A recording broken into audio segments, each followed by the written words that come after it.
Hello there, YouTube. That's not what we want, is it? YouTube? No. No, I need my monitor. Not that one. We'll come back to that momentarily. There's my monitor. Because we want a tier list, don't we?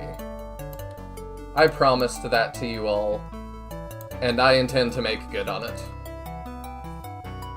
How you doing this week, Julian? I'm doing alright.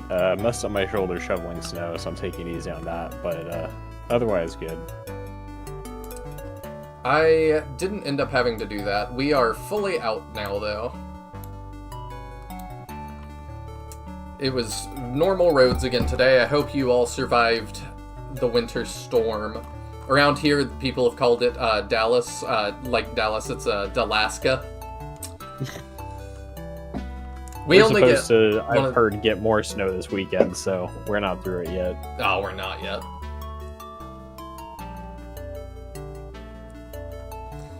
Let's see, who all's here? Welcome in Sirius Lol, Justin Other Dragon, Jebister, Patrick. We got Monk Dragon, Monk Baron, my bad. Monk Dragon? You know, if Blue, like, shaved his head. Got Cyclone in here. Welcome, welcome all. Alright, so we're gonna start with our Shining Force 3 Scenario 2 tier list. Ragnarocker, welcome in. He says, nope, more snow, sadly. Dang. I love the snow, but I don't have to deal with it very often. We get snow like once every like 3-4 years, so I love it when we, you know, only have it that often. Who is Monk Dragon? Do I have a hidden cousin? You might. Welcome in, Mihane. Begins again. Yes, it is. I'm excited for it to begin again. I just hope it ends this time. Alright, Don't worry, it'll end like 3 minutes after Scenario 2 did, and then you have to play Scenario 4 to actually get the ending. So I don't know if this Walls of Jericho guy made it. I didn't make this. I ended up finding somebody else did. The scans are really weird. I don't know why somebody is this way, but... I think those are the exact ones from Jumison, which are variable in quality. Okay. I don't know if they take submissions, but maybe I should fix that at some point. For tier make? You can just... Anybody can make one. I meant for Jumison. Oh, I mean, it's been defunct since like 2006, so good luck. Oh, well, you know. Alright, let's start with... yeah, we can go in recruitment order. We're going to start with an objective tier list, and then we're going to do subjective, about how much we like the characters. So, objective, we got Medion to start. Medion... I feel like he's pretty clear-cut to me. I don't know if he's S or A. As far as functionality, S. Yeah. I mean, he starts with natural proficiency in rapiers, which have a crit bonus. Rapiers, he also ends up with a crit that's an instant kill chance. He has seriously high defense and HP. I mean, he gets spark access, which is like, but that's really I feel like he's got pretty much no downsides 100% upside. Rapiers are the best of the 3 sword types, so him being the prototype that starts with a rapier just puts him as pretty inherently the best offensive protagonist. Yeah. I think I'm comfortable putting Medi on an S. That still might be a little loud. Sorry for the jump scare if, Sorry about that, Monk. I don't know why it's censored, you saying he's S. I don't know. It's still way too loud? Okay, I guessed that well then.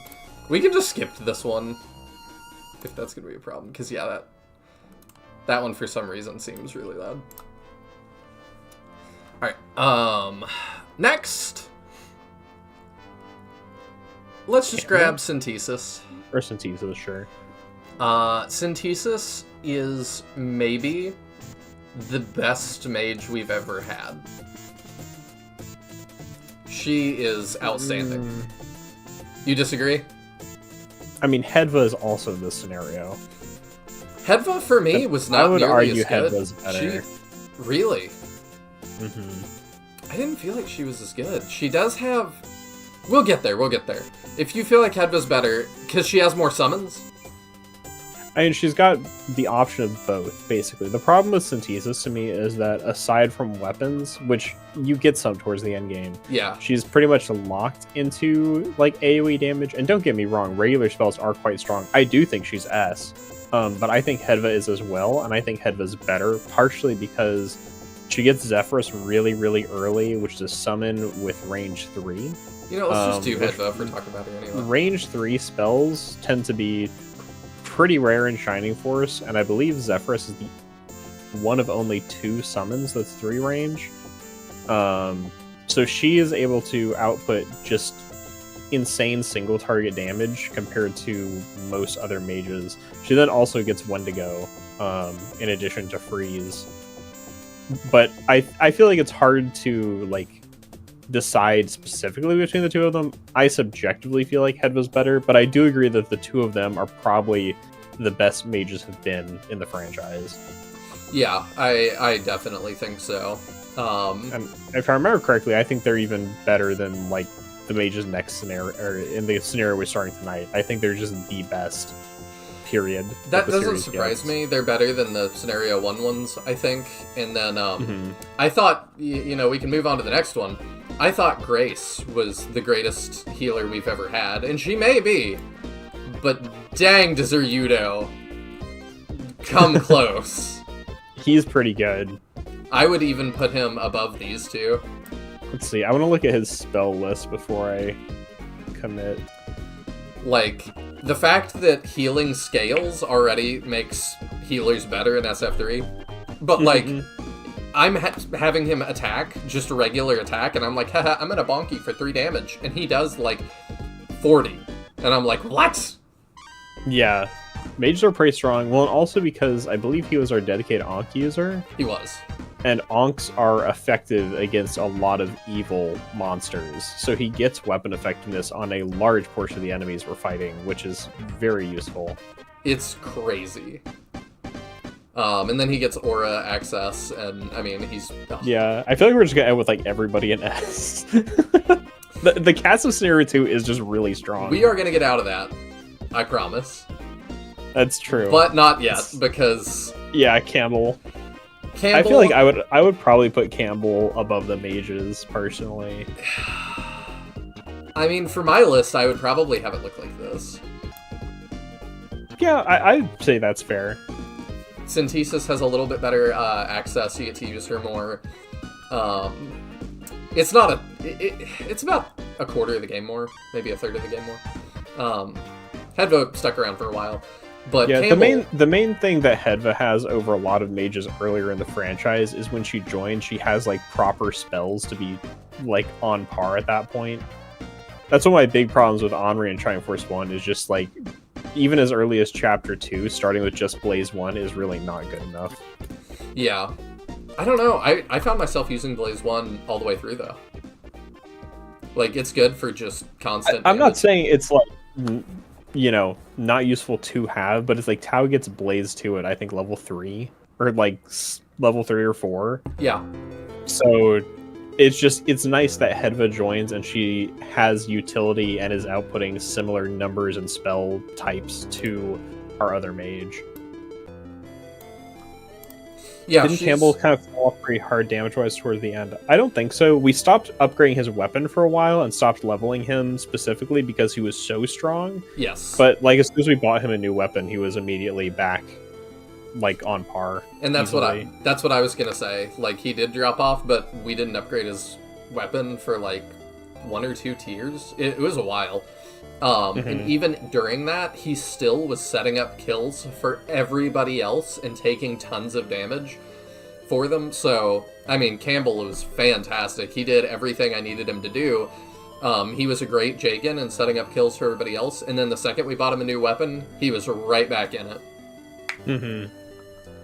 Yeah, so like him falling off was entirely due to our own gameplay decisions, and once we gave him the same level of equipment as he should have been having, then he was still one of our best units. Serious Lol says, I also made my own tier lists. I'll post them to the Discord if you want to look at them later. I would love that. Yeah, it'd be interesting to compare like what our thoughts are. Who is next? Next is Waltz. Waltz. For me, Waltz was fine. Yeah, that's kind of how I feel about her too. She was not great, but I mean, her being a not great archer puts her in the top tier of archers in the series as well, sadly. But yeah, she's all right. Yeah, I think Waltz would be like better if she weren't overshadowed by both of the other mages in this scenario, or both the other archers in this scenario. Well, the mages too. The mages are also range damage. The mages too, but it's like, am I gonna scrap Hedva for Waltz? No. Yeah, well, it's just like specific within her own category. The other two archers are so much better that like her being one of the best archers we've got in the series doesn't matter when she's got two much better archers in the same crew. Yeah, I agree. Next is Rock. I don't even know if I give him C. I might put Rock in D personally. I didn't level him like quite enough, and part of that's he fell behind for me. But I feel like he could take hits. I feel like D is reserved for some other things we have coming up. He's better than some of the others. Okay, I found him pretty seriously overwhelming. You mean underwhelming? Sorry. he also has negative magic resistance, so he takes extra damage from magic. I didn't know that. And I feel that, was he an axe warrior? Axes, I personally consider the worst of their weapon category, and that puts him extra low in my mind. Yeah. Like I'll go for maces every day. I found him just not doing. He wasn't justifying having a warrior on the team compared to other units I had. Yeah, I agree, but for me, that's why he's C. We'll see at the end if we move him even lower. Yeah. I'm open to it potentially. All right. Next is my personal first candidate for A tier, Bernard. Bernard, yeah. I'm good with A tier. We can't put everybody in S. No, we can't. But Bernard was seriously good. He's probably top of A tier. Yeah, I agree. He procs a crit or a special pretty much every single attack. So, I mean, he's constantly freezing, sleeping. Like, he's doing something to the enemy all the time. And all of that with no MP cost. So, I mean, that was like the good. only way he could be better is if you could choose which special he was going to use. Yeah. And he's good on flyers. Yeah. So he's fantastic. Easy A. Especially with all the random wyverns in this scenario, being effective on flyers is a huge plus. Last scenario, too. Just all over the place. I almost feel like it was a prank that, like, you know, it was like, all right, we ship tomorrow, and one of the devs snuck in at midnight and was like, what if I put a wyvern in this corner of every map? Next is Zero. Zero. There he is. I love Zero. I gotta go top of C. Really, I think I'd put him in B personally. His availability is really bad. And that just made him unusable for most of the game. He gets a couple of bonus points because he's a flyer, and hitting that grind spot at the end, giving him a couple more levels. He did eventually start to take off, but like, we also gave him a cursed sword for like maximum attack power. Yes, that's true too. We did give him all of our resources that we could use to help. And it's weird because I don't grind in Shining games, asterisk, except for 3 apparently at the end. Yeah, you kind of have to. But even like, I really liked Zero, and it's kind of similar to the tier list where we talked about Frank. In that I think I gave Frank a top of C as well, because I really thought Frank was cool in design and stuff. I tried to really help him out, and at the end of the game, Frank was mid. I also heavily favored Zero. I could not get him kills. He was doing like 3 damage in the mid game. He just couldn't get kills. He died in a single hit. Even with favoring him over a lot of the other characters, I just couldn't get him to take off. Yeah. Ragnarok was saying with Bernard, didn't we bench him for a bit, bring him back like 2 chapters later? He was still fine. I don't think it was 2 entire chapters, but we did bench him for a while. It was a long time. Because he was like 4 levels above everybody else or something. He was really good. In quite the stark opposition to Zero. Yeah. I think Cyclone's asking Sirius how you feel about the terrain issues Waltz faces, but I feel like it's not that big a deal. I don't feel like it came up a ton as like we were seriously running into positioning issues for her due to terrain. No, Shining Force 3, at least Scenario 2, just isn't really that kind of game. The only one that it really bothered me was the swamp level. I think it was Swampland, which sounds like a really crappy theme park, where we have, what's his name? King Domeric as a green unit. That was the only one that was pretty tough. Yeah. In terms of positioning. Everything else, it didn't really matter. There's not battles like the ones in SF1, where it's like the giant thank goodness. Mountain region when you just have to move 3 spaces at a time. None of that. Who's next? Next is Hazuki. Well, I'm feeling B tier. Yeah. I'll give her a little more than Waltz because she eventually learned Charm. But yeah, Hazuki was, especially after getting the other characters, the other ninjas in Scenario 1 are just, I think, both superior to her. I do think, personally, I would argue that you handicapped her a bit by making her hard into shurikens and not going with katanas. And I will grant that. Because shuriken cap out at, like, 18 damage, where katanas could have been giving her plus 24. So it's at least a 6-point difference. Even aside from the scaling difference between the weapons. Even with 6 extra, I don't think it would help her that much. I mean, it would give her stuff like weapon advantage on certain endgame enemies like Giga Breakers, which she was lacking. True. Which would make her crit more, which would be overall more damage output. I think overall, katanas are a better choice for her, and she would have performed better. I still feel like she's pretty mid, even with katanas. But I do think she was handicapped by the weapon choice. Yeah, that makes sense. But you agree with the placement? Yeah, more or less. Alright, who we got next then? Next is going to be David. David, I might actually put atop of B. Really? I think he's A behind Bernard. Just looking at who we have left to place, I'm not seeing a ton of other A-tier contenders. David, to me, Bernard and David just did not perform on the same level. David was, or Bernard was just fantastic. Like, Ragnarocker mentioned that, like, we benched him for a good while, and he still came out on top. I don't want to have that many on S, but I'm tempted to kick him up to S still. David just, I agree, he's better. I feel like you would rather, it would be better just like kick the S tiers down to A. Because we've got 6 units in S tier. That's 1/3 of the cast. If they belong, they belong though. We'll see. We'll see when we get to the end. But Bernard and David cannot be on the same tier. That just doesn't make sense. If we need to expand downwards and create an F, we might do that. But David, I kind of favored him when we recruited him to get him up to snuff. He actually did catch up in levels, but his damage was just okay throughout the whole game. It was never great.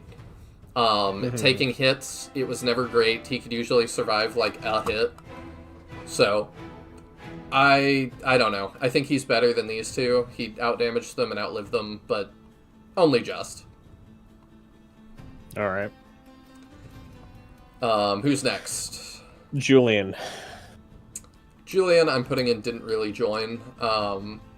He was around for a minute, he got some kills, and then he left. That's about how I feel about Julian. And next is our next most favorite unit, Don Hort.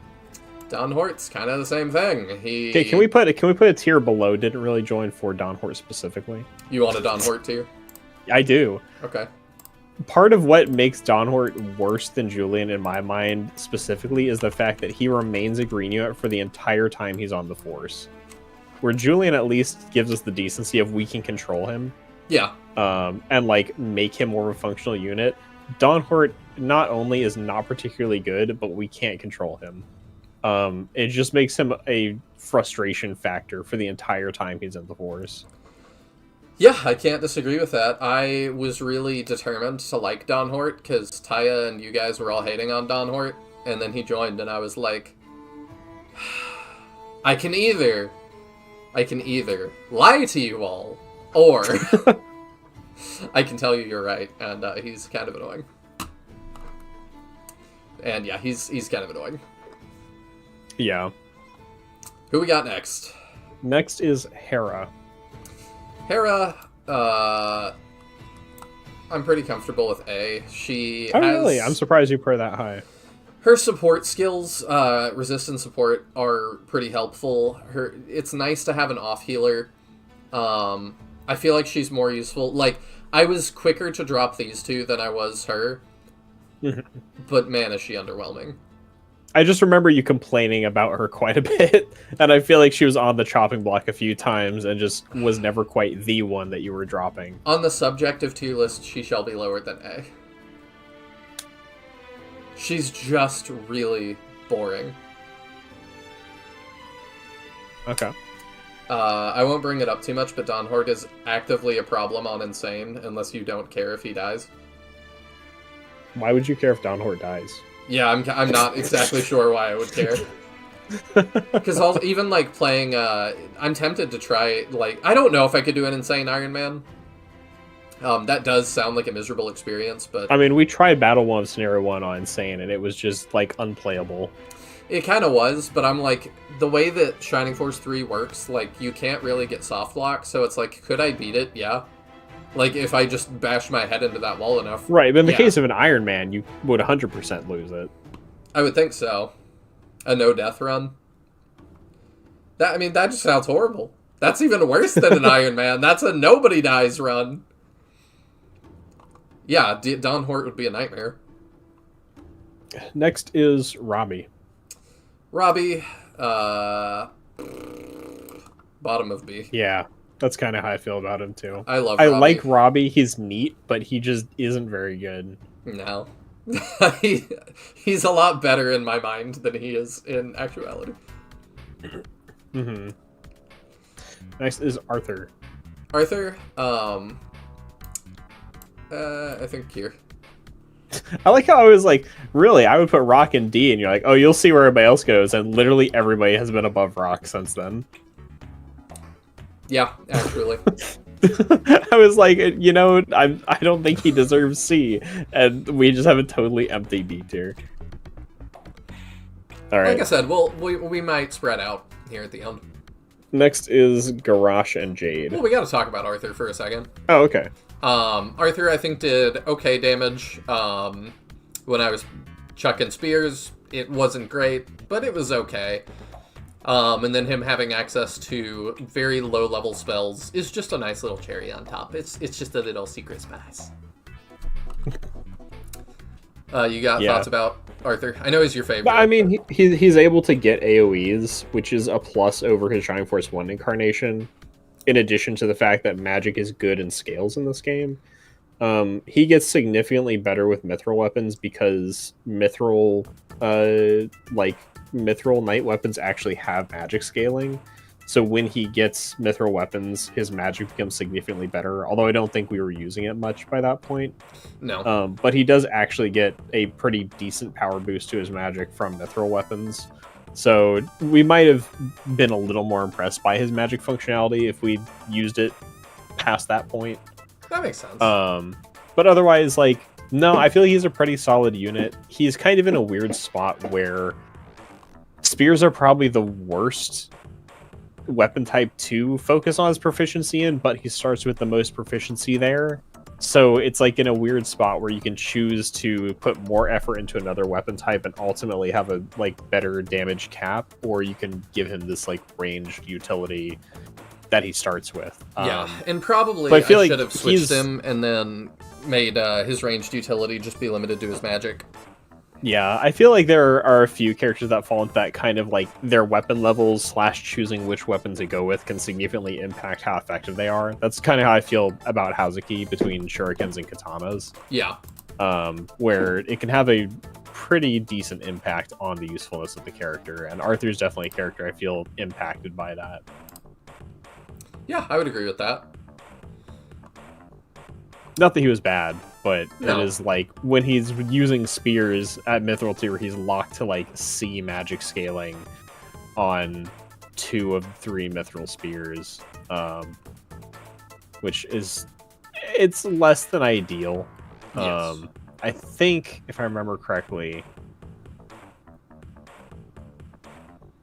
did we? I don't remember if that lands into this scenario. Yeah. Either way, he's got other options for better magic scaling in theory in some other routes, but he's not bad by any means. Yeah, I don't think he's bad. I just think he's all right. Next, you said was Garrosh and Jade. Yeah, which Jade obviously we didn't use. Yeah, I gotta put Jaden didn't really join. I don't know how he is. Garrosh, I think, is a... Where do we want to put Garrosh?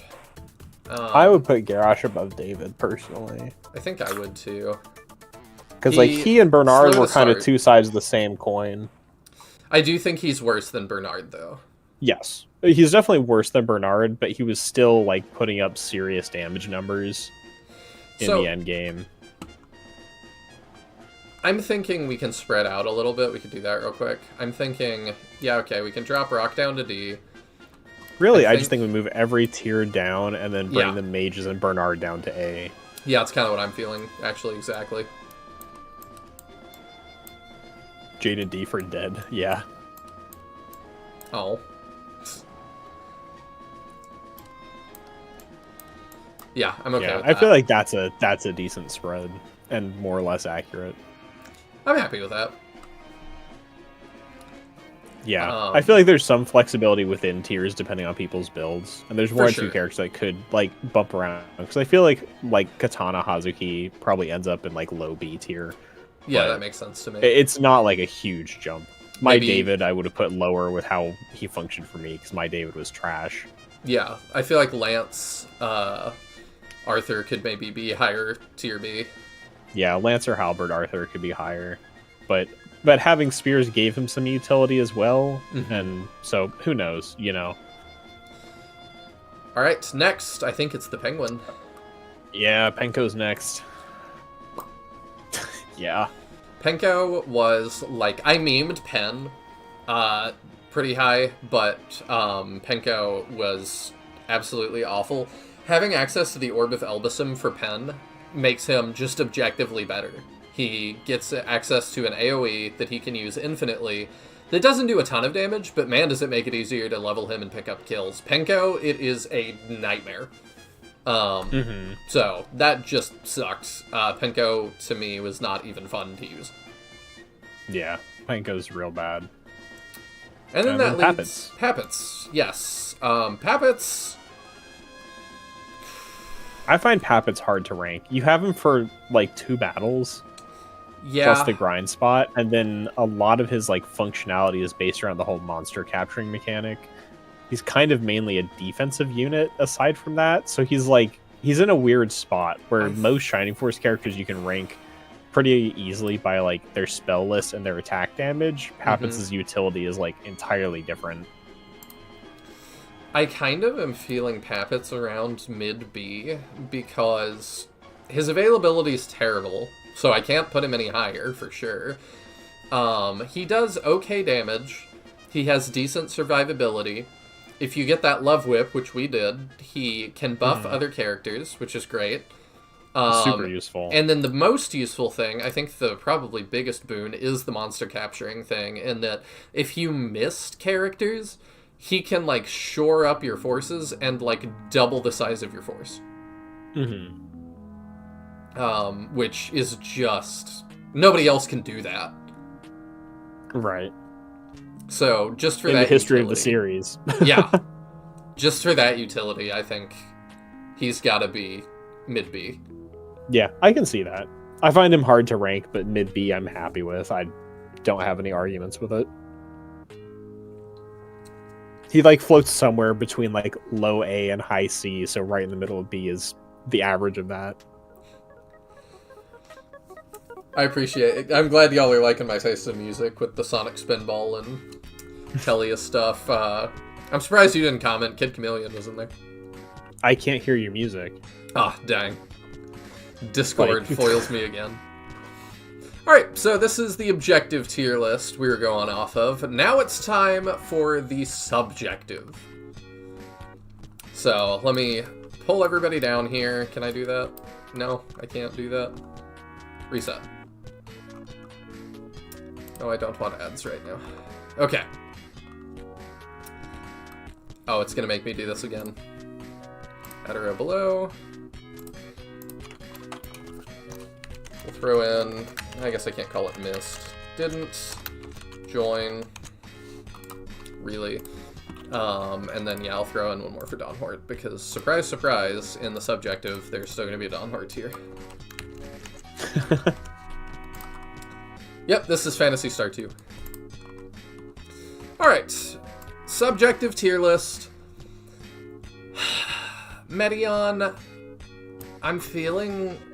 Where do I want to put Medion? You put him in S, don't you? In what exactly are we ranking by here? How much do you like this unit? Do you like him as a character? Do you like using him in battle? Like, just whatever you feel like. Well, I do like him. I mean, as far as the cast goes, if we're talking about a combination of functionality and personality, I do think he's S tier. I do wish they would just let him talk, because I think he'd be a much more interesting character if they would just not do this, like, half-hearted mute protagonist shtick that they just, like, they won't fully commit, but they kind of are doing it. But, like, looking across the rest of the cast, I don't know if there's anybody... Like, I feel like there's people who are more or less equal to him in that combination, but I don't think there's anybody who I'm like, this person is functionally and characterally, like, better than Medion. For me, I think I have to go... I'm going to start him in A. He might go up to S. Him not talking just really did frustrate me, in that, like, I don't fully understand why he's doing all the things he's doing. I think his entire force is extremely naive, and so is he. To the point that it's really frustrating. And that's something that, like, while I think he's cooler than Synbios, and I had more fun playing as Medion, Synbios is backing Benetrum, and Benetrum actually seems like a decent dude. We're backing Domeric, and, like, I don't think Domeric is behaving in ways that, like, most of the time, in ways that don't fit the setting, but everybody seems to insist that he's being super irrational, and Medion just goes with it. It's very frustrating. Yeah, I do think, like Rocker says, subjectively Medion's character is better in Scenario 1 because he talks. I would agree. I would personally contend that based on his Scenario 1 character and then his actions in Scenario 2, while a lot of his force feels really naive to me, I never quite felt that way about Medion himself. And more that he just gave me a sense of my hands are tied by the situation that's going on. Yeah. And not that he's like falling for anything, but that he's kind of powerless to do anything, but he also isn't trying to break out of it, being his main character flaw. True. I'll leave him an A for now. Campbell, also A. I think I really liked Campbell. He was a fun unit. I like his personality. I like him more than Dentari's. Dentari's to me felt like kind of Chester 2.0. I don't know why, or Ken 2.0. Chester to me feels like Ken 2.0, and Dentari's feels like Chester 2.0. So we're like several ways downstream. Campbell to me feels like a newer like take on the archetype, that he's kind of like the macho guy that is really good natured.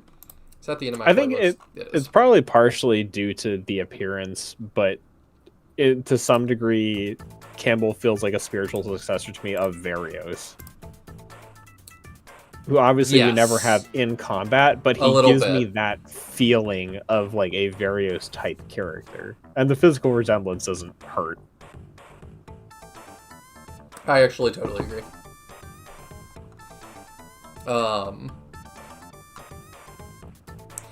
Ryudo feels really stupid, and I kind of love him.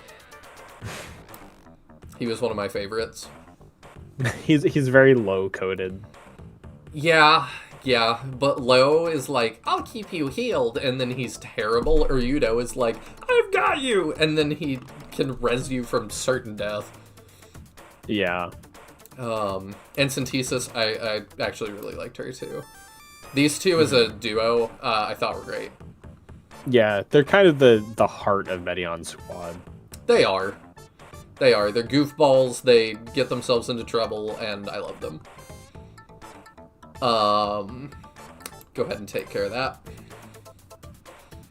Don Hort gets Don Hort tier. He, even just as a character, was annoying. It was like, I've never met you. Let me tell you how you should do everything you're doing. And it's like, who are you to say that?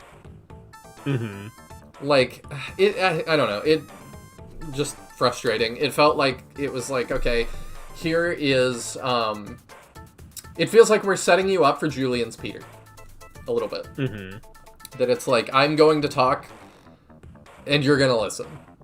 It's not like Campbell, who is kind of our voice, but like Campbell doesn't annoy me. It's like I'm intimately familiar with you, and I'm your best friend, and I represent our interests, and I'm a pretty good dude. Don Hort was just kind of like, I don't want to say a Karen, but it just kind of feels that way, that it's like, you saved me, let me run everything now, and it's like, no. I don't know you. I do feel like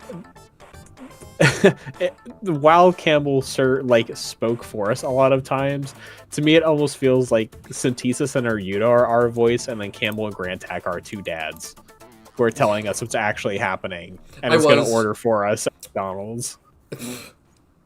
I was thinking, I do wish that we could rank Grantak as well. Mm-hmm. And I might. I like Grantak a lot at the start of the scenario, and then as it goes on, he kind of annoys me a bit more. Absolutely. At the start, I love him. I think he's a really cool Nova figure. He's a great advisor. I think better than Benetram. I think he's just neat. Part of that is he's a Dragon Man again, so that helps. But yeah, by the end, when he's just like, I oppose everything that the king is doing. And it's like, okay. And then I didn't like the answer, that I was like, I don't. And he was like, then I'll just shut up forever. I'm like, what are you, 12? Like, no, you're supposed to tell me you disagree with me, and that's fine. Like, I didn't like that response. And then that he just, the rest of the game is like, we should do everything the king says. I'm like, why? Mm-hmm. Or Yudo and Synthesis feel like the moral compass as opposed to the logical one like Campbell and Grantak. Dragon Bebop. That's Monk's other cousin. Okay. Then, let's see. Who do we want to do next? Julian, I really don't have feelings on yet. He's just sort of an edgy Sasuke figure. Yeah, I find him disappointing combat-wise, and his personality is pretty mid, in my opinion, but I've also had a little more time to stew on him. Waltz, Waltz is there. I like her design. I think it's cool that she's like a more edgy centaur. But she, just as a character, she was so meh. I mean, she's barely there. Rock, kind of the same thing. I think he's got a fun design. I like that he's a sort of beast man that we haven't seen before, being like a monkey man. Again, he just had very little to say throughout the whole game. I didn't love using either of them. They were just both okay. After that, we'll do Hazuki. Ninjas are fun. I'll put her a little bit higher. She was kind of fun to use. Her plot with her dad was kind of interesting. I liked the mission where we saved her, even though it seems like it's really, really tough on higher difficulties to actually save her. But she didn't have a whole lot of characterization after that and just kind of blended into the background.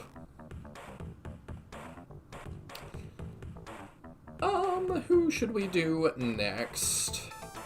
Could do Zero.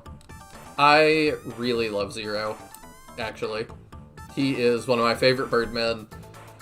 And he's a really good guy. Like, I appreciate that he's going between different armies, trying to help both of them out, and just trying to be the good guy, like, making stuff happen. The plots really couldn't happen without Zero doing all the things he's doing. He is kind of carrying the plot on his back, which is really great, but also why on the objective tier list he was so low, because man is he not around. But when he is around, he's very consequential and makes things happen.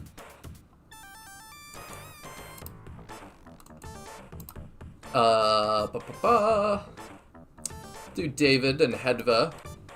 David is a pretty good B. I didn't love his character, but, I mean, as we've talked about, I do think he is the best ruler in all of Shining Force 3 thus far. It was cool to see him leading the elves. It's a different kind of elf man, too. I did like using him. Did you like David? I know he didn't work out great for you. I think David is interesting in enough a way that, like, I would almost consider moving him up to A personally based on personality. I find notable in David that this is the first time I can think of thus far of somebody who is actually a member of our force taking, even for a little while, standing out and opposing the decisions that the force is making at the end of the scenario. And kind of, while he ends up, I feel uncharacteristically giving up his point and being like, oh, we'll just help you anyway. And I feel like that's really done more for the sake of the game rather than being true to his character. I would agree. I think it's interesting that he's a character who has his own agency and actually kind of stands up for his personal beliefs in the face of what the force is doing. Which is really, I don't think has happened before. So I think it's really cool. I do think as a unit, making a class that's locked to the ranged weapons is just going to be bad, period. And I think that is really unfortunate for him. Justin says David should be A just for being a buff elf and pissing the girl on the wiki off. That's true. Look, he's breaking elf racial stereotypes. You know what? Y'all have convinced me. He can be A, but Hedva has to be B. Yeah, Hedva. I think Hedva like ends up having to be B because it's so possible to not get her that they didn't want to commit a ton to giving her a bunch of effort. Yeah. I think she could have been really interesting if she actually got more development after rescuing her, but otherwise, like, because she's optional, she just didn't get it. And I think that's going to be a fate that unfortunately most optional characters in any game will suffer, because Fire Emblem definitely does that to people. Yeah, it does, unfortunately. Next, I'll go ahead and throw Jade and didn't join. I have very few opinions about Jade. He had a single line of dialogue. And unfortunately... Garrosh is kind of the same way. Yeah, I was going to put Garrosh probably here. Because, like, I actually feel like I would rank Jade just for the sake of, I feel like Jade was more interesting / read better than Garrosh did in the exchange we had with Jade as a boss. Yeah, I don't totally disagree. I don't feel comfortable ranking him when I haven't used him. Yeah. But, yeah, the whole, like, thing he was setting up with, like, the two brothers on different sides of the conflict and kind of it relating back to the Sonatas, which, if you're a Japanese player, I would assume would immediately jump out at you. It's the kind of thing that would have been really cool if they'd had any more setup than just kind of at the fight. Yeah. I think it would have been really cool if we had run into him prior to being on the actual battlefield and had more of an exchange about it before it's actually, like, time to fight him. For sure, if, like, Synbios met him or something. Either that, or if, like, we met him in the town prior to that fight and, like, Garrosh is there, it's like, man, we're gonna have to fight, you know, and then he goes off and prepares or whatever. Just kind of do the Elliot thing again, but, like, you have Elliot's brother on your force. Mm-hmm. I mean, in a sense, it would be like the opposite of the Kain fight, where Kain's like, go and prepare your troops. After you talk to him, it's like, well, we talk, and then he goes and prepares, because, like, well, we're going to have to fight. Yeah, I would like that. But yeah, it would have just added something, because it has the potential to be a really interesting plot thread, but it just happens so fast and comes out left field. Yeah, I agree. Ragnarok also says David did push-ups at base, which was funny. That's true. They gave him a whole push-up animation. That also. Yeah, that he also had a barbell animation. He did. They definitely put a little bit more love into David. Mm-hmm. Cyclone says Jade has coherent reasons for being in that battle. Garrosh, not so much. I feel like he's not preserving anything. He's not strong-armed into fighting. He just sees an option to go meet Synbios and goes with you. Yeah, and then he decides to fight. You know what? He then also... I don't know. Do I want to put him in D? Because I really like Garrosh is one of the worst, like, characters most let down by the writing. He also... It is crazy at the end that it's like, you owe Synbios your life. We're gonna go kill Synbios. And he's like, well, okay. Yeah. David, at least, is like, I'm gonna lay out all the reasons that I oppose this, and then for the plot, I'm going to say yes. Garrosh just goes, yeah, alright. And it's like, what? Yeah. I might. He's really let down by the writing. Like, when he joins, the whole premise of, like, he's going with you to meet Synbios is fine. It's just everything after that then undermines that being his motivation. Yes, it really does. He should kind of be partnered up with David and constantly giving you back sass. Mm-hmm. Next we'll do Hera. Wow, is she a nothing? Like, I'll probably put her here. Her being, like, a devotee of Elbasum is really cool. And I was like, oh, I can't wait to hear more about that. I'm still waiting. Like, she had nothing to say about that. I really wish through her they, like, kind of, I might have, like, written her dialogue in base to, like, teach you the core tenets of, like, what it means to be a monk of Elbasum or something, to, like, kind of build that out a little bit more. But, like, man, they didn't really do anything with it. I feel like every time we talked to her, she was like, we have arrived here now, huh? Like, I think she also suffers from missable character syndrome, because she can die in that battle where you recruit her and just not go with you. But I think, like, even a bigger problem than her base dialogue is her being a, like, devotee of Elbasum at the Elbasum Temple. It would have made a lot of sense for her to go with Gracia and Julian. Yes. Like, if you're traveling with the Pope and the Pope's like, I have to go on this mission, and you're, like, a servant of the Pope who works at the Vatican, you're like, hey, I should go with you. Like, could I be of service?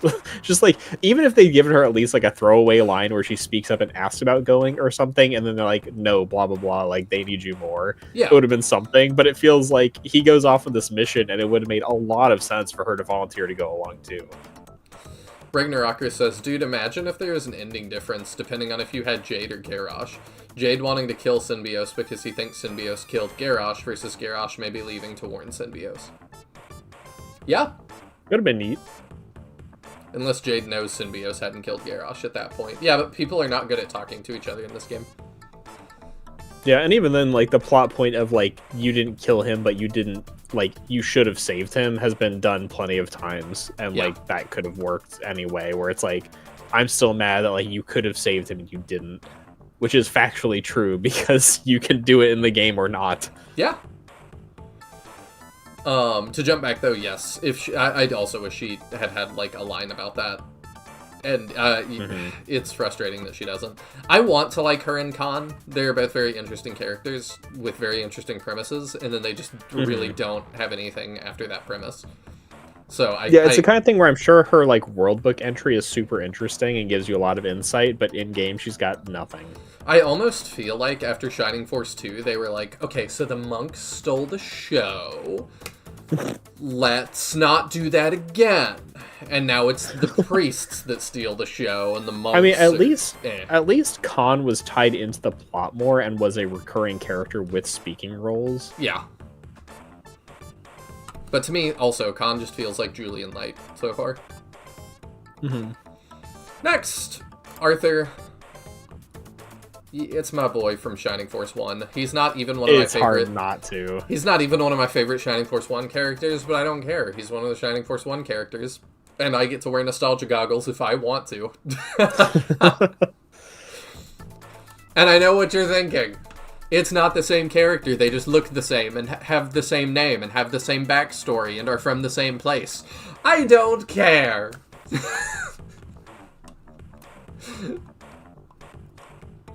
And Taya's not gonna fight me, so. Well, no, of course not. I mean, I would put him up there too, and it really is just for the nostalgia's sake. Yeah, I don't think he's like poorly written necessarily, but he's a missable character. There's not going to be much to him. But it's our boy. He has another whole game. And like any time a series is going to have a character from a previous game reappear as a recruitable character, that always wins a lot of points with me. Arthur also gets to uniquely help in the prison break battle by starting outside a cell, which that is true. That is cool. That is cool. They gave him something extra.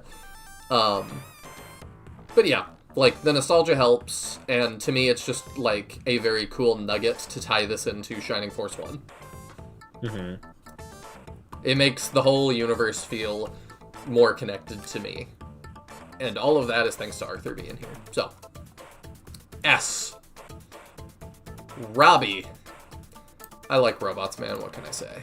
I think he gets here. That's fair. It ties in with the Ancients. The Ancients build robots. We have Adam. Subjectively, I like Adam. Objectively, booty. Worst unit in the game.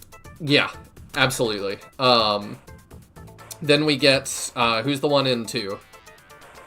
Zinc. Zinc. I like Zinc. Zinc is cool. Now we have Robbie. Robbie is less cool than Zinc and Adam, in my opinion, but he's still up there. I do feel like Robbie's the best of the 3 robots, though, combat-wise. Combat-wise, absolutely. Because, like, even though Zinc was better than Adam, he's still not good. No, he was better for me, but I saved, like, a running pimento for him, or whatever. I saved extra move and damage for him, so... Yeah. Robbie did not end up... I think we did give him extra move, or agility or something. We gave him a little bit. But we did give him something for movement. He was mid, and that is more than Adam or Zinc can... Zinc, with a lot of help, can be mid. Yeah, Robbie at least gets, like, effective damage on flying enemies, so he has a niche. Yeah. And also having 3 range on a slow unit helps make up for it somewhat. Ragnarocker says, even 2020 Adam was not great in my experience. I know Captain is trying to objectively map out every SF1 character, and I believe Adam is very low. He's not even good in 2026. Haha, I see what you did. Penko, Pen was like A or S tier for me. Penko is D. I get that they're doing the penguin thing again, but I'm like, I have very mixed feelings about the penguin Penko. thing again. Because they did Pen. Oh yeah, I do think I am personally very underwhelmed by the like. We don't have a different silly mascot character. It's just another penguin. That is kind of my thought. I like that there's a second one in some ways, in that it is like, oh, okay, this is an actual race. There are more of them. Because we, for years, have debated, are there more yogurts? Is there just one? He's like an alien thing. But, is there more? Where's Fue Coco? Call back to that. Kiwi, same thing. We're like, is Grantac a kiwi? No, apparently not. But there's more turtle men around shining in the darkness. Are they kiwis? I don't know. I'm not sure. Is Kiwi the only kiwi? I don't know. He's the only one that looks like Gamera. For this, it's like, okay, I know Pen is not the only penguin.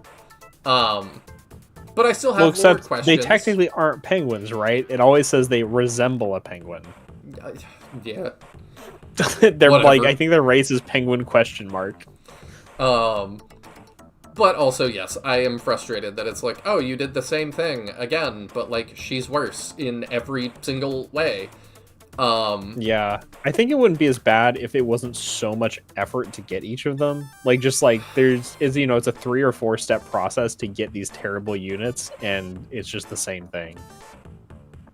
Yeah. But just was not into Penko. I wish I could be.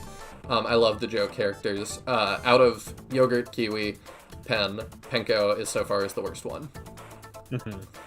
Bernard. I gotta put Bernard in A. He was also really difficult to get. Very easily missable. But I think worth it. He, always has something to say. He's got funny remarks. Part of that's because I gave him a funny accent, because he just feels like this posh elf. But he always has something to say. He actually does give you a lot of sass. He questions you a lot. I liked Bernard's character. And then Pappets. I think just talks about his grandma. Yeah. I think I put him B. Part of that's availability. We don't know a ton about him. But I'm very happy he's here. I think he's very interesting. I like his class. He's a very unique Force member. I'm down. I like Pappets. With all that, that is my subjective Shining Force 3 Scenario 2 tier list. Y'all ready to start Scenario 3? If I can take 1 minute to step away, then yes. All right. I will give you 1 minute to step away. We'll wait for Taya to come back, I think, because it's a big deal. But I really enjoyed Scenario 2. Despite all my complaints and stuff, we had lots of debate about the internal politics of the Shining world, which is cool. I didn't know that we would ever get to do that. Yeah, it just was neat to be able to have those discussions and stuff, and I assume it will continue into 3. Want to give your opinion on my tier lists? Sure, I don't see why not. Let me pop that up on screen here.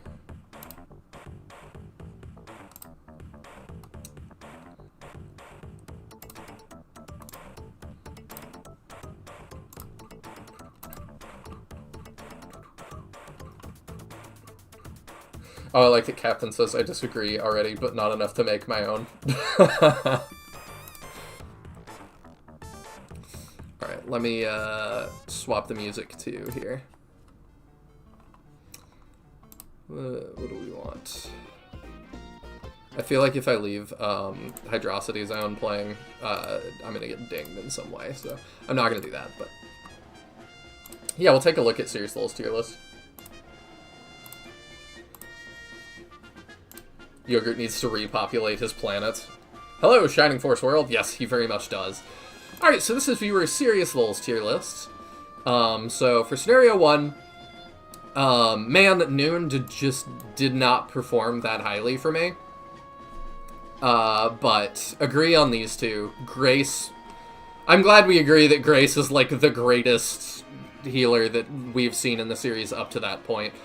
When we finish Scenario 3, we'll do a Scenario 3 tier list, and then we'll do a Shining Force 3 whole tier list. And then once I finish CD and Final Conflict, I'm going to do a entire Shining series tier list. It's going to be great. But yeah, Grace, I mean, spoilers, Grace is going to be really high on the whole thing, on the objective side of the tier list, because she's just phenomenal. Yeah, Mascarin, also, I think the greatest spellcaster we've had up to that point. Symbiose, yeah, I think I agree, is great. Haywood, him and, I forget what his name is, these two didn't perform that highly for me. Definitely not better than Dentari's, so that's interesting. Eldar I had really good luck with. I would put her maybe a little higher, obviously, but Eldar, like, I get that, like, that's my subjective experience. I get that's not for everybody. I have really good luck with female Birdmen, apparently, because Amon, for this... I don't even like Amon that much, but for this channel, she's been the MVP of several playthroughs. It's very weird. I'm torn whether Grace or this scenario's healer is better. Scenario 3's? Because if so, dang. Like, Grace or Yudo and whoever is in Scenario 3, like, they must just all be the greatest healers. Not even just in this, but in SRPGs in general. Like, I have not played too many games that have better healers than Grace and Yudo so far. The only thing I could possibly argue is Fire Emblem Three Houses, because I had, what's her name? Blonde, the one that's a mom to everybody. Her physic range by the end of the game was like half the map, and those are big maps. So it was like, okay, you can just heal people like, you can't even see. They're not even, like, in sight range. They're off in the horizon, and you're just, like, waving your hand and healing them. The only reason Dentari's is in A tier and not B is because he's crucial for Hayward in the refugee battle. True. Yeah, he does carry there. But yeah, I don't think he's quite as good as Campbell. Did you give Campbell higher? Oh, you gave Campbell lower. Okay, that's interesting. I felt like Campbell was better. But also, yes, Dentari's does have a whole map that depends on him, whereas Campbell does not. Mercedes, thank you. Yeah, she is crazy. Crazy good. I agree Eldar is good. She just has a shaky start. Yeah, and maybe top of good tier is fair. Justin was so mid to me, but I guess we're kind of in the mid tiers. I think I agree with all of this. I maybe would put her higher because she just has more utility than I think anybody else in this tier does. I would maybe put her right below Eldar, because her supporting spells definitely helped by the end. Welcome back. We're looking at Serious Souls tier lists. Gotcha. I figured I would do that while I was waiting for you, because I don't want to start without you. And then usable, I can't disagree. Like, I think Ratchet's really cool. I love goblins as a race. But, yeah, he was pretty underwhelming. I don't think quite as underwhelming as Khan, especially with a second monk. Like, I don't know, Khan was eh. And then Fitzgerald, just usability, awful. Yeah, having him for just the last fight is rough. What can I say? I'm biased against archers. I mean... So you're biased against archers, but Hayward's in 5th place. Yeah, that surprised me.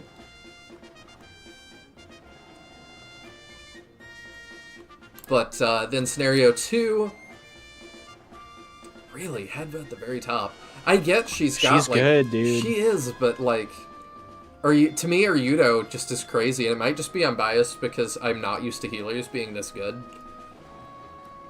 But I can't fight you too much on these. It's interesting to see you put Julian this high up. Julian just didn't make an impression to me because he was around for such a short time. Mm-hmm. I'm surprised to see Campbell so low.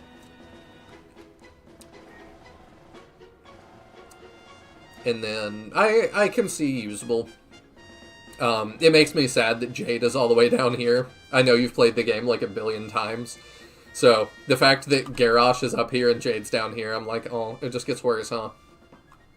But I think it probably comes down to Jade has more defense and less attack, and I think might have slightly less mobility, which, especially if you're playing on insane difficulty, is going to matter a lot in character functionality. That, but also, like, if you're... Ideally, you know how I feel... Bleh, if I can talk, goodness. You know how I rank things and what value I place on planning to fail.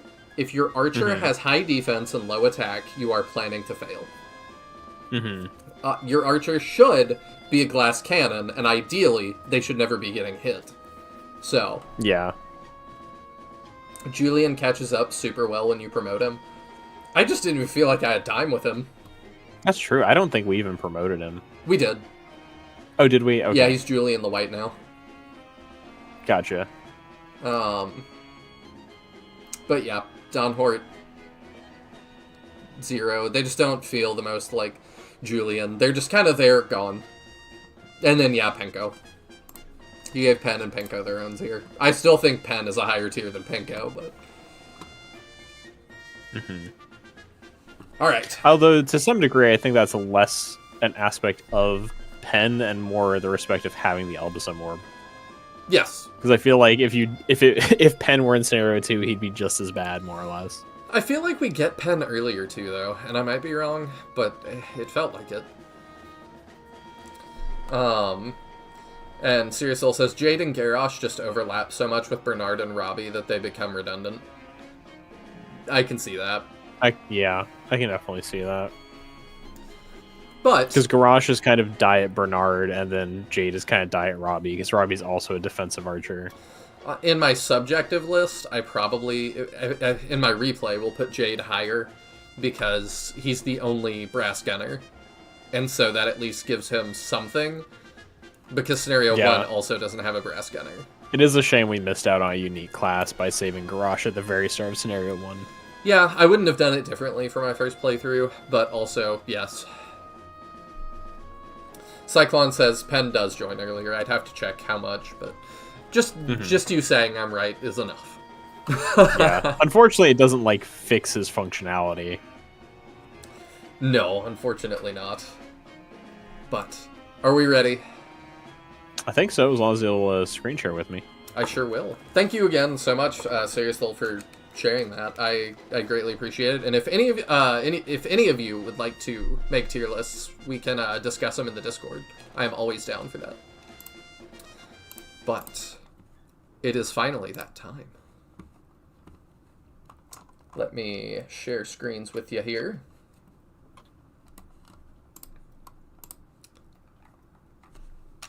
That's not what I need. Where's what I need? That's what I need. My controller doesn't want to work. I gotta unplug it and replug it real fast. There we go. Booting up the Chinese Switch. And let me share screens with Taya.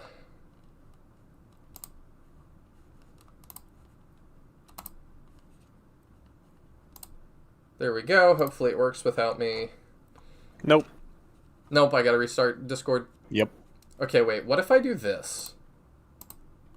What if I just do that? Does that work? Nope. Of course not. Alright, I will be right back. Can't be that easy. I'm gonna buy up all the stock in Discord. And then I'm gonna make them fix it. That's what I'm gonna do. Because y'all know I'm a secret billionaire.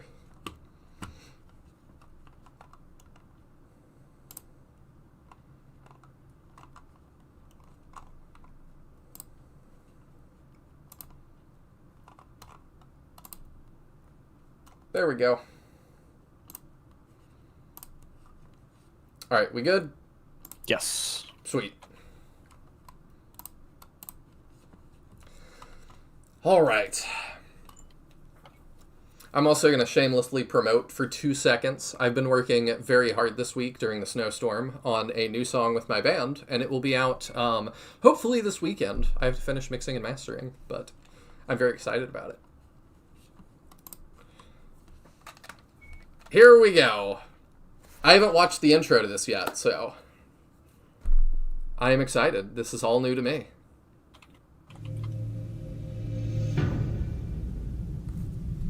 I'm going to scoot it over just a hair on my screen. Actually, it's more under my camera. This way. There we go. They never expected the Shining Force streamer. They never do. I wonder sometimes if the devs knew we would be playing this much later. It's a good question. Ooh. Oh, that's cool. What is the big door? Oh, we got ice giants.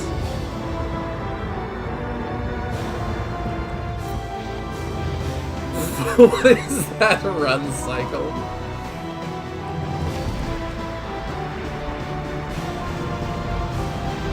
Symbiote running from accountability. The bats that should look stupider than they do. Ooh. Okay.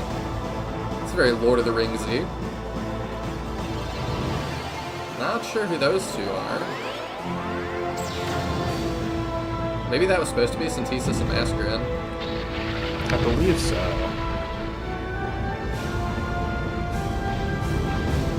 Can you imagine if we got a full-length feature movie in this? That'd be crazy.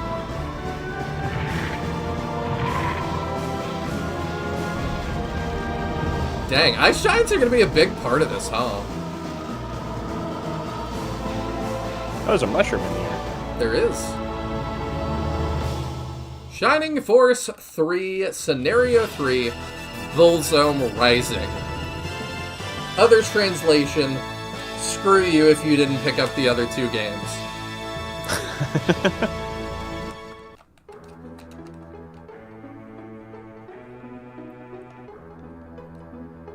Oh, we gotta not wake Gabriel, I think is his name, in English. I think it's Ishikup or something in Japanese. Not sure. You again, Faye. Behave yourself and stop playing your tricks. Master, I followed your orders and brought the final hero as you requested. It's a pretty epic title for somebody, the final hero. It's like, yeah, there have been heroes before me, but I'm here and I'm gonna solve the problem. Unlike all those other heroes. Master Gabriel, your guest is waiting. He dozed off during the long wait. Now where were we? I remember now. We get to begin, and then because Teodrin helped off screen, we can say, yes, we would like to resume from Scenario 2. Because the only thing I could get it to do before that was to show this, which is really weird that you can just start Scenario 3 and pick up with your save from Scenario 1. I thought that was really odd. I kind of wonder what it would do.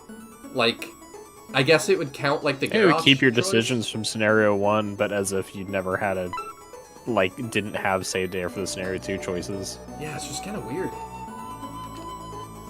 Ishikat? Really? I didn't know.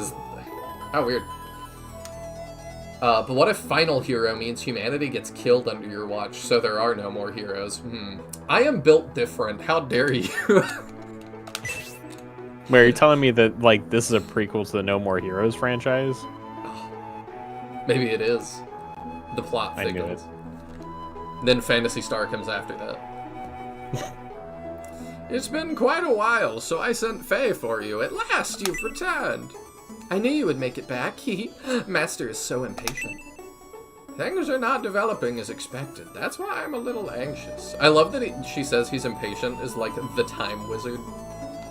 Yeah. You see, you're the only remaining hero, and you must succeed. The fates of Symbios and Medion have been set.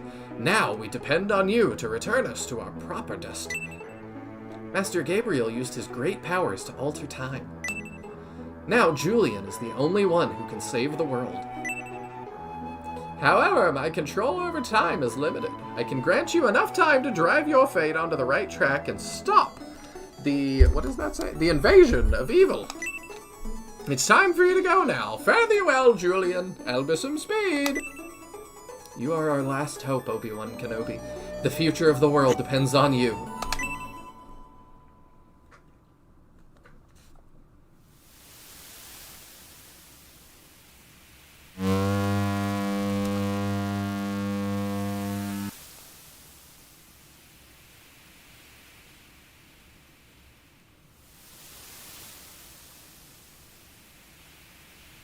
Okay, so we do just start off at, like, the after-credit scene. That's what it looks like, anyway.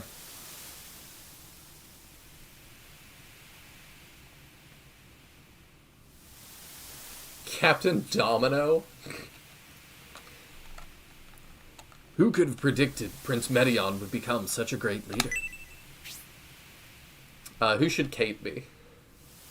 I mean, I usually get given all the women, so, Alright, do you want me to do it, or you want to keep in line with that? Because I feel like you're going to be Bresby, you're already Don Hort. I don't know how many speaking... Yeah, I'm Bresby and Don Hort already, so let's give you Kate. And because Julian's not going to talk, so... Oh, true. This is my favorite of the scenarios. Ooh, I'm excited to see why. Welcome in, Sheldon. The Emperor's abduction in Saravan certainly provided Prince Medion an opportunity to gain experience. He also met with Lord Symbios, who's around his same age, and told me he is greatly inspired by the Republican Lord's courage to face a harsh destiny. Symbios? You mean Lord Conrad's son? Yes, Conrad was the finest general in the Empire, and the one responsible for the independence of the Republic 20 years ago. And at his age, too. The one that should be hated. Conrad is the most powerful figure in the Republic. Was. Hated Bresby. The only people that hate him are Imperial officials. No one else speaks ill of him. Just as you say, Kate, Lord Conrad has thrown away his privilege and abandoned a prejudiced society to create a nation of equality. Or so they say. However, the Republic has reached its limit and its economy is in crisis. Oh, I'm so glad you're here, Don Hort.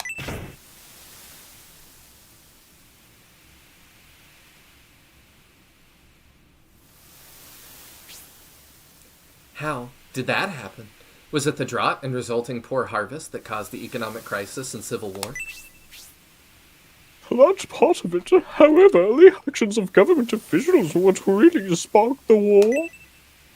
They predicted the food crisis and began hoarding food, but it was obviously at the citizens' expense.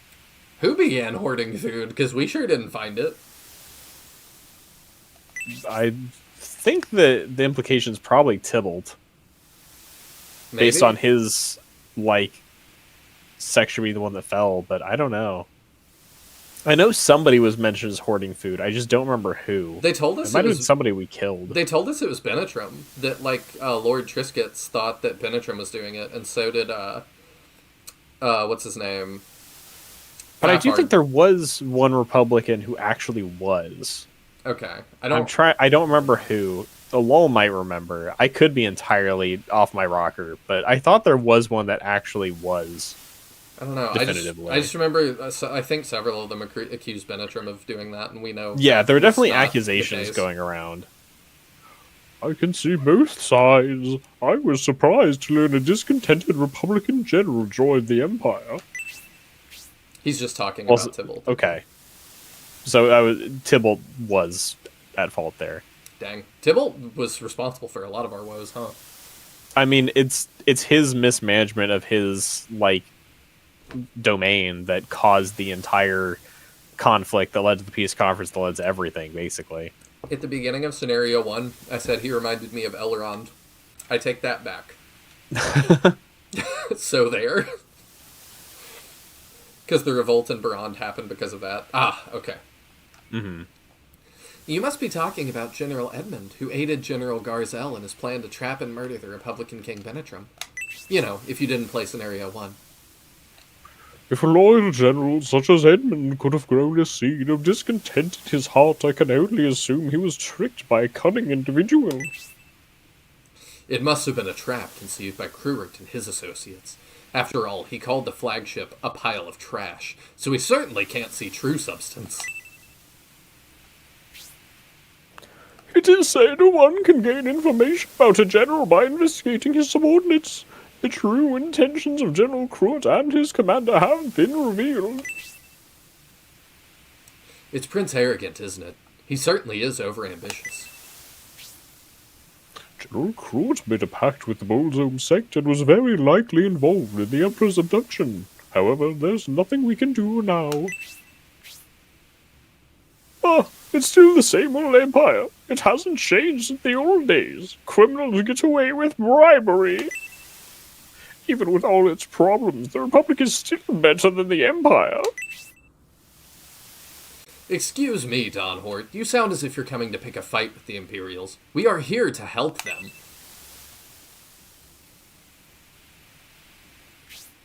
Speaking of Imperials, what is Prince Medion's relationship with that Republican, Lord Symbios? Romantic. Prince Medion can't be judged by the Imperial standard. I heard he has a deep friendship with Symbios after they fought a couple of battles together. Is that true, Bresby? It seems they've fought a few battles together and now they share a mutual friendship. They understand each other. What is wrong with that, Captain? It should not happen, Bresby. What? What shouldn't happen? The ideology of the Republic is incompatible with that of the Empire. I can't even count the number of Imperials killed because they approached the Republic looking for peace. The Rainbloods are likely responsible. They're murdering anyone who seeks peace. They even targeted Prince Medion. I don't know about that. The Rainbloods are under the direct command of the Emperor. They can't really do anything until the Emperor is rescued.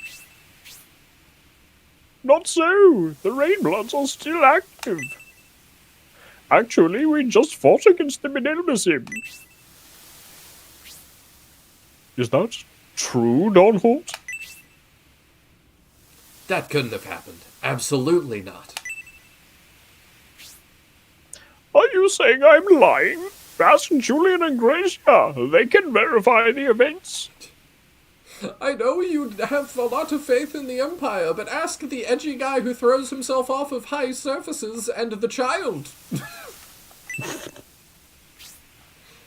I don't think the captain believes you're a liar, Don Holt.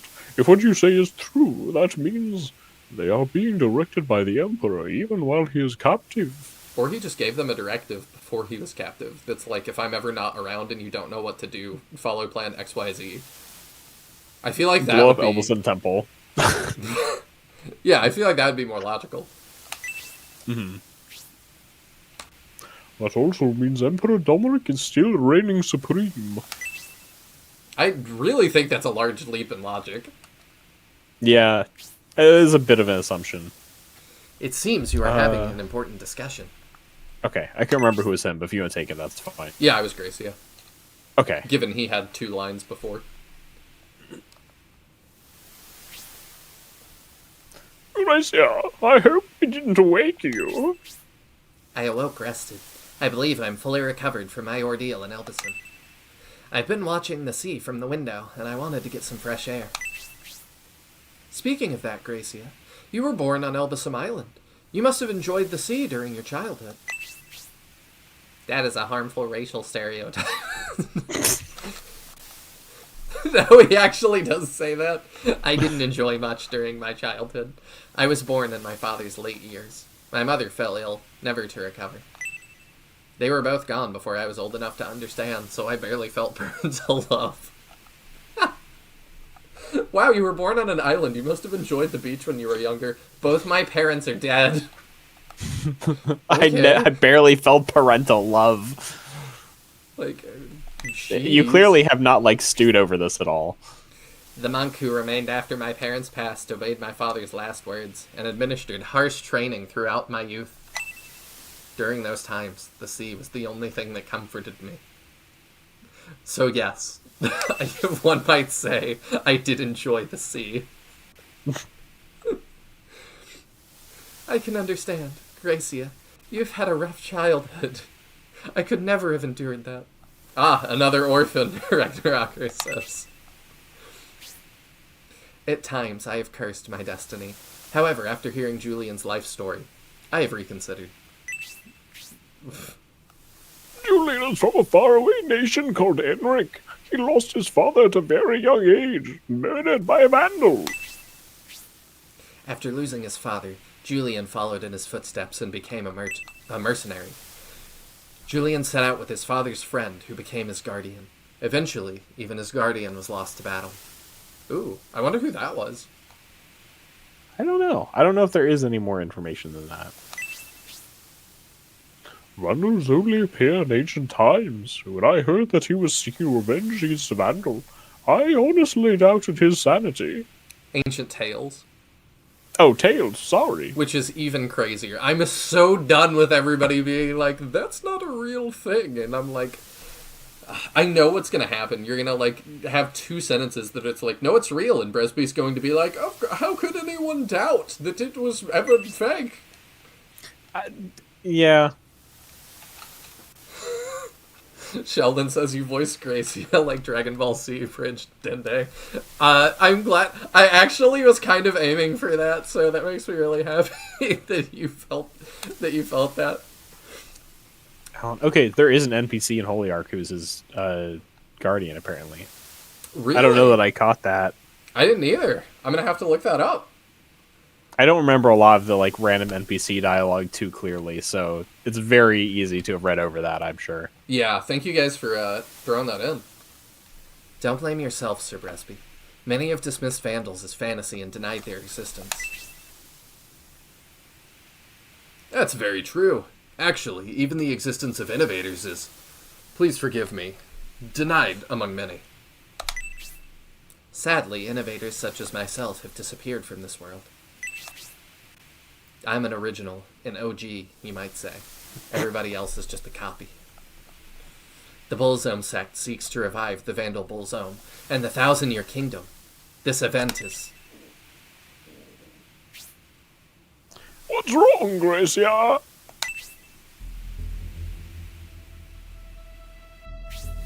I don't know, but I feel danger approaching. Danger approaching? What is it? It's strong, with intent to kill, and very evil. Just like the Bullzome sect.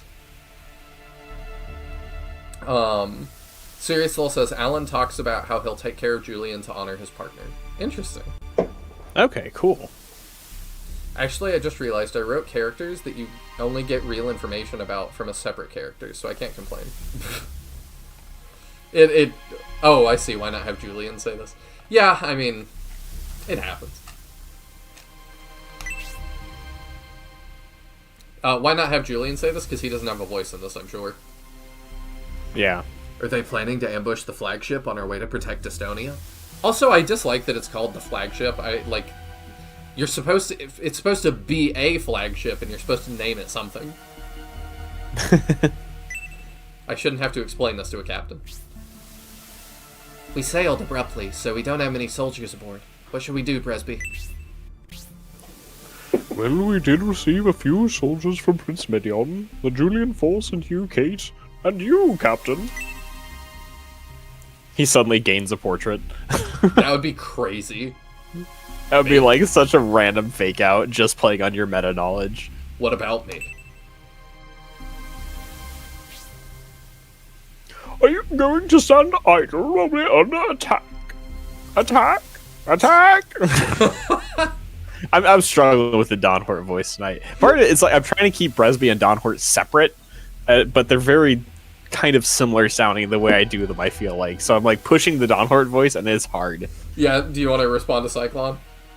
That's basically what I'm saying. Is like it's not that hard on my throat. It's just like it's pushing Dawnhort into a vocal range I don't really have to try and keep Bresby and Dawnhort separate. You're doing a good job. So I'm trying. What? Are you saying I can't hold my own? How rude! You underestimate sailors. Also, the fact that Bresby, of all people, is like, are you going to sit and do nothing while we're under attack? It's like, Bresby, what are you gonna do? Send us out like Pokemon to fight for you? I'm going to answer you from the advice menu. Uh-huh. I look like this now, but when I was young... Captain, hurry to the cabin. They're almost here.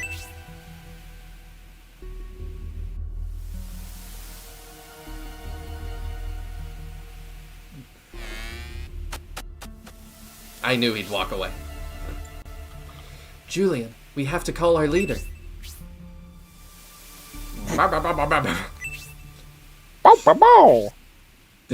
can just be... Yeah, okay, he can be blue.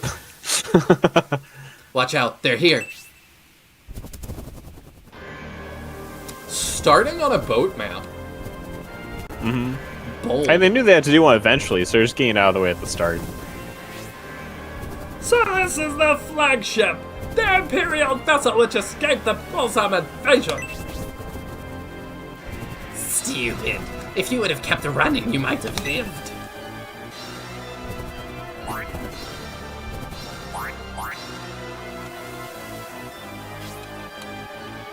This pitiful force wouldn't improve Destonia's inferior army anyway. Ah, you will make it to Destonia. We'll defeat you here. They're Destonia's invaders. If they survive, they will reveal our existence. We must defeat them, Julian. This first battle is no pushover either. Really? Yeah, especially because of choices you made.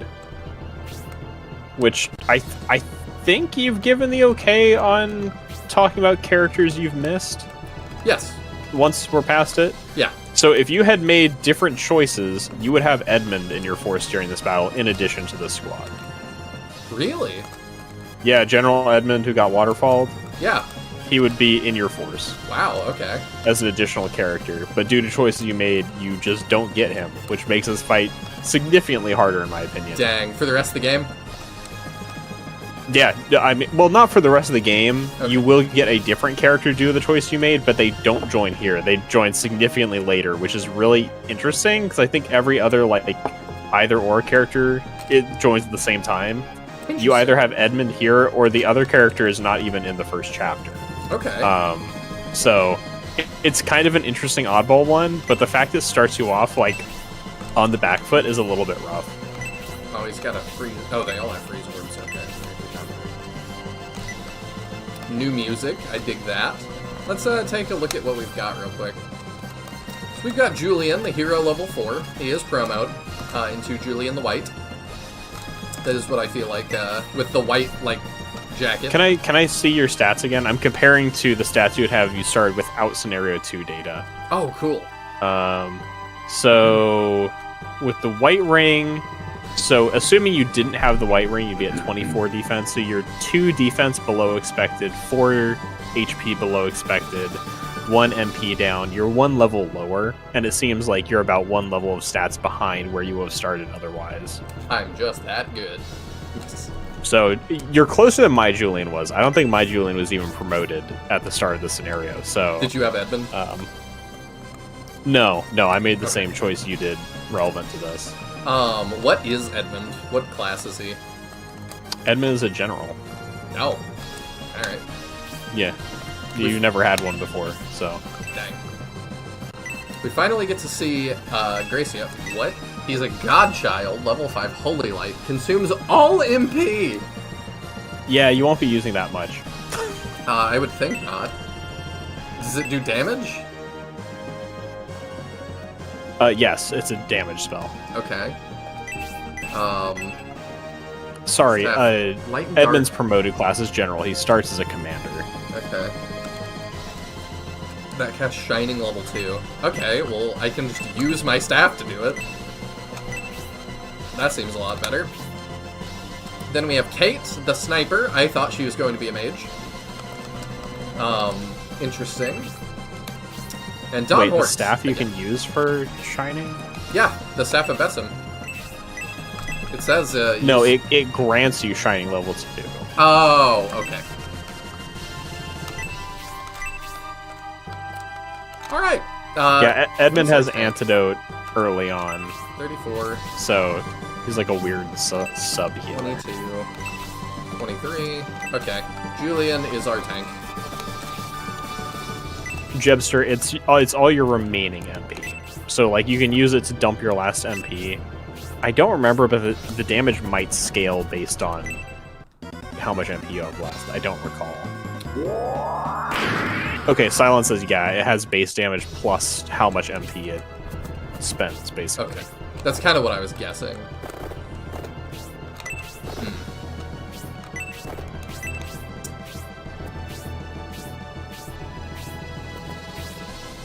Yeah, we're gonna have to... Do you have heal? I just realized. Oh, you have aura. Okay, so that's our heal. Got it. It is. I hope you don't like having MP for healing. Yeah, we're gonna have to play this smart. Yeah, She looks I ran pretty into... good. Yeah, people, like, the models look great in this scenario. I ran into a lot of times where Gracia just ran out of MP to heal due to having 7 MP as his lowest healing spell. Yeah. I have a feeling that might be an issue. That's actually optimal. Because everything is a group heal, so we want group damage. Yeah, we do want to spread the damage around. Do you have any items other than that? Okay, you have a healing drop. I don't think I want to heal yet.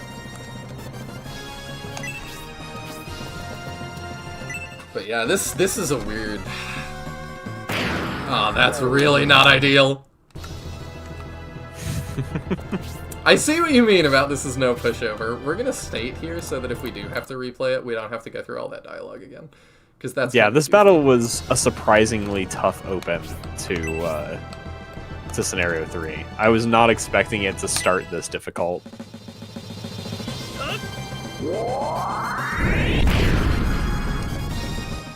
And then he's gonna take...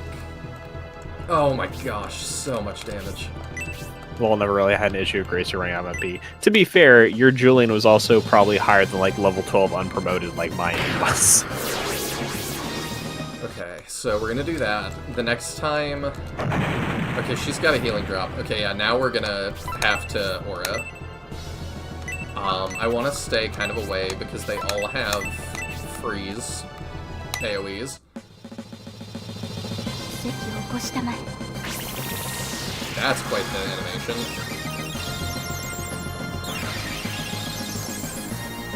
Okay. Yeah, I just kind of want Dawnhorde to go eat blows from that other Pegasus. That's fine. Oh, another thing to just be aware of is both Julian and Gracie are lost conditions.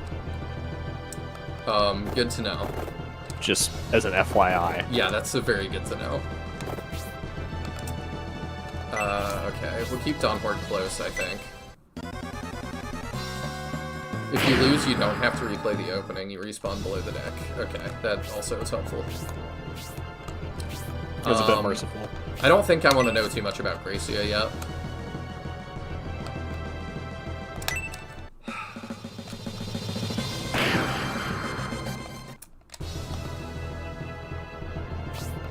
Okay, yeah, he was just going to tell you that he's a lost condition. Oh, okay. I felt like that was just, like, fight, like, mechanics knowledge that was worth knowing. Yeah, that's fine. I think we're going to do that and get rid of that guy.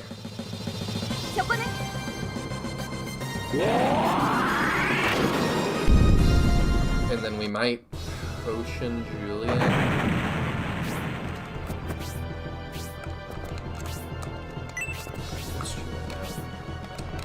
Yeah, I think we do that now.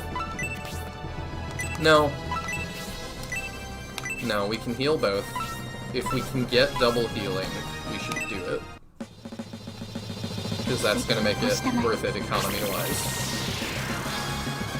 I do find it kind of interesting that this is the only Shining Force where you just start as all promoted classes. Yeah, this very much feels like we have... this is not your first SRPG. Yeah, we are banking on it not being. It's really interesting, and we discussed this a little bit before, I feel like, where it's interesting how much these 3 games really are like, you need to play them in order. You don't jump into Scenario 2 or Scenario 3 and just be like, oh, well, I want to play this storyline. It's like, no, you need to have played the previous 2 games. Defense 3, let's go. 11 damage from now, poison. Yeah, now it does 11. I love that. You don't happen to have an antidote, Wild. do you? No. If you had Edmund, he has antidote. You don't have Great. Edmund. Let's throw her forward and start on that one.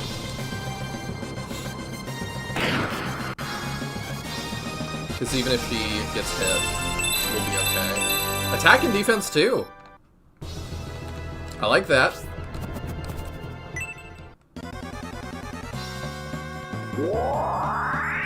Let's go, Don Hort. Good start.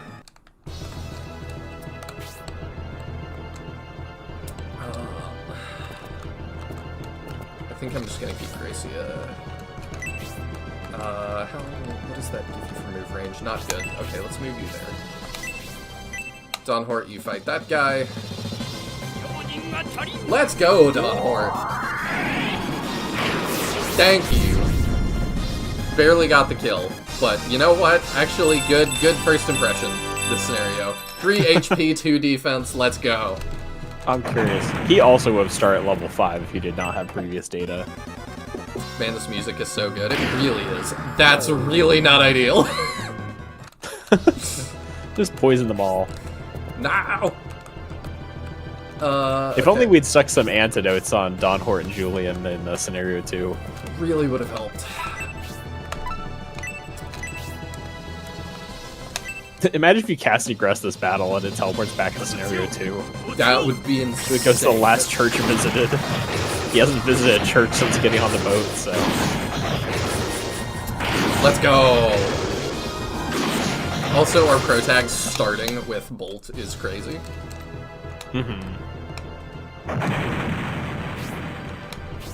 She does not start with 3 range, though. No, she doesn't. Does Julian live if he gets hit after the poison before we back her off? Smart. No. I don't think so. She might just have to take a hit for him. Oops.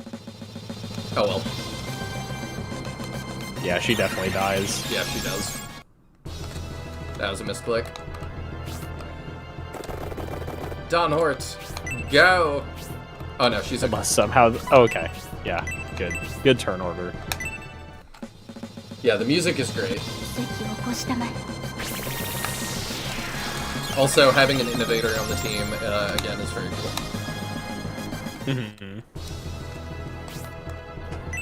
The things that only a Shining Force YouTuber would really care about. Okay, you get out of dodge. And Julian, you show us what you're worth. Lego.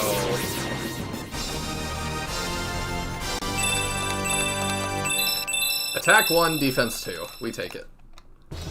Getting real tanky real fast. Cool first battle. Enjoyed that. Definitely one of the tougher first battles I've played in an SRPG, though. Do you think it was harder or less difficult than the I can't remember the name, the Gizmo battle in Shining Force 2? I knew that's what you were going to ask. Just because we've discussed that being a hard first battle. It's one of the hardest I've played in the entire genre. I think this was probably more difficult. Okay. I do think the poison is an extra quirk here that's pretty relevant. It is. Edmund also would have made that way easier. But I also would put this lower anyway because it's part 3 of a 3-part journey. And I think that also comes into account that it's like, I think this should not be considered... I don't know. I'm like, I count them as separate games. But like, I'm fairly certain you would not start with this. Whereas a lot of people would start into SRPGs as a genre with Shining Force 2. If you're starting into the genre with Scenario 3 of SF3. What is wrong with you? I think my main caveat with the, like, nobody should start with this scenario is you shouldn't, but if you're just going into this and you know, hey, there's 3 stories with 3 different protagonists, you would need somebody to specifically tell you, hey, they're supposed to be played in order. To me, that makes sense. That's the default, I would think. I mean, you would think so, but also after something like, 3 Houses. you know, like Fire Emblem Fates or 3 Houses, like somebody going back to it now who's not already familiar with what Shining Force 3 is, True, could be, I feel, forgiven for just choosing, hey, I like the orange-haired guy, I want to play his game. Yes, but there's nothing that tells you that this is, like... I think it's a little different because they're numbered. There's nothing... It's not called, like, Julian Emblem or something. Mm-hmm. If it was, then, I would think that would be more of a possibility. But also, like, you don't need to play Shining Force 1, 2, and 3 in order. No, that's true. Right? So it's like, the numbers aren't inherently...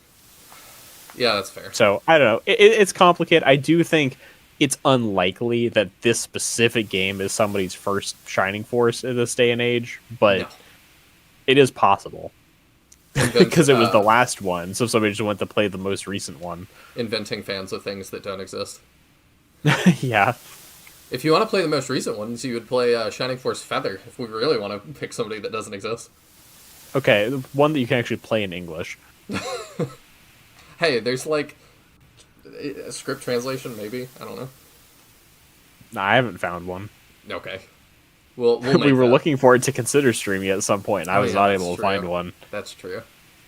So. If any of you out there want to do that before we get to Feather, would heart you forever. We weren't expecting to find the innovator Gracia aboard the flagship on its return to Dystonia. An innovator carrying the staff of Besim, the Walker Ray's biggest threat, in case you weren't clued into that. Certainly, Gracia has come to stop the Walker's attack on the Dystonia Castle. But what about the droid attack on the Wookiees? Oh, the irony! The innovator helping the Empire after being targeted by the Emperor! Gracia, with my last breath, I warn you. The Empire you intend to defend wants you dead! The Emperor aims to take both your life and the staff of Besim!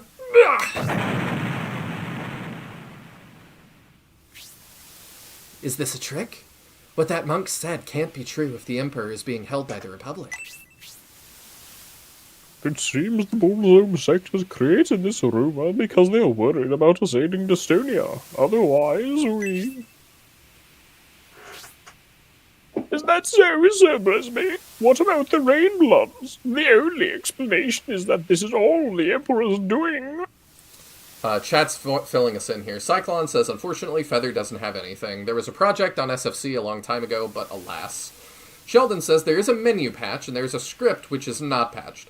If you could DM me and Taya that script, would be dope. Yeah, I wasn't able to find one, so if you know where it is, then definitely shoot us. We played through the entire Flame Dragon Knights trilogy with, like, AI Translate.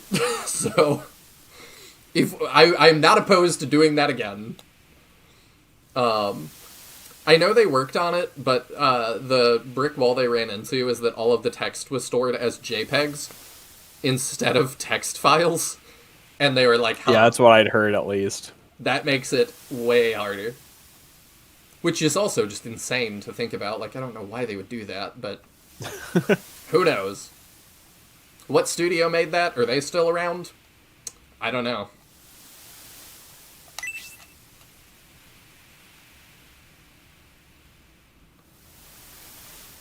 How was the battle?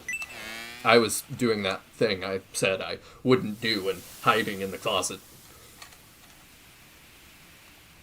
Oh, it seems we are triumphant. Your force is stronger than I thought. If not, we'd all be speaking Kermit right now. What's wrong? You don't seem to have the faces of victors. The Bullsome sect. We've won this battle, but they've given us a dilemma along with their victory. With our victory, sorry. The masked monk said the Emperor seeks to take Gracia's life and possess the staff of Bassem. This is true, then saving Estonia will be saving the enemy. Huh, Emperor Domeric. Wasn't he abducted? The Rainbloods have been active. Whether the Emperor is commanding them or not, there's nothing we can do about it right now. What do you think, Julian? Do you think we should listen to that Bolzo monk and forsake the Empire? No, they've kind of lied to us at every step. I think that he probably was telling the truth, but we still have to go save them. I agree, Julian. Although we suspect the Emperor plots against me. There is, as of yet, no way to prove it. Then does that mean, can Destonia count on your help? The purpose of my leaving Elbasan was to battle the Vandals who seek to revive the Thousand-Year Kingdom. It's your battle too, Julian. Yes, I've not shut up about it until this exact moment when I should be speaking up about it. We'll find the 3 objects Julian puts his handprint on, and then we'll go think about what he's trying to tell us. What is it, boy? Then it's decided. Sir Bresby, we will face the Bolzom sect in the imperial capital of Destonia.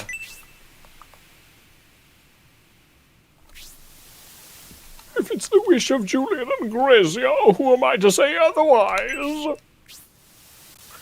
Then we shall continue on to Destonia and are committed to defending the capital per the original plan. I'm kind of confused why Julian is in charge at all here. I understand Gracia and Bresby. I do not understand Julian. I would think it would be Gracia and Bresby.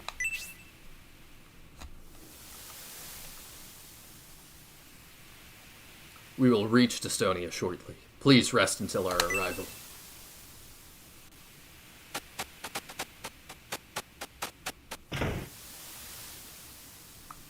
Oh, okay. I have control. If I remember correctly, I think like part of the reason Julian's kind of in command is just because he's the only one of this group with experience fighting Vandals before. The thing that Bresby doesn't believe exists and definitely would not give up. So he's kind of our like military leader. I understand that, but I'm like, Bresby I feel like has been through campaigns before, having been part of the Empire, and it's like he doesn't believe Vandals exist. He probably thinks we're just faking it. Mm-hmm. What advances plot, and are there things I should find before I do? If you go into the HQ room and leave. Okay. So we gotta talk to There are 3 things to find. None of them are out on this deck. Okay. It's only a little further to Destonia. I'll give you a shout when we get close, so until then, get some rest. Oh, I can't walk up there? I can't Titanic moment with myself? That's as close as I can get. Oh, you know what? There we go. We can have the moment together. There we go. Do do do do do do do do do do do do. All right, we're done. Could be the second time I get copyright claimed for Titanic music on this channel. Because then it would be Grammy-C, and that just wouldn't work as well. You know what? Fair.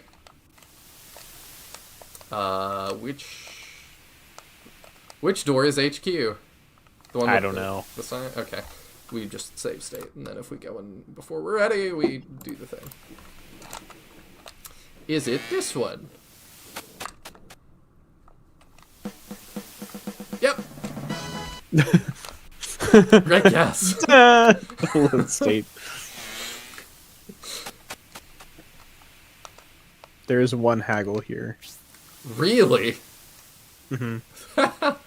I have no other customers and no way to sell to anybody else, but I'm gonna hide parts of my shop from you. Yes. The one you're going to now. Oh, well. Also, from now on, whenever you meet a new character, their entry gets added to the encyclopedia. Okay, are you telling me don't save it to the end? Read it as we go this time? We learned... Seems like that would be safe. Okay, we'll do that. We learned of the Destonian aggression and hurriedly set sail, abandoning some sailors on shore. Because of that, the weapon dealer, who went on shore for supplies, was also left behind in the capital. Well, okay, can I steal his stuff? Oops. Gone to shore to get supplies, will return before the ship sails. Oh, that's so sad. Oh, I wish I could have stolen from him. That would have been funny. This isn't Undertale. You can't just steal because the shopkeeper's gone. Oh, is that a thing in that game? Yeah, it is. On the genocide route, the commands like buy and sell and whoever become like take and steal and something else. I don't remember the other one. That's fun. And you do just like loot the money, and then you can take as many of the items as you want for free and stuff.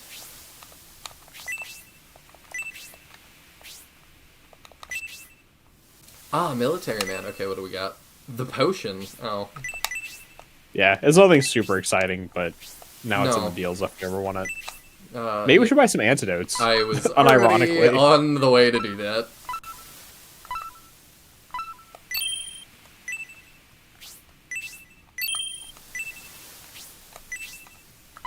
There's 3 things on the ship to find, Justin. Oh, good reminder. I'm not going to fill up on that. Alright, let's have a look-see around. Also, speaking, I was joking about the Shining Force Feather Studio closing down, but we really did take a brutal hit this week. Did you see that? Nope, I don't know what you're talking about. We lost the studio that made Mighty Number 9. Oh, I hadn't heard that. I am shocked they were still open. Yeah. Like, were they doing anything in the interim? I don't know. I saw somebody on X that shared it and was like, my 3DS port! Now! I've been waiting this whole time. And somebody asked, like, have you actually? And the guy was like, no, it just was, He said, I think the last we heard about it was Amazon canceled pre-orders for it, like, after 10 years or something. Yeah.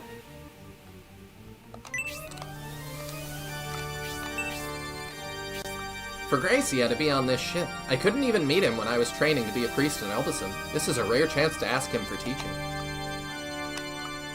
We thankfully escaped the clutches of the enemy invasion by fleeing to Estonia. Must we return to the capital? Oh, well, that's unfortunate. When the priest heard Gracie aborted the ship, he got flustered. That child seems to be somebody really important.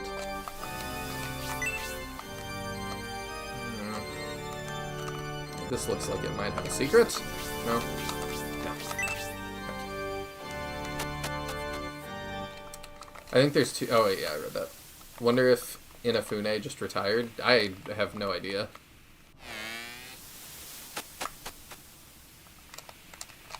Hello, gentlemen. You could have helped during a fight. The giant flying object that appeared in Estonia. Valkyrie, it seems to be called. How exactly do you plan to fight it? With you watching, apparently. It's quite far from the port of Destonia to the capital and Destonia Castle. The Bullzone forces are taking advantage by blocking passage at key points. Okay, so we'll expect heavy resistance. The current is fast today, so we may arrive in Destonia sooner than planned.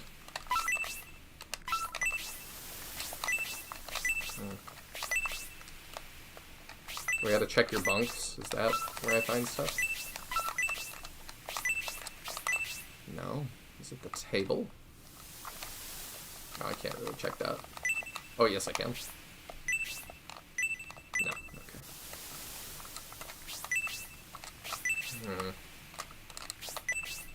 There's 3 things, and I have, like, 1 room to go. I feel like... I'm not doing great. Oh, well, there's definitely... Okay, well, there's some stuff. Bright honey, okay.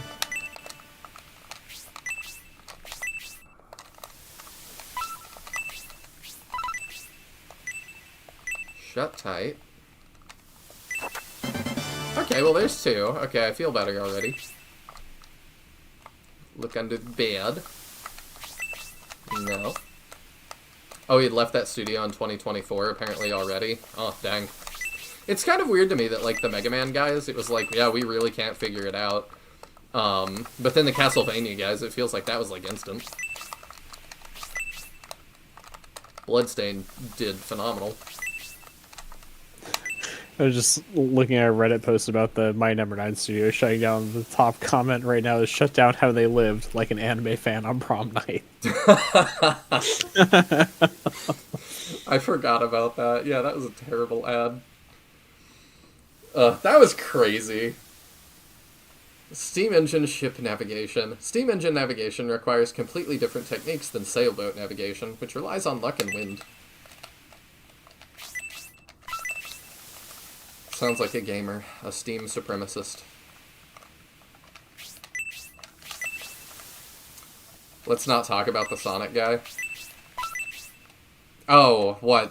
He did Balan Wonderworld? And then didn't he, like, get, like, in trouble for insider trading or something crazy?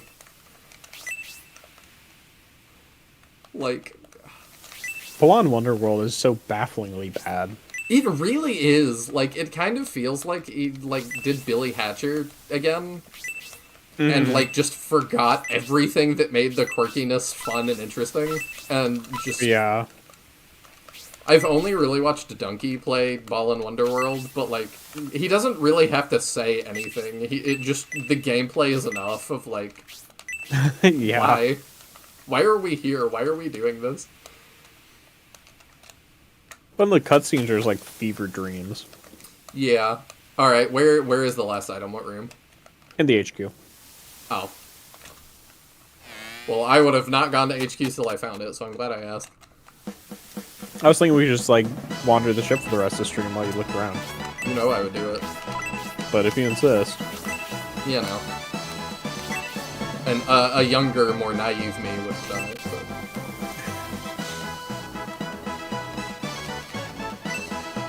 There we go. Really? A small mithril that fast? I mean, you've had access to mithril prior to now for Julian, so... Okay, let's deposit that. Probably bright honey, so I don't want that yet. The rest is fine. Give me advice, Presby. What do you think? Thanks to the ocean currents, we've reached Dystonia ahead of schedule. I'd like to let you get some rest, but there's no time.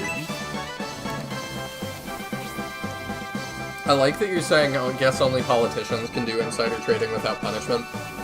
And I just think of all, like, our Congress people secretly debating when the next Sonic game is going to come out, and if they need to, like, short Sega stock or buy more Sega stock.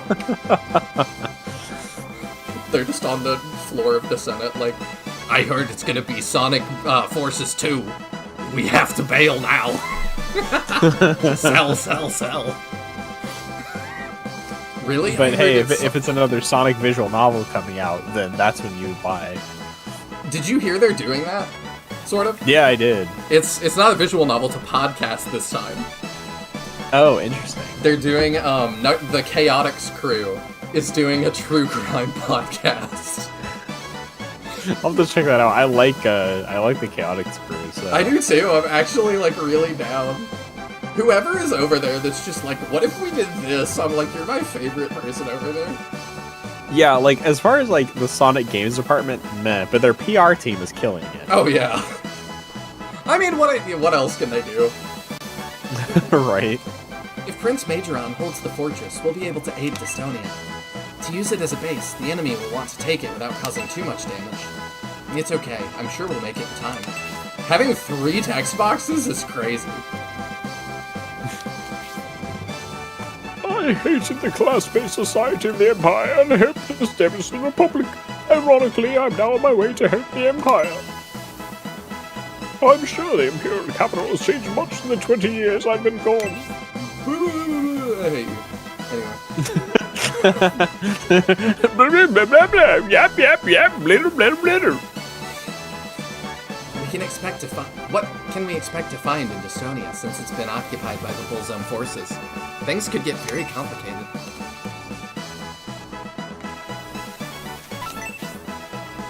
The Godchild, 1 text box. Random archer girl who came from nowhere, 3. It's kind of what it... Yeah, like, actually. Really? There's nothing hidden in here? Now you can look. This is crazy. What is the point of this? No, I really? Good question. There's actually nothing hidden here. This is a pointless room.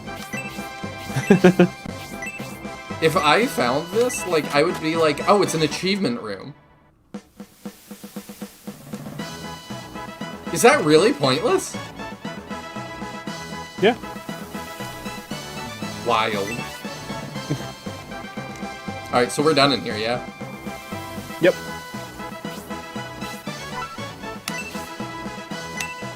I was seeing if it was possible to put Don Hort on Ben Harvey. I wasn't necessarily gonna do it, but I did wonder. That room is for something else. Okay, I appreciate the vaguity. It's crazy. Waiting isn't my cup of tea. I shall create the Don Hort Defense Force on this day. The Waluigi knows must command respect. It is Wait, waiting fun. isn't his cup of tea. Did I? I said tea! Yeah? I posted in your, the Force games of my tier list of what drink I think each Scenario 2 character would drink. And he's at the very top of the list in the tea category. What? Did you really? Yeah, of course I did. You said we could post whatever tier list we wanted to, so I made a tier list of what their drink of choice would be. Okay.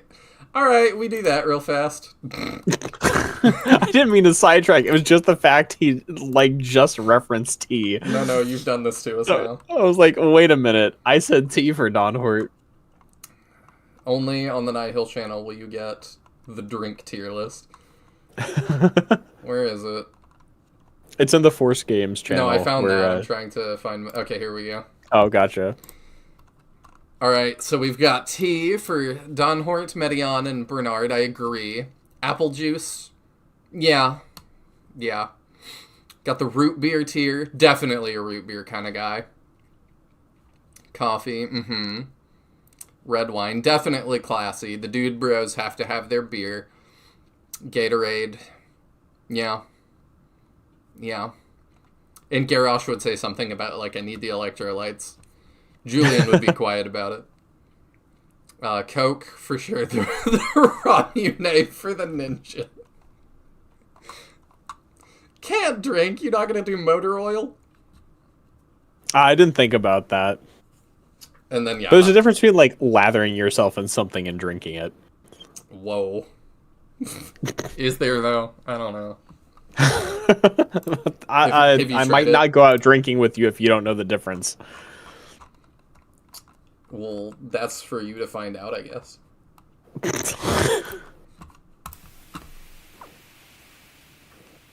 This is the third time that somebody has told me this. In-game, not the lathering yourself. Oh. The tides of fascination be your mother. Rocking back and forth in this room is making me sick.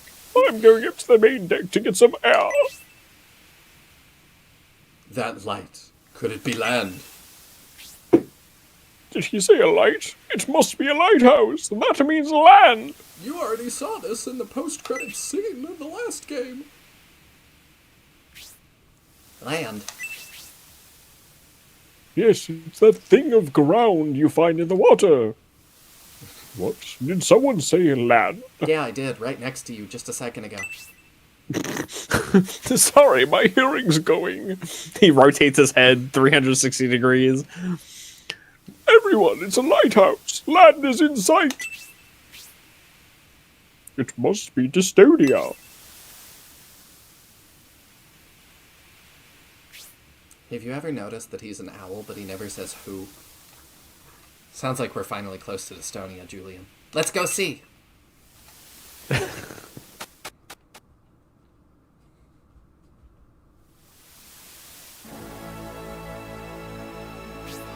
That's Dystonia? That's Dystonia, Gracia. Meanwhile, couldn't Bresby just fly out and back and see how close they are? We haven't seen that he can fly yet, and I'm wondering if, like, he's old, and so maybe he can't do that anymore? I'm not really sure.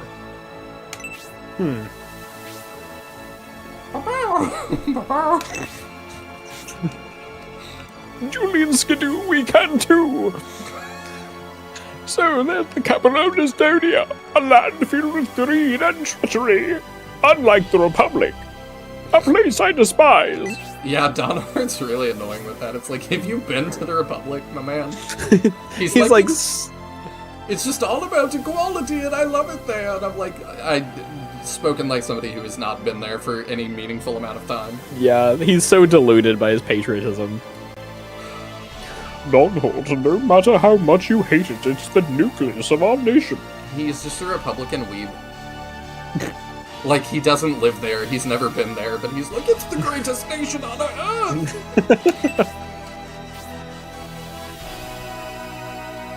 I'm aware of that, Presby. I like the school outfits, but not in a weird way. Carries around his Benetton body pillow.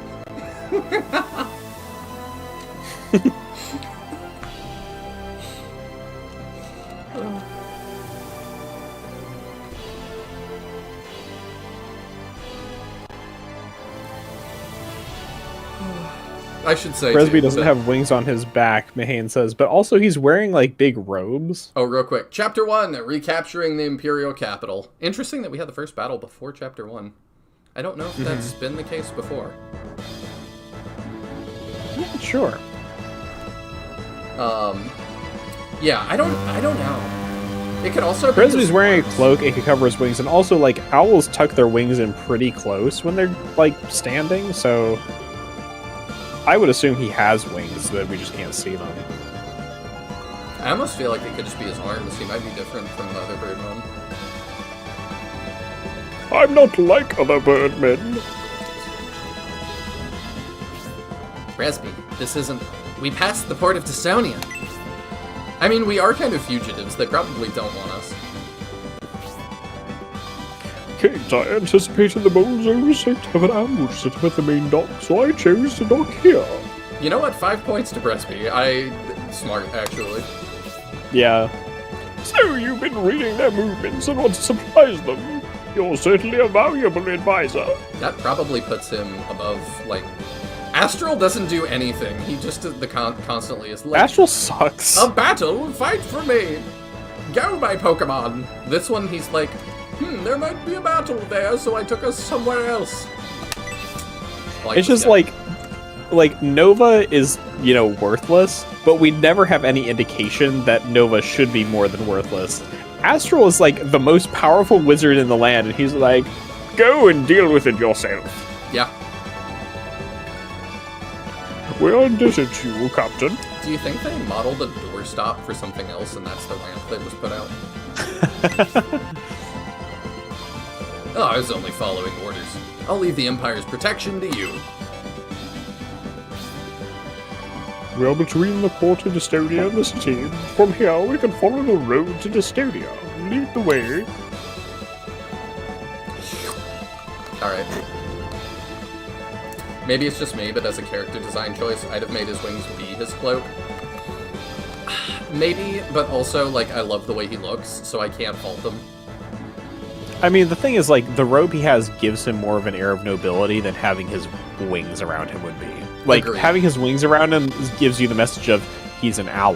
Where having that robe gives you specifically, that he is a royal advisor, person of importance. It tells you more about his character. I agree, and also the birdmen in the past games are all, dressed, sort of, so I feel like making his wings be his clothes would, kind of separate him out from that. Yeah, it's the kind of thing where it's if we were in a setting where he's the one bird person and you'd want to make that his defining character trait, then sure, but bird people are not rare and shining force, so dressing him in a way that tells you more about him as a person is more interesting. I agree. But, the way you're visioning it in your head, Mahane, also might look pretty good. When you make it to Destonia, be sure to visit Father Scholar. The priest knows Presby, so he'll surely offer you aid. His name is Father Scholar? Yeah, okay. I guess. Can I go back in here? Oh, I can. I wonder if there's new dialogue. Flagship Church? Astral only has 1 HP because he's old. I disagree, because doesn't he, like, wrestle the king to the ground? Like, he does get into a physical tussle with the king, if I remember correctly. Oh, there is? The father mentioned Father Scholar, who lives in Estonia. Grand Act knows him better than I. Until Father Scholar left his position, the two were rival scholars. Father Scholar was a scholar? Wow. Estonia had to have been attacked, but I couldn't see any sign of Imperial soldiers. Everyone was surely defeated, no doubt about that. I saw a row of houses along the road over there. I think they're being occupied by the Bullzone sect. I just can't forgive them. Let's march, Julian, and drive them out of town. I would love if we go into a bunch of houses and it's just all the Bullzone monks. Like cooking on the stove and stuff. Where could the Walkie-Ray be? If we don't find it quickly, Estonia will be turned to ash. Ignore that, like, the thing turning it to ash should be pretty evident. Better than Dr. Butcher. Oh, from Flapjack. Is that what his name was? Oh, Dr. Barber was, the Flapjack one. After the flagship set out, I wonder what happened to Estonia. The Imperial Army likely abandoned the city to protect Estonia Castle.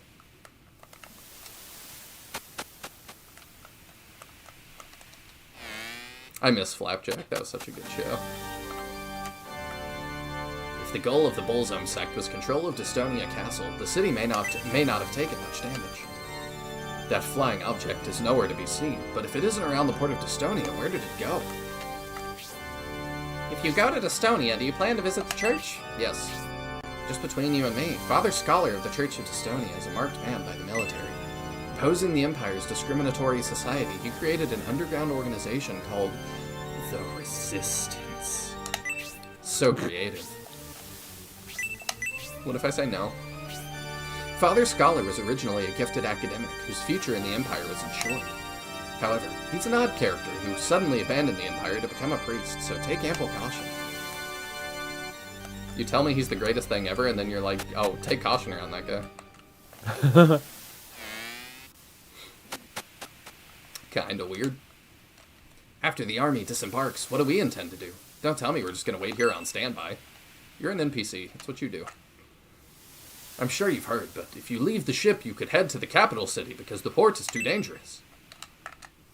This area isn't safe. There are always cargo workers and busy streets in this area, but today not a single person is about. Maybe they're all in their ship holds talking about how nobody's around. Alright, nothing in here.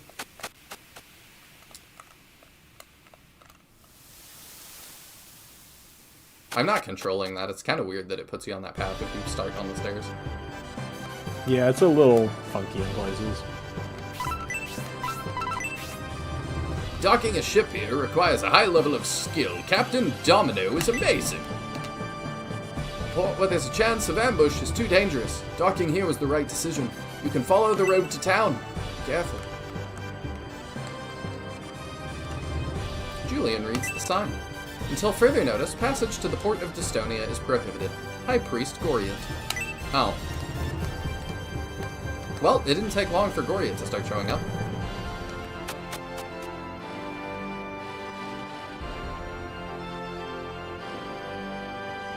This looks familiar. So, this is the army who arrived aboard flagship.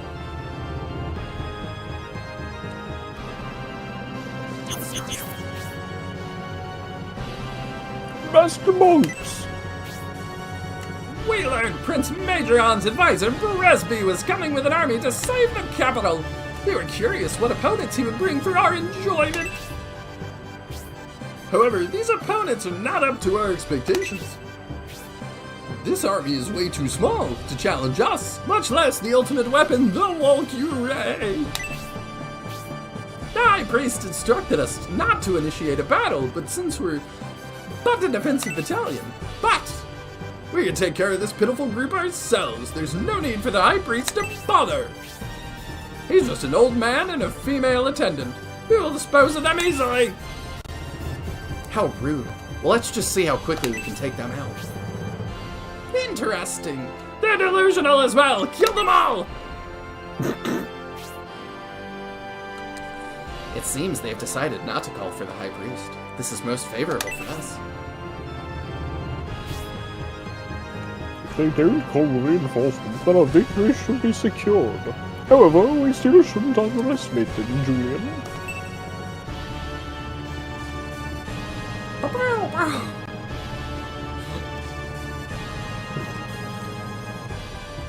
Now we're looking more like Scenario 2. Alright, what do we... There are 2 items. Okay, I can't scroll past that, so...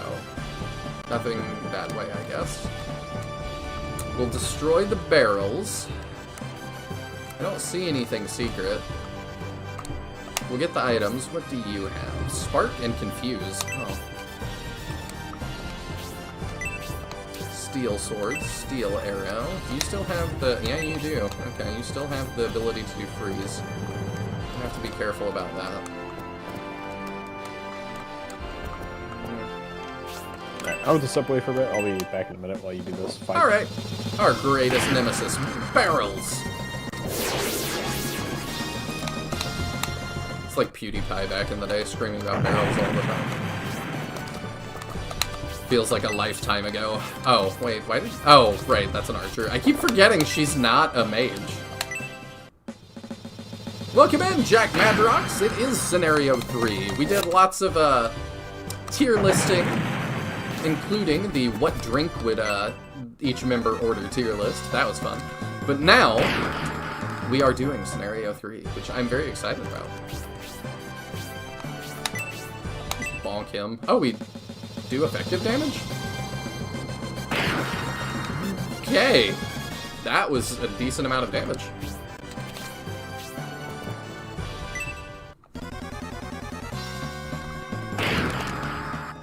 Oh, they only do 1 to us now. Wow. That's crazy. Huge difference.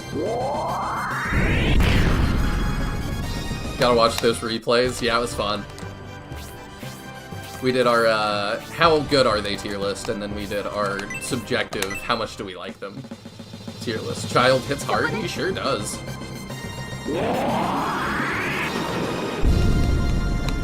I need to make sure to use Shining as well, because I do want to see what that looks like.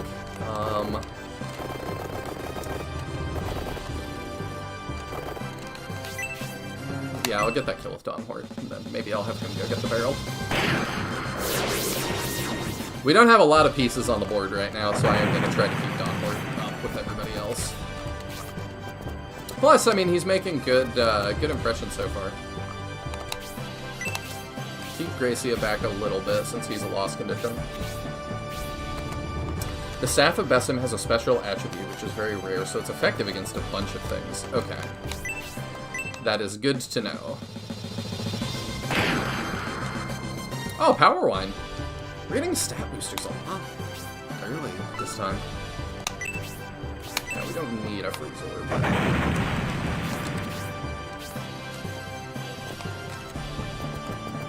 We'll stick together. Gonna send Dawn Horde to start that one.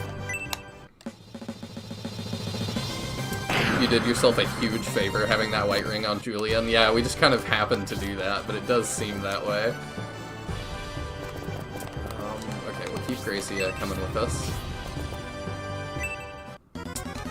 Might send Julian around to get the last crate, or last barrel. Oh, there's 2. Dang. Alright, yeah, we're gonna send him around, and I think we're gonna send everybody else to assist Dawn Horde.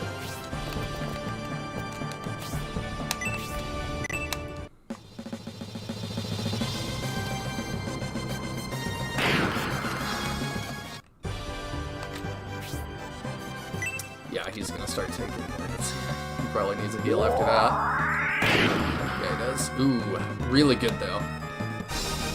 Level 5, what kind of gains do we get? HP 3, defense 2. I like it. We need some survivability.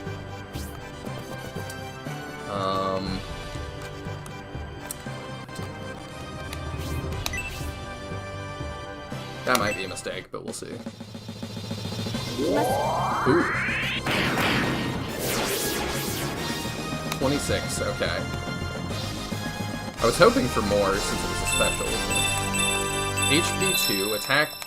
That might have been attack and defense 2. And a healing now, okay. And then Don Hort gets that kill. Nice, nice.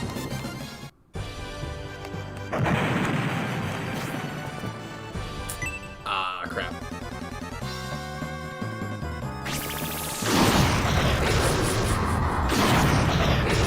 Glad we lived that. Yeah, the archers, I'm a little worried. Oh, shoot. Yep, that might be death. Oh, it's so death. Dang it.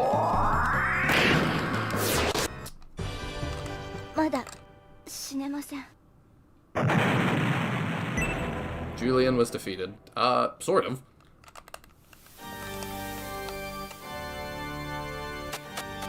I assume he spawns back for us. Yeah, okay. Rip the child. Oh, you can't... Yeah, it doesn't like you saying that. I can kind of understand that one.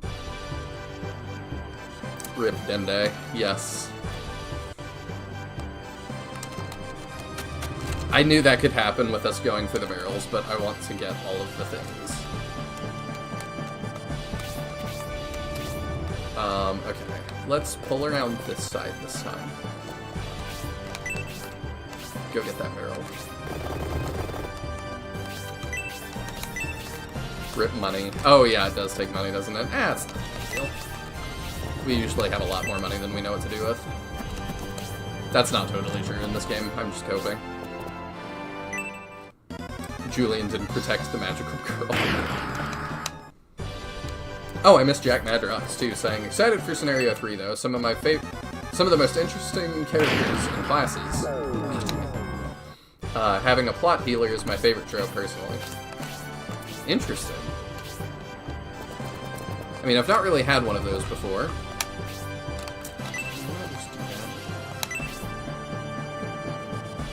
Yeah, we'll start on that. We actually have antidotes now. Which is good. Just so I know. Okay, that is an AoE. Good to know.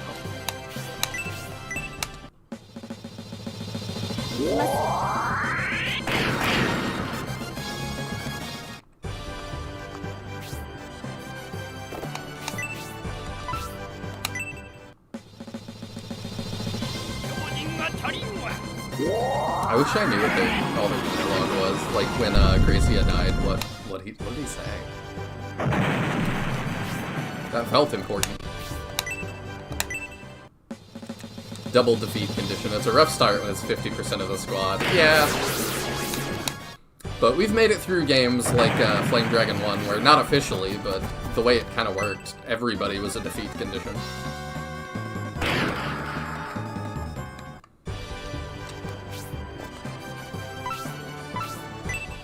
Okay, so Gracia has high priority too.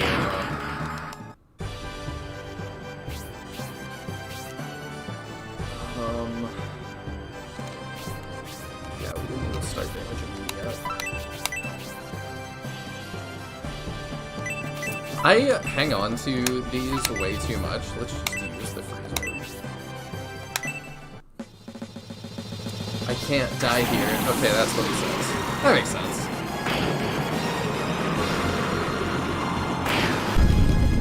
That was pretty mad. And now Julian's gonna die if I don't heal him pretty quick.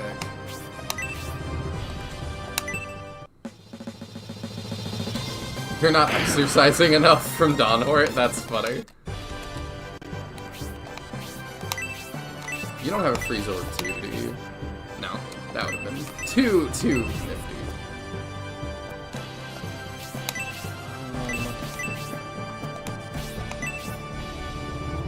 She's not gonna get that kill. I think we just get rid of him. He's just our judgmental grandfather.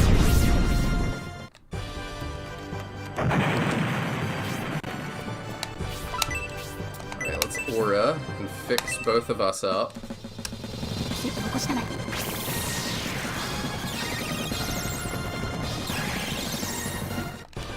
That helps. Just don't poison me. Thank you. I don't want you to move yet. Did I get you an antidote? No. I'm gonna have to use one with, what's your face in a second.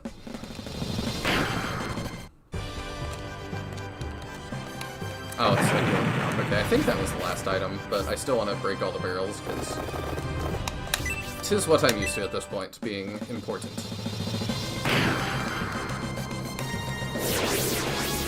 He levels off the barrel. Attack 1, defense 2, can't complain.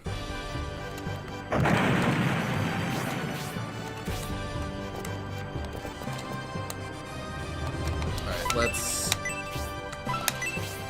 fix up Julian. Great! Gracia could heal us again. I worry about the 2 archers. Oh, I can put him over here, and I can aura her. And then that heals us both up to full. That puts us in a pretty good spot. As long as we don't get sparked right this second.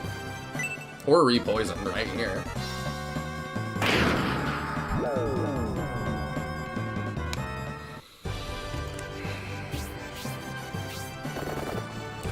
It's fine, I'm not mad.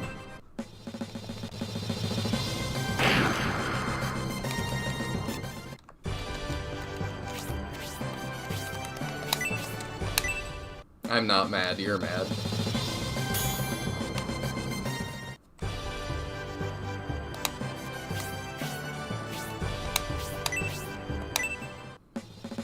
Wow. Wow, that is the most efficient fast monk ever. What was that?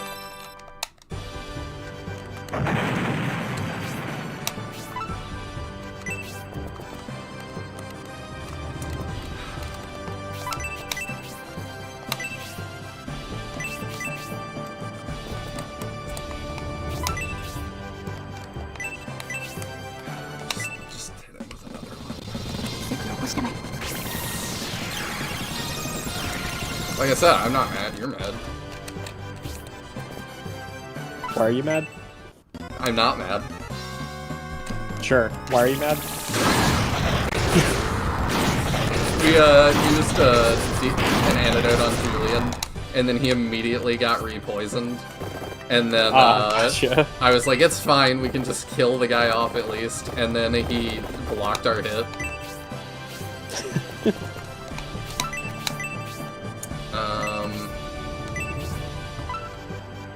Yeah, let's do that. Let's just move in such a way that he has to come down. I think that's the play. We're also not on a run back, that's fine. Definitely not. There we go. I just wanted more Gracia experience, you know. I was worried that he was going to be a low-tier character, so we're giving him EXP early. See? Lots. I do love the theme of throwing hands at the docks for these games. They work it pretty early every game. I didn't even realize, yeah, for Scenario 1, I suppose they did too. Because that could be considered the Garrosh fight. And I like these as, like, set pieces. Mm-hmm.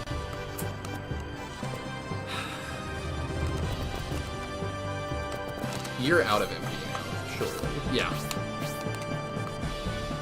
I think Dawnhort is the one that has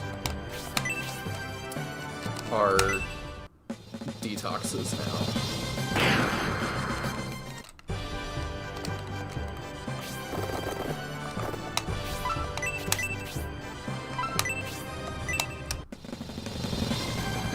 Yeah, we're going after the archers. I just worry about Julian, but I think he'll be okay. Nice. Hey, we got Hypno Arrow. That's crazy in Battle 2. Yeah. Yeah, now you're gonna come down. I'm hoping we do, like, 4? 3. Okay. We're Gucci. It's fine. Everything's fine.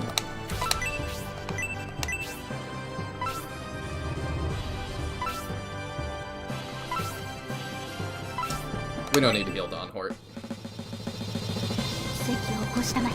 I wanted to use All Gracie. It's efficient for EXP reasons. Probably. Yeah, see? Level 7 Gracia. Only a top-tier player could have a level 7 Gracia by the time he finished Battle 2.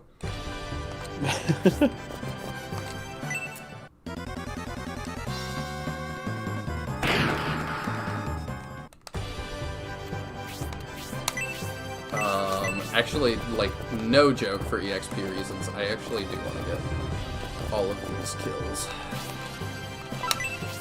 I do that, and I spark. There we go.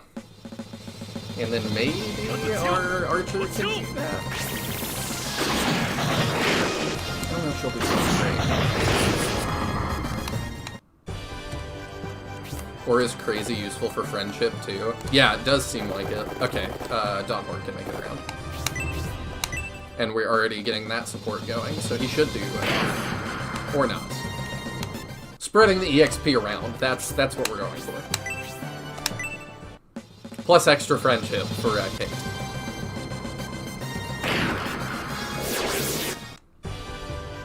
Do we have MP left for Shining? I don't think so, but I do want to see it still. No.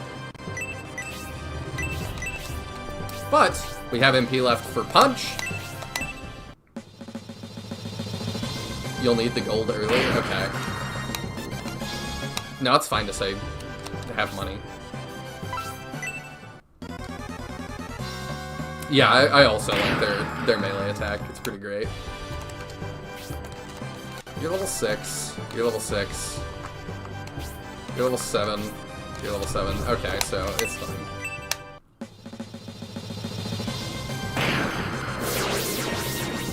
I was gonna say, Don Hort's making a much better impression early on, but the fact that he's a blue unit, not a green unit, already makes a better impression. Oh yeah, it makes a huge difference.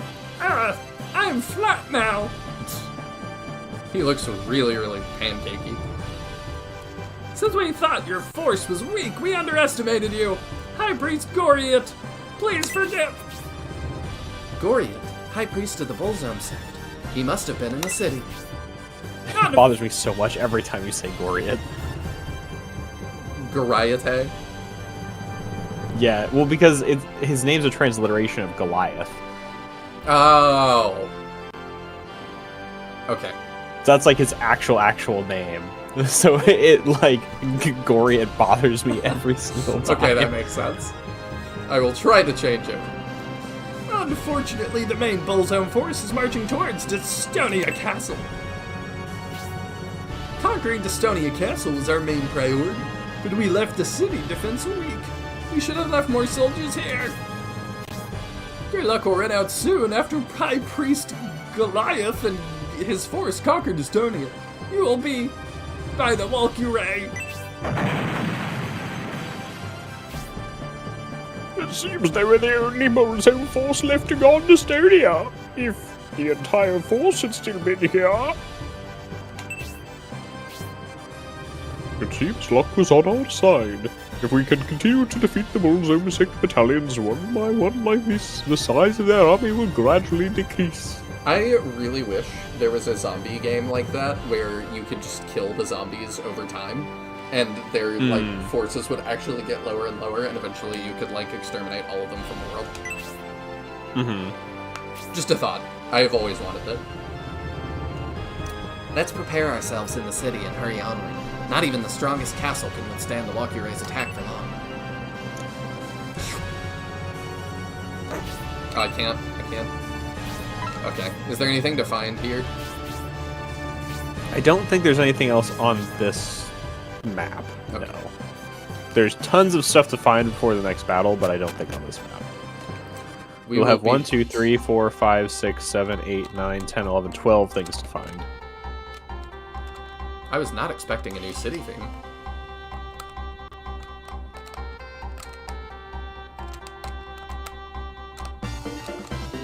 Ooh.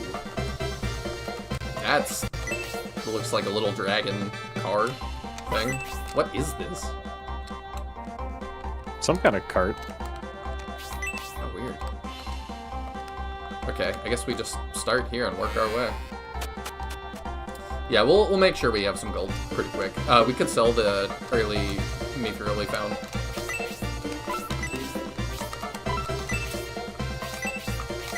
We're usually not pressed for mithril, so if we end up pressed for gold, we can make it work. Yeah. Oh my gosh, they went so hard on this city theme.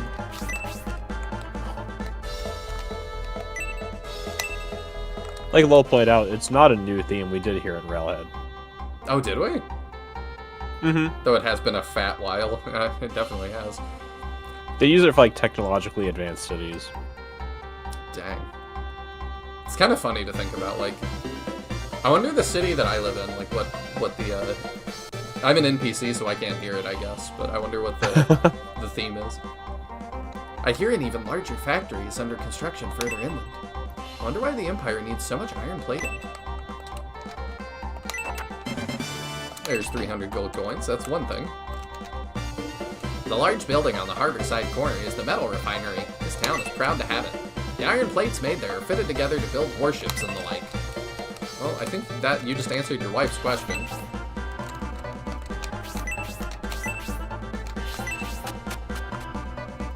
A handcart, most likely. It has, like...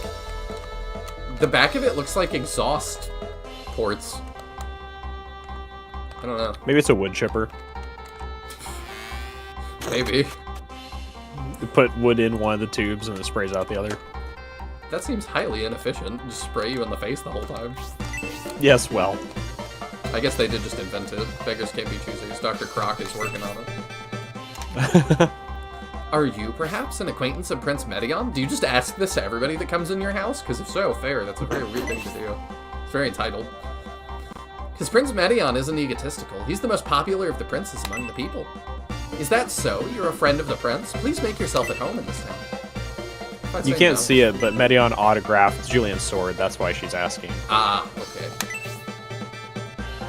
Prince Medion doesn't judge people by their rank. As proof, he used to go to harem and live it up with the people there. Well, okay. The house where the mother of Prince Medion was born is right around the corner. It's not a very nice house there. The area between the harbor and the shipyard is inhabited by nothing but the poor. It's called harem. Well, okay. Yeah, there are mushrooms growing in there. Ew. You wanna talk about the poor and having mushrooms growing in your cabinet? I know what you do. Go on some crazy trips. Materialistic attitude invading society. It seems we are only happy when we reach material contentment. The attitude in society today is distorting the minds of its citizens.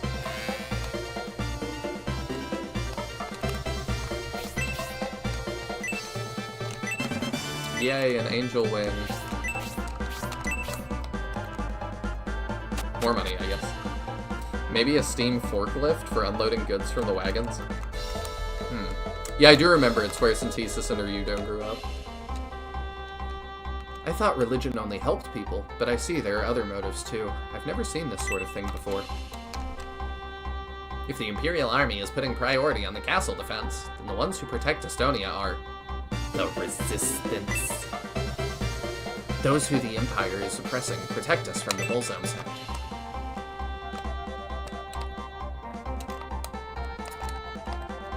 After Star Wars 789, I'm so done with, like, the Resistance as a faction name.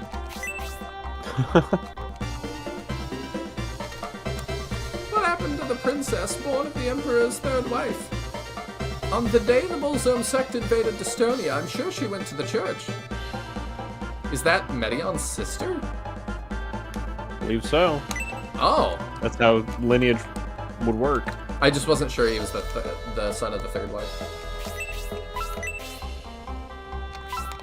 Well, if all three of the sons have different mothers, then he's the youngest. What are these little bouncing beehives? They're very cute. That's probably what that is.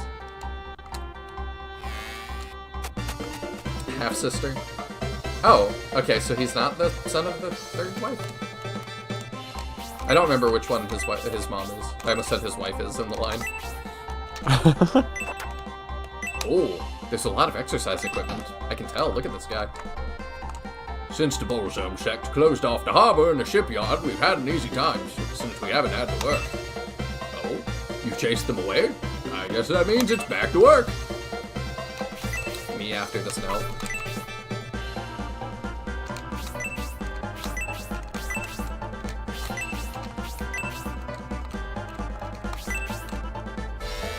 The math sounds right. I don't remember the number of mothers involved, though. Huh? What? Huh? You're not going to say the town's been liberated, are you? No. Just as I thought. As long as they have that flying weapon, there's no way we can beat them. It's nap time until the castle is occupied. I'm glad you're invested. If I say yes. Huh? Really? It's been liberated? Come up with a better joke, okay? I'm gonna sleep a bit more. Alright, I'll just help myself to your... Oh, you locked up. Never mind.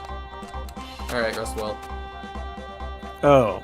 Silence says, Madron and Arrogant have the same mother, the first wife. Medion's the second wife's son. Oh, okay. Never have I been so excited to find an antidote herb. I don't want Gracia to have that, though.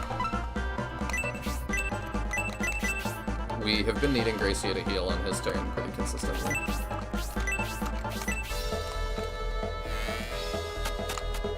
Also, this is so similar to Garen from Fates, it's just funny. Yeah. We were joking about that before, that we're going to put Domeric on the Republican throne, and he's going to talk about, like, oh, I've been talking to the ceiling this whole time. Yeah. I do wonder if the designers for Fates have played this. I don't know, it's a good question.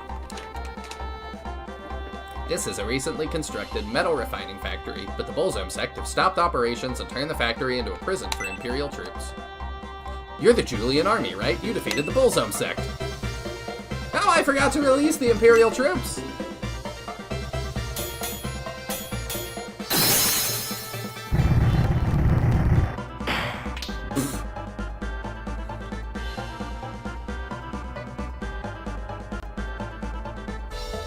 What's this? Why have we been freed? I don't see the masked monk. What happened to him? He must have ran away in fear. I'm afraid not. Oh, it's just the old man. If they didn't run away, where did they go? They're headed for Dystonia Castle. What? Dystonia Castle? They intend to use that flying weapon. Where are you going? It's obvious, isn't it? We're going to Dystonia Castle. They're great. How are such weak soldiers going to help? I didn't say that. You said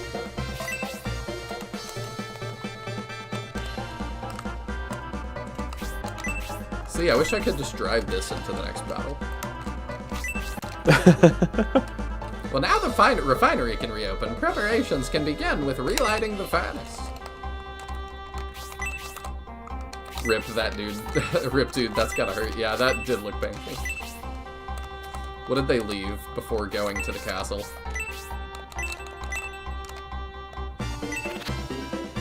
Swift boots! Wow, already. I mean, like I say, you say already, but we are starting with promoted units. Yeah, true.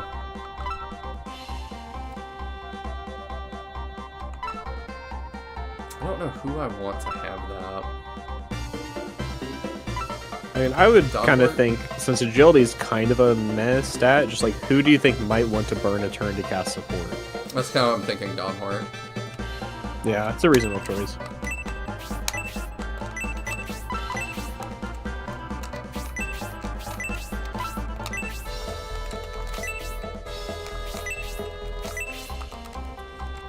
How'd you like fighting the tank? That was fun. The plot of it could have been a little bit better, but the battle was fun. Also a little bit weird that, what's his face? Garvin just turned into A Five Nights at Freddy's character, all of a sudden. It did. I'm not really sure why that happened. We had debates about what that was, like, in universe. Five Nights at Garvin's. Yeah, that is definitely what that felt like. I'll get right on that fan mod.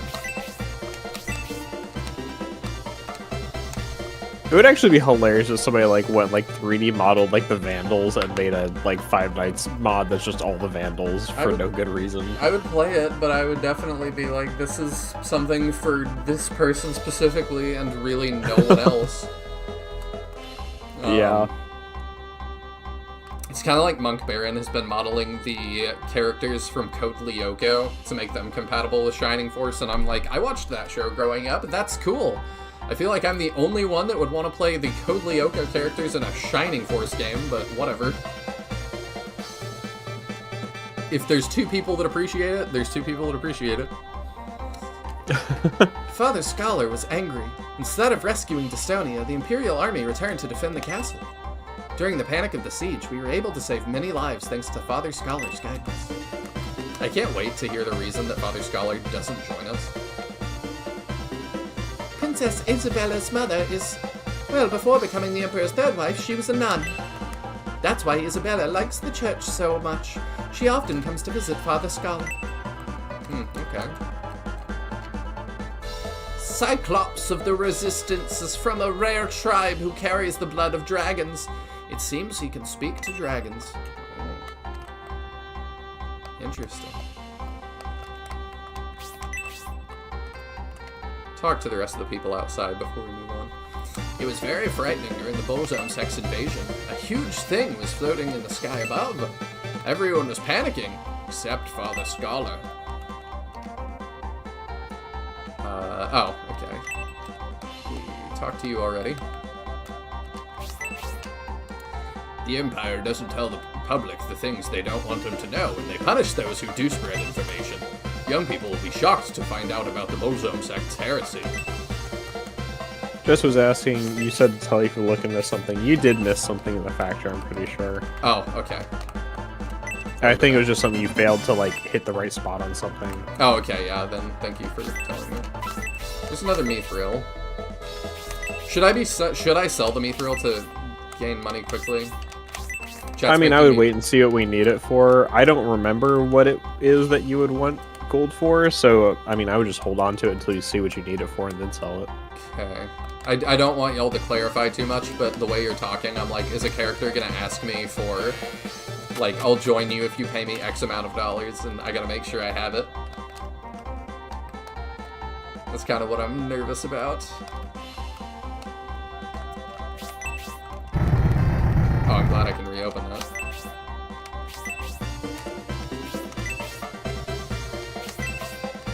There's a character in the Tellius games that is that way. Gotta have enough money to afford his services. And then he charges you, actually. I don't remember if he charges you per kill or just per, like, chest opened or something, but it's like a really teeny amount to the point that I was like, oh, haha, it's flavor text, he doesn't really charge you. And then I was watching a playthrough, and I think his Mangs actually ran out of money completely and pushed, like, open chest, and he was like, you don't have the funds for that. And I was like, oh my gosh, like, I think it's like 50 gold or something.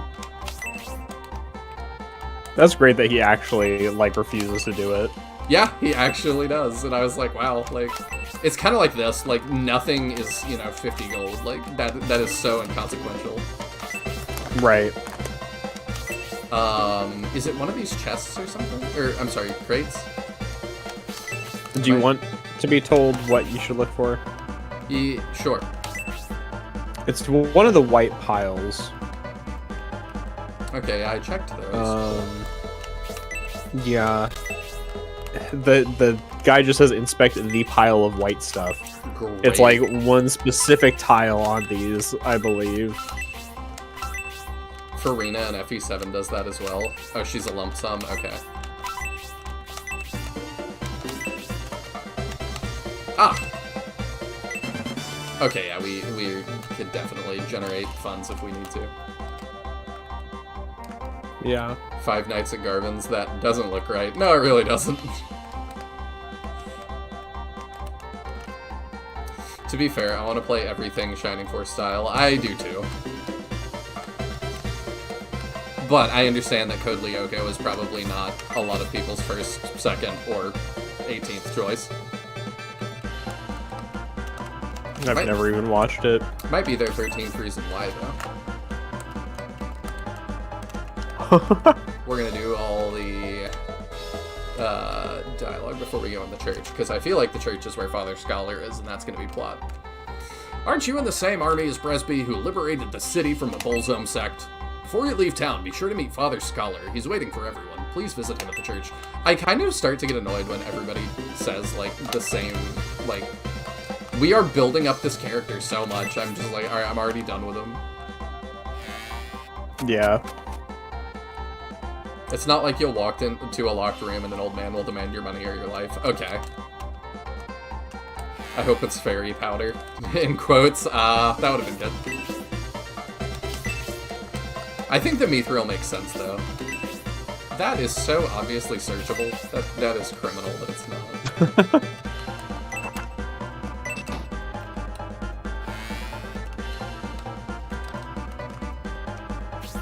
Everyone's happy the town is liberated. The Empire restricts celebrations.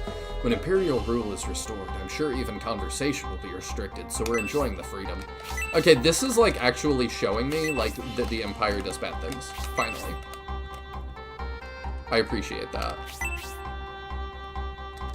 There are 2 deal weapons here. Okay. Bronze Rod, Power Onk. What does, oh. I don't think we want them, do we? That's what we have. Yeah, that's what we have. It is. We could take a knife if we want a ranged option for Julian. Nah. There we go.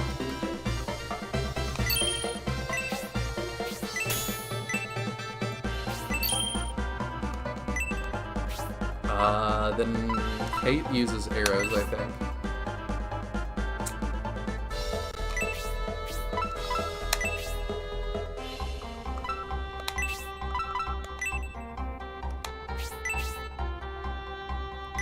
Kate might already have a Robin arrow.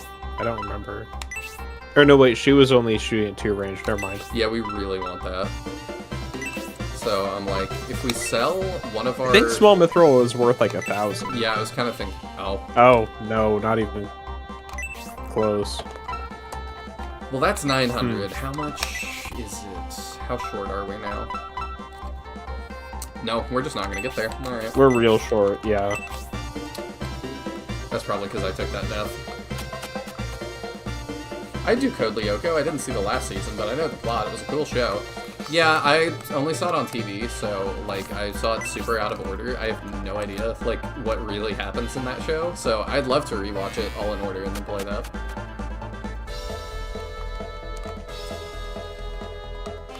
Oh, that was a Zelda reference? I didn't get it, because I'm not a huge Zelda person. As criminal as that feels to say. I was surprised to hear the town had been liberated. I was so happy I flew out to the storefront. Princess Isabella appeared from the church. She was able to hide from the Bullzome sect. The abduction was terrible, and the Bullzome invasion is even worse. With that giant flying weapon leading the way, they captured the city. Only the Resistance fought back.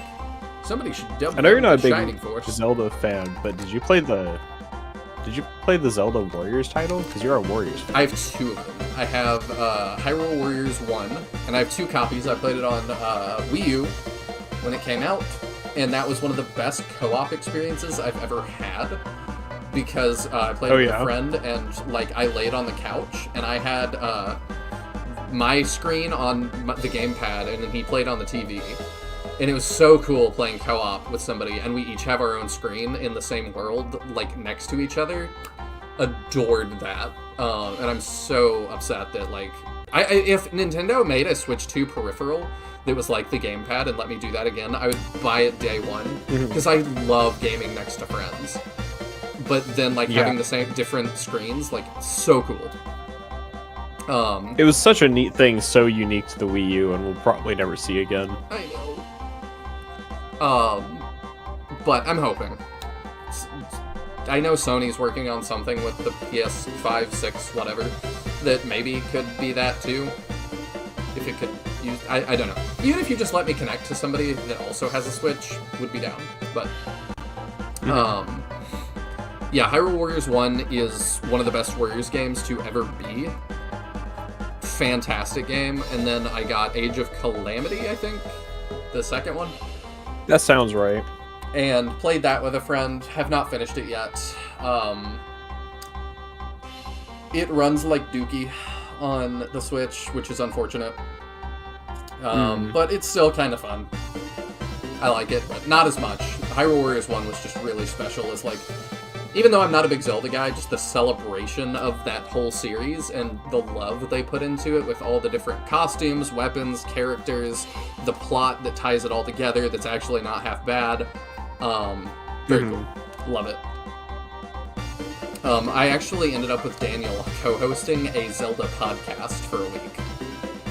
And it was one episode, but that was fun. And I went on there and was like, yeah, my favorite is Hyrule Warriors, please don't shoot me. They were very kind. You'd be short on gold anyway, it's either the Robin Arrow or the Heavy Halberd, unless you farm money beforehand. Oh, okay, well, maybe you should have picked the Robin Arrow, but whatever. In addition No, you love Don Hort. Yeah. In addition to the war between the Empire and Republic, a war between the Bullzone sect and the Empire has begun. Wartime is a chance for us to make a great profit.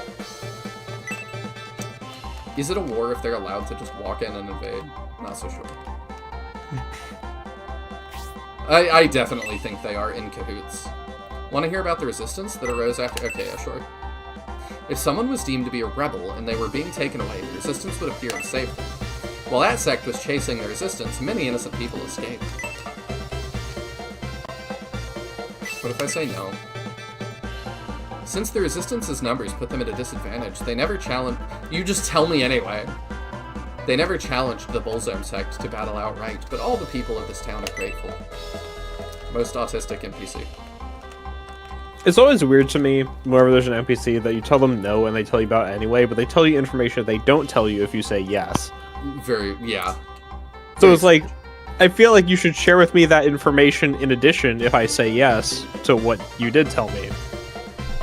Yeah. Like, very, very weird. Very typical RPG, but weird. The very first one? Oh, okay. I see. I've always wanted to get into Hyrule Warriors, but I've got no one to play with, and solo is boring. Don't have enough interest in Zelda for solo play. The One Piece Warriors titles are fun, though. I have only played Pirate Warriors 3, and that was for a tiny bit, and then I refunded it on Steam because I didn't have a controller set up, and lord, it was unplayable with a keyboard and mouse. They look fun, though. I probably will play them when I read One Piece, which I will do when they get close to the end. But I would still recommend Hyrule Warriors, even solo play.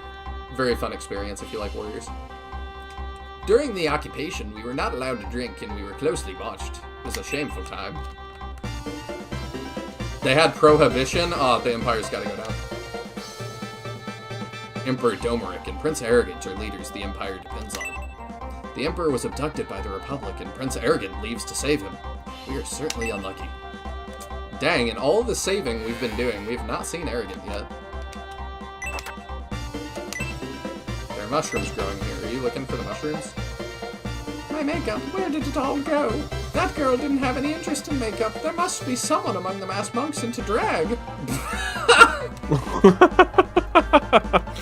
That's great. I'm just picturing a guy, like, putting lipstick on his little mask. This will make me look pretty.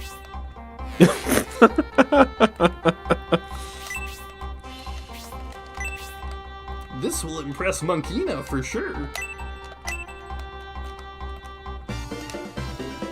After the Empire was abducted and the war with the Republic broke out, those dirty bastards waited for the Imperial Army to begin invading the Republic before making their move. You're Julian, the leader of the army who defeated the Bullzone sect. They were a creepy lot. During the occupation, things didn't feel alive around here. Please have something to drink. There's like 4 dudes. The Bullzone sect climbed the hill and went through the rocks in that direction. A frontal attack on Estonia Castle. They have a lot of confidence in that giant flying weapon. Nobody wants to mention it, but while they occupied the town, we were holed up in the shelter above. They're even building an altar in the center of town. They are such disturbing people. While the city was being captured by the Bullzone sect, Father Scholar protected Princess Isabella. Where in the world did he hide her? I get it, we love Father Scholar. Also, I don't think I call attention to it. The ceiling fans look phenomenal.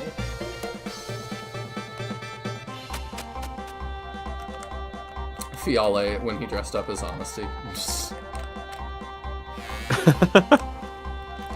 For the glory of Bullzone, I had to stuff my shirt. What happened to what happened to this room? It looks as if that girl is staying here. Oh, something smells good. Okay. Status and gold. By knocking down others, position is born. Status will then give rise to income. This is success. Okay. Night, Ragnarocker. Good night, Ragnarocker. I hope work goes well. Thanks for hanging out.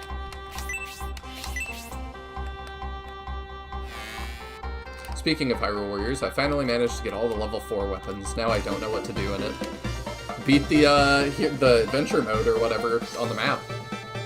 The room where those masked monks were staying is such a mess. Unbelievable. Now I'll be cleaning. Where were they staying?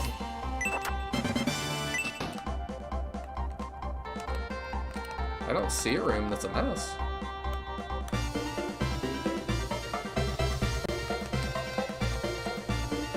Do you know what she's talking about? I don't know. I assume it's the room she's in, but they didn't, like, make it look messy. They made the bed. Alright, I think we're done in here.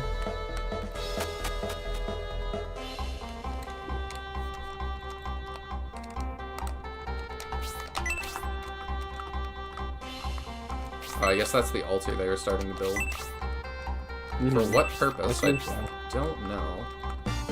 I'm very curious if we're gonna ultimately see Bullzone and what he's gonna be like compared to, like, Zeon. Yeah. I'm expecting more of a Zeon than a Dark Soul. Are we done in the town, you think? Are we good to go to the church? Let's see. There's one particularly relevant item you're missing. Oh, we didn't go into the base yet. That's fair. It's definitely a controller game. Pirate Warriors 3 and 4 are both worth playing, but you don't want to touch 3 till you're pretty far into the series. I also really like even the older Warriors games. I've been playing Dynasty Warriors Gundam 1 when I've had free time, which has been very slim as of late. Part of that is I'm trying really hard to get the Gundam channel going.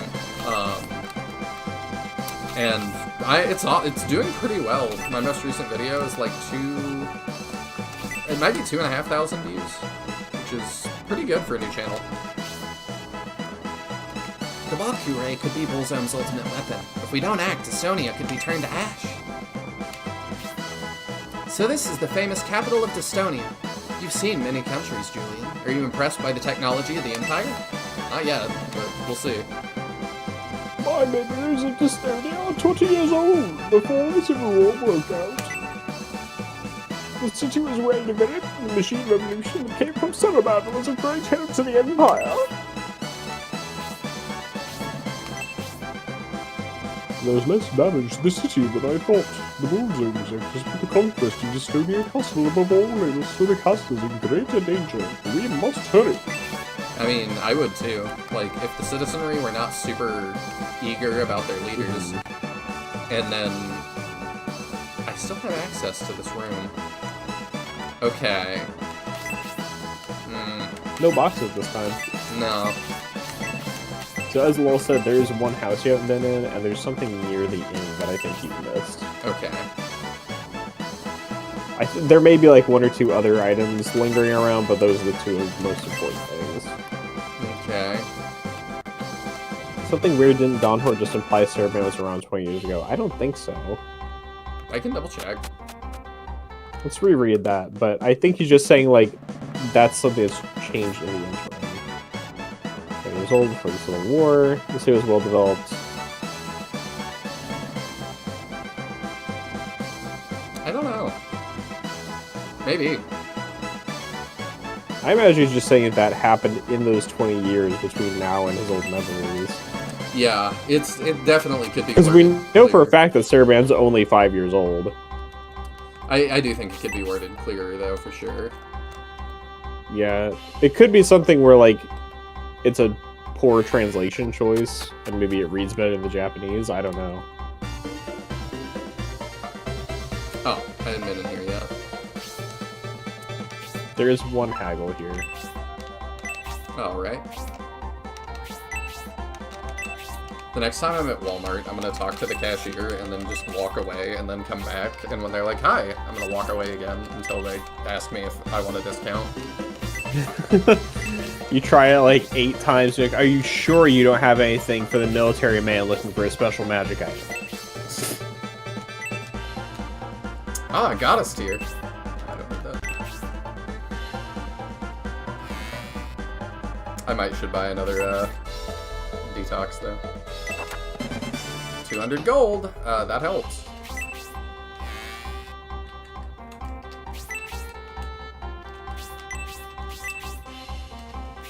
Even if it's just for a short time, I'm enjoying not having any military around.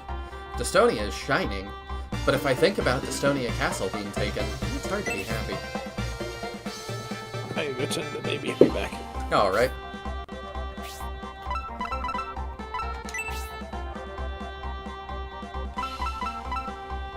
Oh.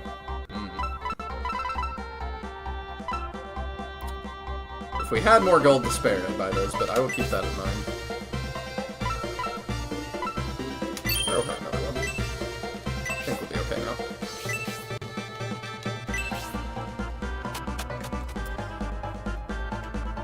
I don't know if that was the house I haven't been in, but I am going to double check everything. He said something near the end I missed. Is it in the tree? No.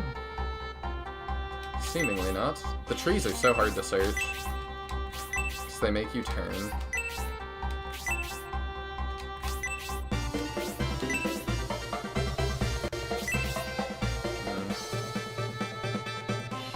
Alright, let's double check houses. We've been in that one. We've been in that one. Can't go in that side. We've been in there. That's the weapon shop. One more house. Okay. Item shop. Thought we went in this one. Isn't this like the family?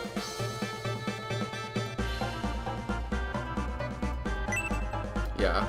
No. It's not the family, but... Oh, there's one next to the church. Okay. Ah, okay. I love this game, but the town exploration started to get to me by this point. I can understand that, but also, like, it's so much of, like, what I feel like Shining Force is. I'm not letting it get to me because this is the last game I'm ever gonna have town exploration in like this.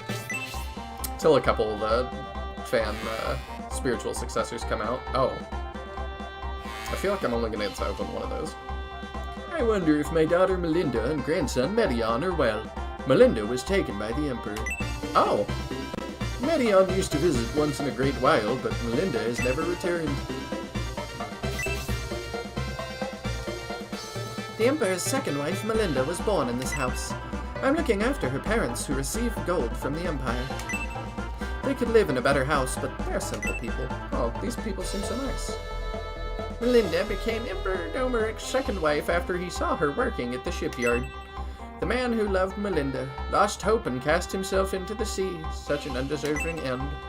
Ah, Domeric was moved by the tomboy. I get it.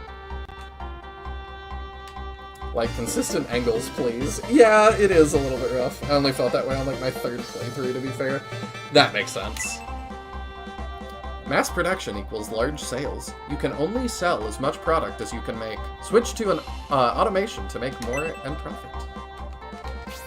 Dang, clamoring for AI already. Maybe I get to open all of these. Health bread. Okay.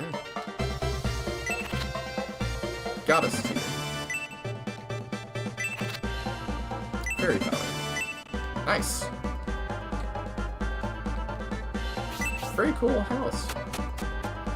I think I'm gonna go shove the bread into the convoy for the time being. We have very few characters, so we really need to preserve our slots.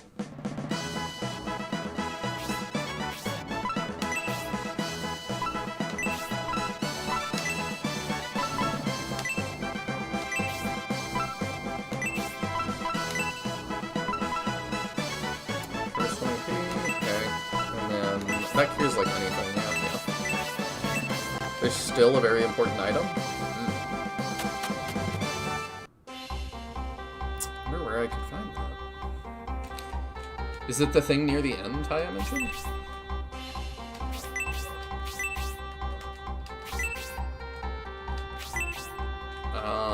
Outside, inside.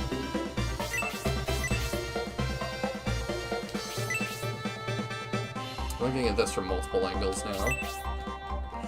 When Ty said the item is near the end, I think he meant to say near the church. Ah, okay. I mean, there's definitely, like, I can get around back here. Ah, okay. I was like, I can get around back here. Gateway map. Okay. Let's go. Alright, thank you guys. So we're good to advance plot. Yeah, that was pretty well hidden. You really gotta turn the camera. I'm always suspicious when I can, like, walk behind these buildings, but a surprising amount of these towns, it's been not... There's not been something there. But it reminds me of, like, SF2, where you can, like, search and find the, Mithril, like, behind the tower at the beginning.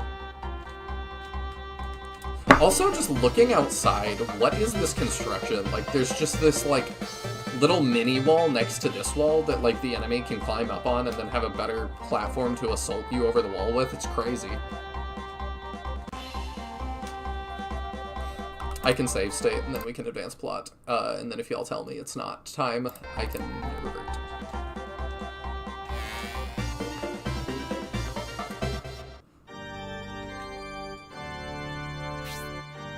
Oh! What are you? I've been waiting for you, Julian Army. The fanciest church I've ever seen in the Shining Universe. We've returned as promised, Father Scholar. I was getting worried you might not make it on time, Rashby. If not for this Bullzone sect invasion, I'd prefer the Empire destroyed. You've never been one to mince words. I know your goal is to reform the Empire's prejudiced society, so there's no need to speak of its destruction. Father Scholar, I didn't expect such extreme views from you. Despite everybody telling us that. Blue. He's also an ape man, by the way. Really? Weird. So is he the same race as Rock? Or are they two different types of, like, monkey men? I'm gonna see what both answers get me on this. Is this man really a priest? I don't trust the way he talks. What about you? Not yet. You don't believe I'm a priest? I assure you I am, on the surface. I'm back. Welcome back. Are you certain you can speak so freely? What if the soldiers hear? You are wanted. You'll be captured.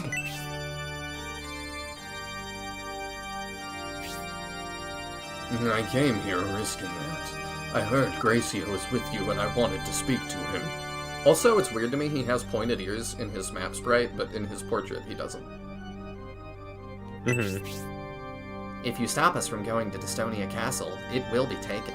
And that would mean the last of the Empire. Why delay us? I used to be a scholar and advisor serving Testonia.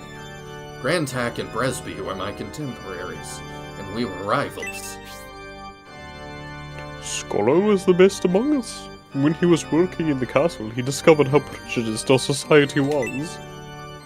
So he abandoned his studies in order to reform the Empire. He was working in the castle, the best place to reform the Empire, so he left to reform the Empire. He was working in the castle late one night. His eyes beheld an eerie sight. What are you talking about? That's the Monster Mash. Oh. He was working in the graveyard late one night. And he is very Monster Mashy. Yeah. He beheld the prejudice of the Empire or something. I don't know. I need more time to work it into the tune. Didn't know I'd put you on the spot to freestyle. Serious Soul says he's also an ape man, and I asked, is he the same, like, kind of monkey man as Rock, or are there two different kinds of monkey men? And he said, kinda, I don't know. I think there's two different ones, because this one looks like an orangutan to me. Yeah. And what's the name of that yellow kind of monkey? Oh, if I look up yellow monkey, that's a Japanese rock band, apparently. Oh, well, that might be Rock. I think I might be thinking... No, that's not the right one. I'll keep looking while we do this conversation. I became a priest in Elpersham and returned here to Destonia Church. The entire time I've been organizing a resistance force to oppose the Empire. So you're the mysterious leader of the resistance the Imperial military is seeking? Indeed I am, young lady. I'm surprised to see you're leader of an anti-imperial organization, and Bresby, our advisor, has been keeping this from us. So why do you stop us from going to the castle?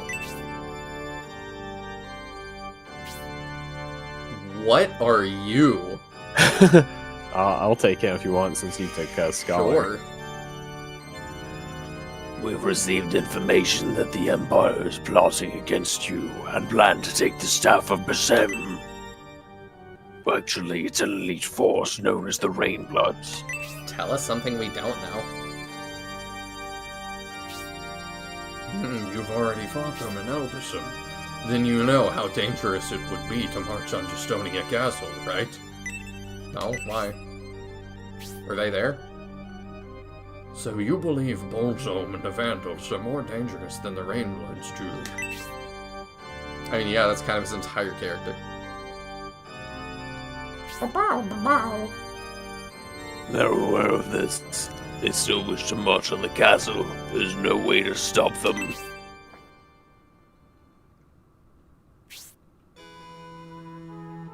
You want to be Isabella? You take this one, I'll take the other. Okay. Scholar, may I still go with the Julian army as promised?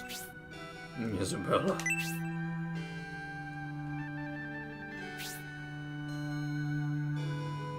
How can you allow it, Father Scholar?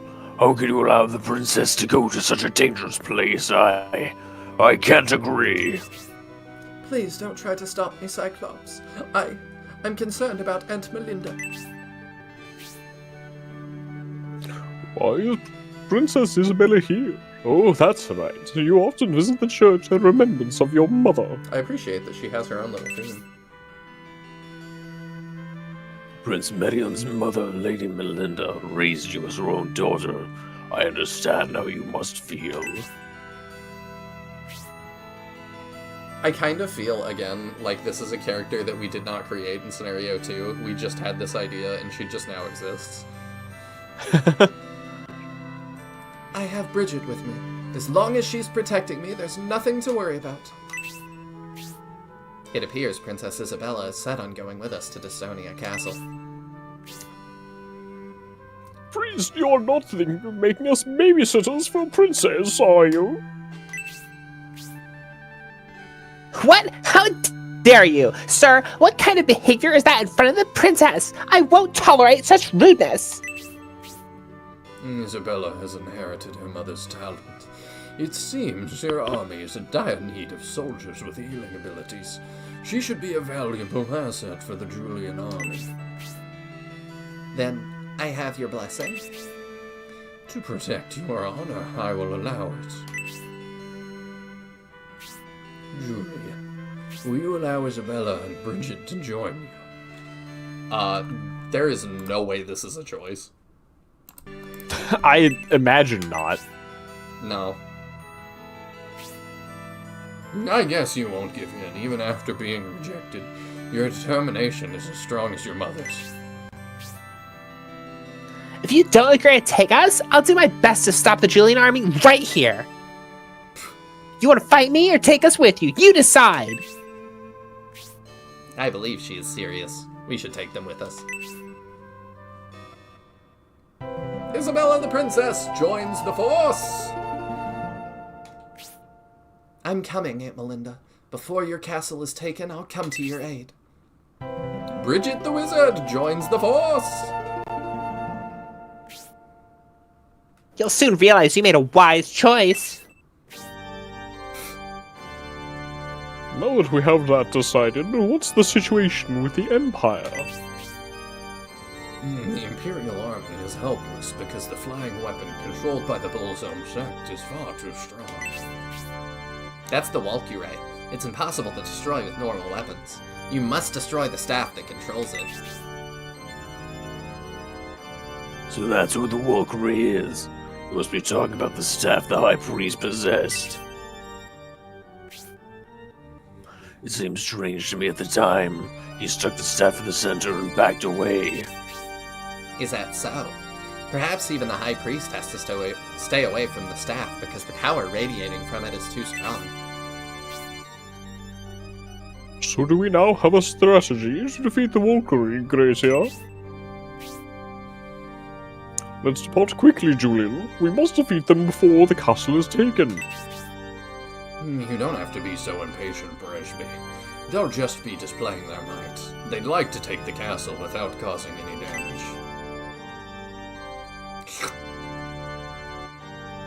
I'm surprised that Cyclops didn't go in with us. What's this book? But yeah, the two girls showed up, and I was like, I know exactly what I want to do for Bridget, so... I had a feeling, and you're like, I'll take the other one. I was like, oh, he's got plans. I know you well enough by now. I can't stand thinking about being given the evil eye about Princess Isabella. I can't help but be worried because... Do you want to finish? No? Okay. I can't stand... No, he's doing it. He's recording a YouTube short, so it's supposed to like loop back. He can't help worrying because he can't stand being given. Yeah, I hate that. So do I. Am I gonna not the notice? Dumbest thing. Yeah. The Resistance criticizes the Empire's policies. It brought to light the Empire's corrupt policies. What? By that, why am I having a stroke? Why are you reading? Why do you sound so weird? By that, the people will also become aware and independent. That's Father Scholar's wish. You need to read more, or I do. One of the two. I'm not sure. If the Empire knew Father Scholar was the leader of the Resistance, we'd be in trouble. It's okay to be worried about Gracia, but you should also think of your own safety. If you can aid Destonia Castle, you must then escape the Empire. Visit me anytime. It's my lifelong dream to battle the Empire. The Resistance will help you. Julian, have you heard of the mysterious creature named Ben? It's so serious, and then this guy's like, penguins! It suddenly appeared after the world was visited by darkness. After the mating of normal penguins, a new creature, Pen, appeared. What does that mean? It is said to be the ultimate penguin fall. So his race is ultimate penguin. I guess. It's a rare beast, so it's naturally interesting. It's a breed of penguins, so by its nature of being born in the north, it loves ice and water. For it to appear in the warm region is unusual. Okay. I wanted Father Scholar to think more about saving the world than saving the Empire, and I urged him not to reveal his identity. Gracia is very important, huh? I've heard the legend. If the Empire regains its standing, don't you think the usual corruption will return? If that's going to happen, it would be better for the Empire to collapse. I still appreciate that, like, the shopkeeper wants the Empire to remain, and she's worried about the castle. He's like, it'd be better if it's taken. I appreciate that there's so many different perspectives. Yeah. I don't... Oh, right. Oh, where were the women hiding? Were they just... They were behind that pillar, oh, I think. I thought they came from, like, an upstairs room. Don't think so. Or penultimate for short. You're smart. Alright, I'm gonna run to the bathroom real quick, and then we go through here. I shall just be a moment. I assume it will be battle after this.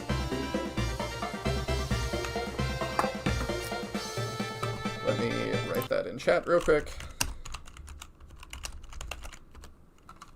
Okay. Be right back.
Bye, Justin.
I'm back.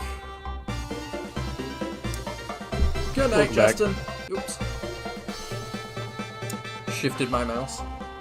Which now, if you even highlight the search, like move it over the search bar, it brings up so much stuff. Okay, we can save with Father Scholar real quick. I talked to him. Do I have to do it again? Or do I just leave and come back? I think you have to do it from across the desk, like with other priests. You talk to him from next to him. Really? Yeah, I think so. Interesting. Were you all good? And that's how all the other priests function, so... Yeah, it's just interesting that, like, I guess he is a functioning priest. I just thought, like, oh, okay, I've got to get back to the boat if I want to do that. And I was like, well, priest. That's fine.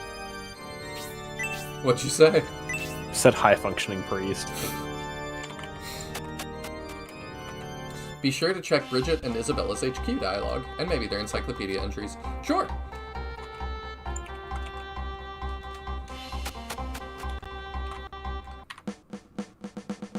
That is good thinking. I also should check their stats real quick. That's true. So we have Isabella, who's a princess, has an Ankh, has support, antidote 2, and heal 3. Wow. She's pretty neat. Decent stats. And then Bridget, who is a wizard, who has Spark, Drain, and Sleep. I don't think we've seen Drain. What is that? Absorb enemy HP. Level 2 absorbs MP. Wow. It's pretty sick. Drain is actually awesome. Interesting. Also, Sleep is coming from her magic wand, not from her actual spell list, by the way. Okay, good to know. So she doesn't have her third spell, and that might be true for Isabel too, I'm not sure. My magic? I don't remember exactly when I learned. I waved a staff and thought of an image in my head, and just like that, I was able to use magic. Makes sense to me. Melinda and Prince Majoron are waiting for help at the castle. Please hurry to Dystonia Castle. Okay, Cyclone says that support is from Isabel's weapon. Oh, there's so much in here. Already. Well, because I think this still has all the stuff from all the previous scenarios. Yeah, I think it does. So, I assume most of those haven't changed at this point, but I don't know for sure. Alright, Bridget, from Dystonia. She's a race is elf. Force Julian, wizard, in service of Princess Isabella since childhood. When Dystonia is threatened, Bridget joins the Julian army in the hopes of keeping Isabella safe. G-H-I Isabella. Princess from Swampland, daughter of Domeric and his third wife, worried for Melinda due to the attack on Dystonia Castle. Isabella and Bridget join the Julian army. Okay. Daughter of Domeric and his third wife as a sentence can be read two ways. Yeah, it can. Daughter of Domeric and is his third wife. Yeah, we should check Kate's too, because she's also a new character to us. Okay. Oh, yeah, okay. Like, we never met her before that. You're right. So. We could try to keep up with it. I figure might as well if we're checking anyway, right? Yeah, we can see if did recipes change. Joins the Saviors of Dystonia. Okay. Okay, he's still unknown. Cyclops. Oh, Cyclops in here. Dystonia, Resistance, Dragon Man. Member of the Resistance led by Father Scholar, which seeks a just society. As a descendant of the Dragon Man race, he's able to speak to dragons. I wonder if the Resistance is going to do better on that front than the Republic. Can you check something real quick? What's Grantax's race listed as? Yeah, sure thing. Oh, wait. Dystonia flagship. Captain of the flagship sent to warn and reinforce Dystonia for the coming attack. Claims he experienced many adventures in his youth with nothing but his knife. Whenever I see the map models big like that, it really reminds me how much they look like Playmobil people. You're so right.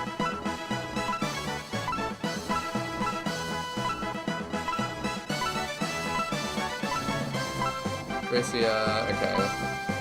Grand side. Okay, it is Dragon Man. I find it interesting that Dragon Man seems distinct from Dragon Newt, and I don't know what the difference is or how important it should be. I don't know. That is a very good point. Also, he's human, but his ears are pointed. Yeah. I like that. Because I'm pretty sure, like, even in Japanese, the Dragonoots are called Dragonoots in, like, the previous game. So the fact it's Dragon Man here is like, is this a distinct species, or is it just a different term for the same thing? I don't know. Elf from Dystonia, sniper who sailed with Bresby to report the Valkyrie's attack on Dystonia Castle. Accompanies the Julian army, which seeks to save Dystonia.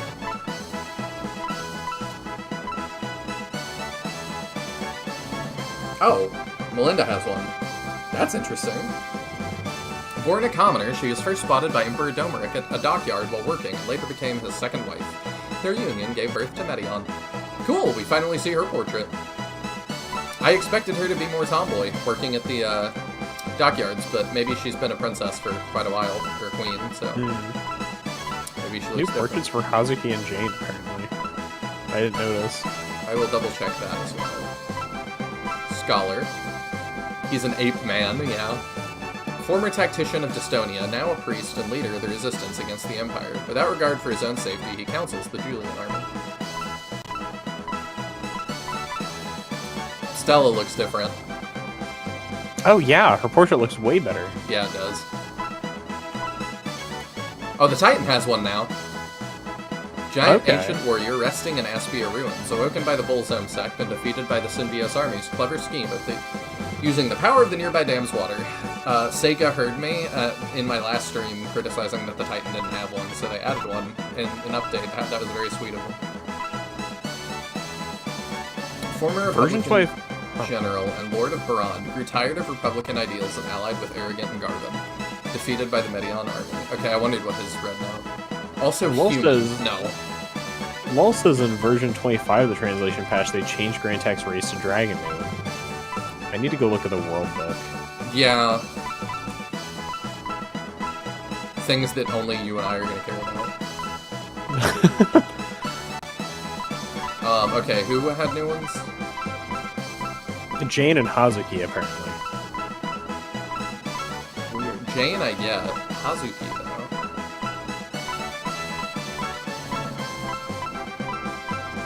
though. Okay, so I'm checking the Shining Force 1 world book just to confirm. Elliot's race is written as Dragonuto.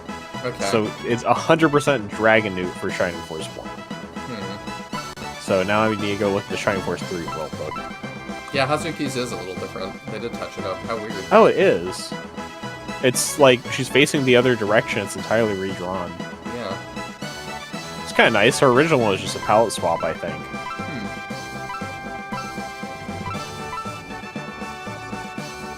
Jane looks very similar to me. I don't totally see that. You know what? Grantak in the world book is Dragonuto. So I guess anybody who's called a Dragon Man here is actually a Dragonoot. I don't know why the translation team decided to call them Dragon Man. Like, it's clearly just written as Dragonuto. Why would you make that Dragon Man? So, it's not the first time I've criticized decisions made by the translation team, so... Yeah. Very weird.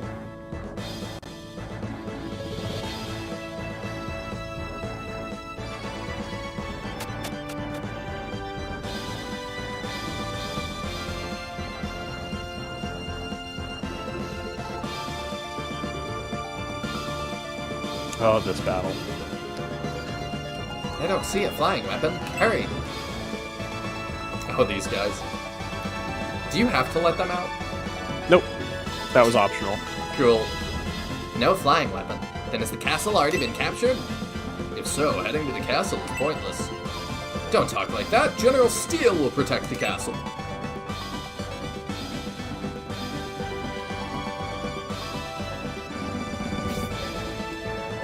We should be able to see the Valkyrie from this hill. If it is not here, we may be able to get through quickly. It's different eyes for Jane, I see. We know who this is. If you don't make full advantage of the obstacles, you will not make it. the word for Cyclops' race might be a different word. I'm looking at it right now as soon as we finish this cutscene. Who and where I am are not important, mercenary. You can't handle the truth. If I showed up, you'd only focus on that. You need a vandal who sells weaker potions. Soon you will see. Look just over that hill. What a cinematic camera angle. Oh. It's a lot bigger than I thought it would be. It is large and in charge. It is. It's also more brown that's depicted in the, like, key art. You could abduct so many cows with that. Seeing them shake is funny. The Valkyrie has a powerful light beam that burns everything in its path. That's why you must hide behind obstacles to survive. Battle 3 is our laser eye? That's crazy. Whoever that is appears to be assisting us. I suggest we listen to them. I told you that, like, this is kind of the revelation of Shining Force 3, where you're gonna have lots of gimmicks. As your advisor, I strongly urge caution. However, Gracie is right. Heed the advice and use the rocks to progress cautiously. How weird.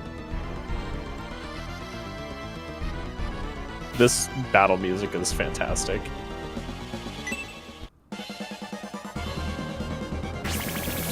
Negative move. Not much damage, at least. We don't have a lot of health yet, though. Julian has good hair. Yes, he does. So, yeah, Lol is correct that Cyclops' races list is Mandoragon. Mandragon? Yeah, so Cyclops is a different race than Elliot, Grantak, and the other dragons we're familiar with. Okay. Don't know what to make of that, but he is apparently a distinct race, despite the fact he does have some visual similarities to, I feel like, specifically Nova with the face fins. So... They did kind of tell us that. Tell us what? That he was different. Yeah, it's just interesting that, like, it is a separate dragon descendant race. I see that. That must be what do you see? Yeah. Side note, did you want to check the advice? I know you've been trying to do that. Yes, thank you.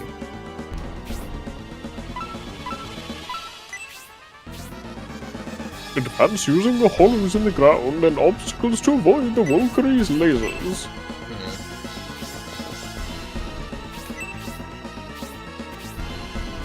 Can I, like, see it? Is it on the map? It's way up there. But no, I don't think it's properly on the map. Doesn't look like it. Also, these guys, like, really joined us to move in, not attack the Lizard Man, and then get hit by a bolt immediately. Yes. Thanks, guys. Doing the Lord's work.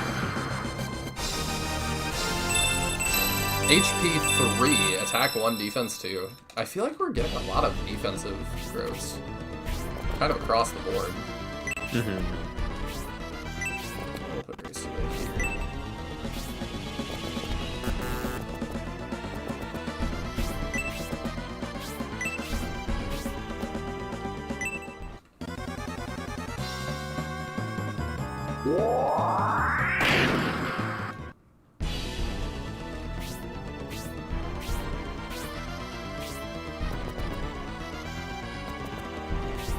I hope that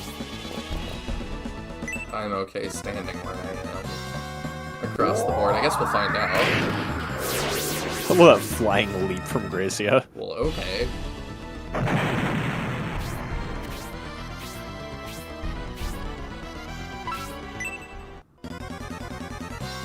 Oh, I feel like they redid his eyes.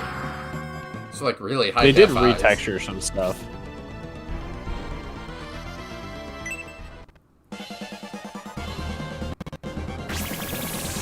So if you don't save those guys, you kind of have to guess more what that's going to do, I guess. This is kind of your reward, is seeing how it works. Your reward is sending 3 men to their death. Yeah, apparently. They are at least running him out of MP. The Dystonia soldier. And Dystonia soldier. Just in case there's any questions, as you usually ask, I don't think anything changes with save. I don't think it's possible to. I guess I could go let them out after the fact.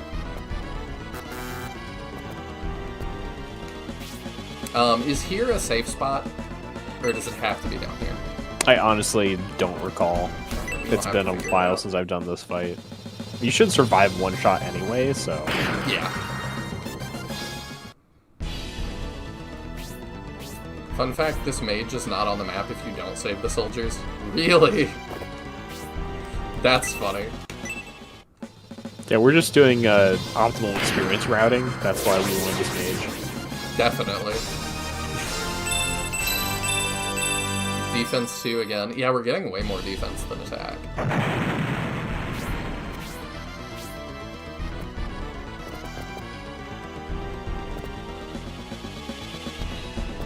don't know if that's gonna count as behind the rock.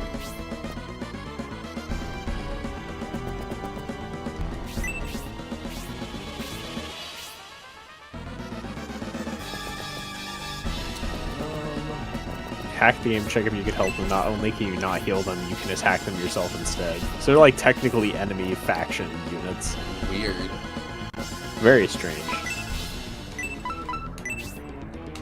She has a lot of MP. I'm not used to healers starting like this.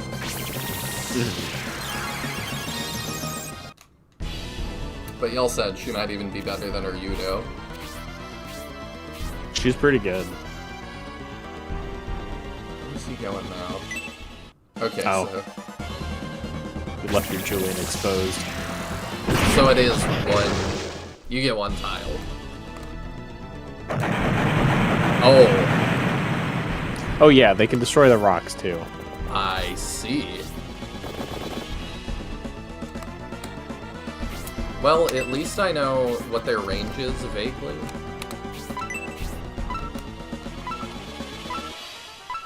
And I think you actually get 2 tiles behind the rock, because it looked like it was only targeting the exact line that Julian was on, and not the 2 in front of him, so I think it's 2 spaces. I take this spot so he can't.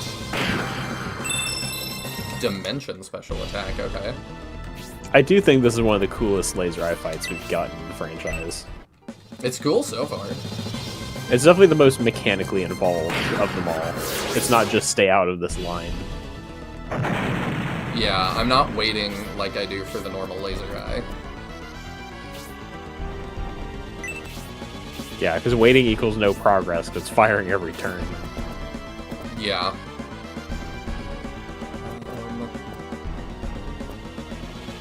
Probably. And at worst, negative progress, because it destroys your rocks.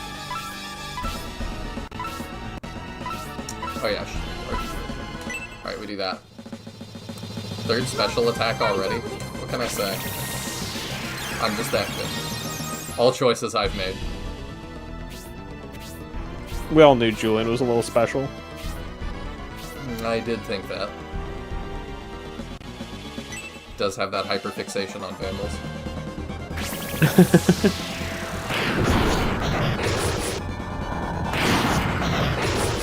Yeah, it doesn't do too much damage either. It's kind of interesting to like have to balance it and stuff.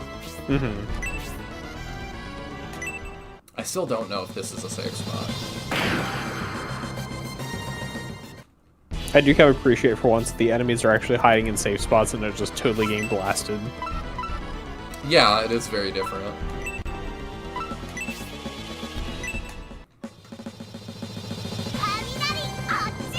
Her outfit is wild. It's kind of Jester-ish in my eyes. A little bit.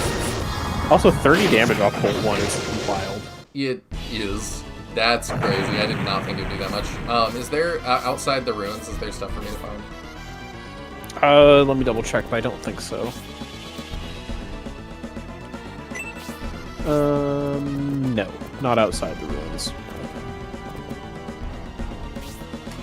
If you want to shoot us, that's fine.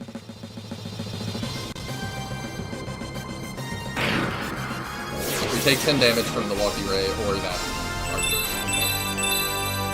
And this way we make progress.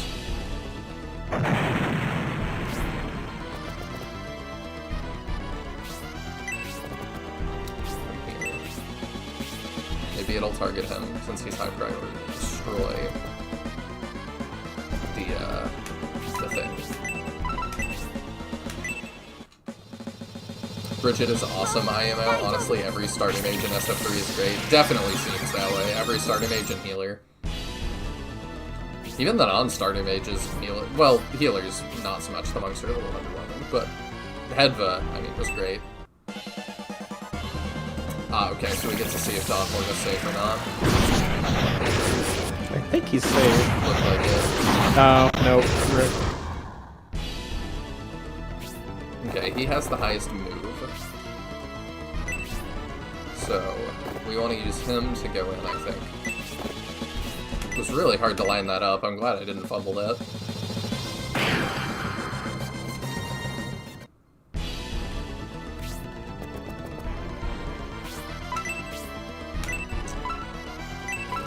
She could drain him. Steal some... It's, one range. Oh, never mind. I thought it was 2 range. Yeah. Rip.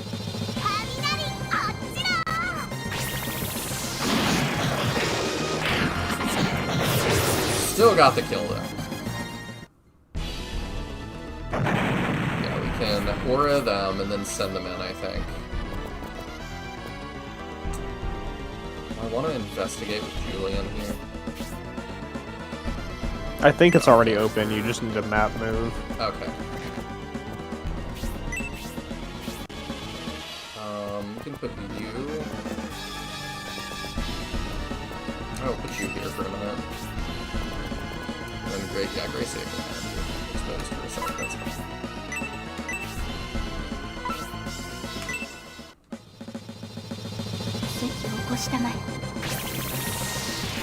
I'm gonna heal them, they're gonna get shot, and then they're gonna be able to go in.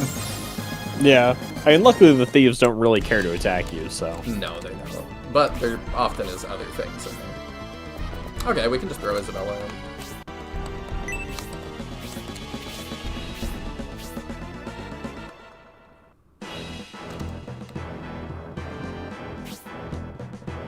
Julian, thieves are after your mother. We must stop them. I don't know what he said. You skipped through it. That was better. It's just the same dialogue. Yeah. Good night, Jack Madrox. Kate was a bonkers good for me. Hope she ends up the same for you. SF3 loves most RPs. Yeah, they do seem pretty good. Good night. Thanks for hanging out. You say it's the same text like that'll dissuade me, as if you don't recall me as Grantak narrating an entire item transfer sequence at the HQ. Yes, what would we have done without that? Who would like to deposit an item? Which item would you like to deposit? Which item would you like to deposit? Who would like to deposit an item?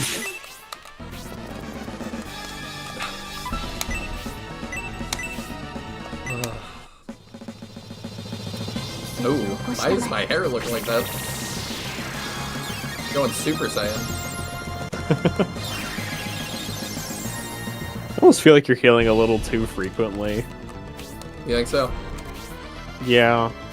I mean, Aura heals for at least 15, and you're taking 10 or less damage each time.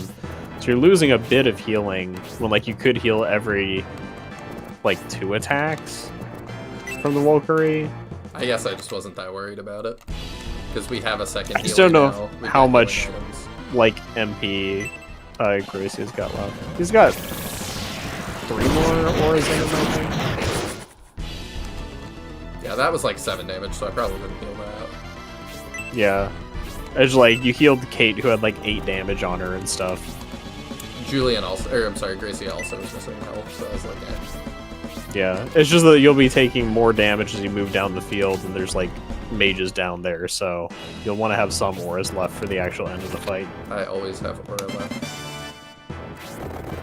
Do you? I do.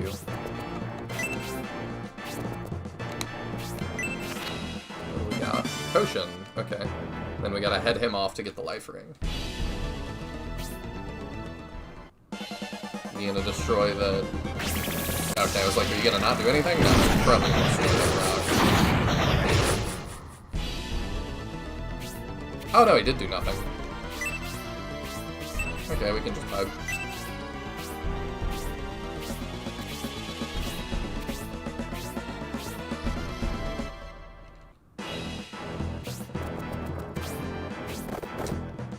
Trying to catch him.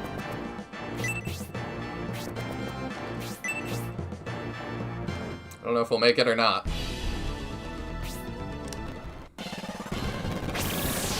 It'll be a tight one.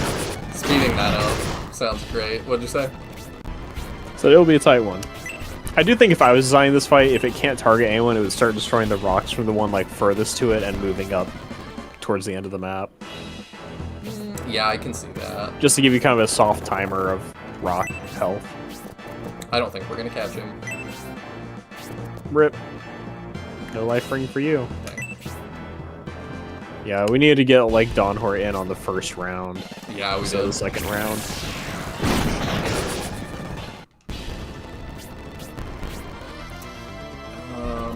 They're gonna get booted at the end of the turn. I guess I can get him out and start him moving around, but is this higher? No, it's less turn. Could probably put him here. We can start on that guy. I wonder if she's safe there. We could find out. And put you down here. It does usually start destroying the rocks. I'm not sure why it's not doing it. Oh, because they wanted to take it easy on me. I don't know.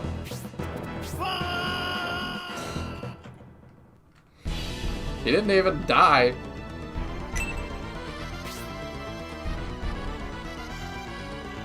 Oh, that's just rude. That does tell me Dawnhorn's spot. I think it's safe. Weirdly, I think it can do that. It seems to target someone randomly if no one's in range. Huh. Very weird. So we got like, 2 turns where it didn't do anything meaningful, so... I probably need that to that.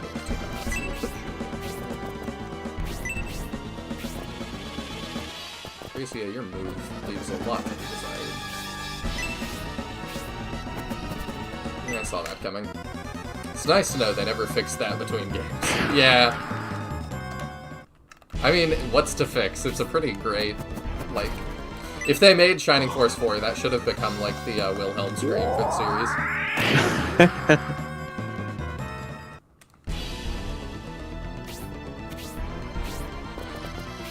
Where are you going? I didn't even get to move them yet.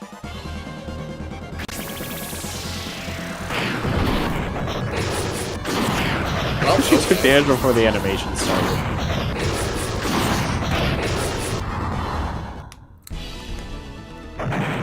There's not a whole lot I could have done about that one. And yes, we're already fighting the Valkyrie. We start hard and fast here in Scenario 3. Oh, we just got this.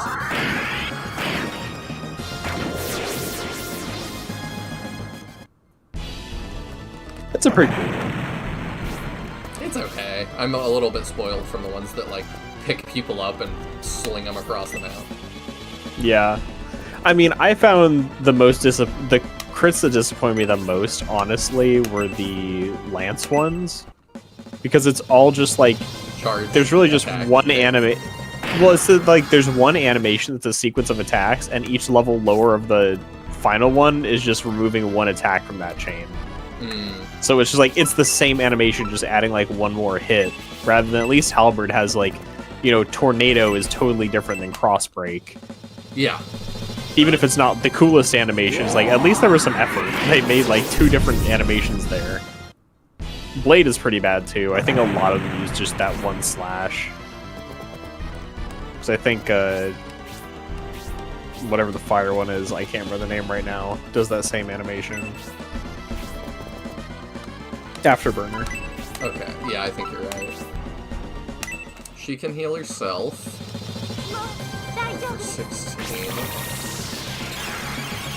And then we can't all get targeted. I don't understand why they're doing that way. Oh, he's gonna blow up that rock. I'm just gonna use that as cover. Yeah. No, you aren't.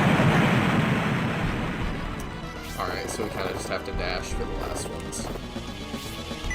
Dawnhort having that good move, though. Yeah. Dang it, Dawnhort. Well. Trade-offs. At least it's just attacking instead of casting. Oh, I thought it was casting. Nah, I saw he was at one range with the target there. If only we had a Robin arrow. Unfortunately, you had to profess your love for Dawnhort by the heavy halberd. You know. If only we had a knife. Unfortunately, you chose to ignore every time I suggested buy a ranged weapon. Actually, do we have Spark? We could just do that, I guess. I have a ranged It's not weapon. gonna do a how... ton. Do like 10 damage. 18. No, 18. That's actually a lot more than I expected against a magic-resistant enemy from a non-magic unit.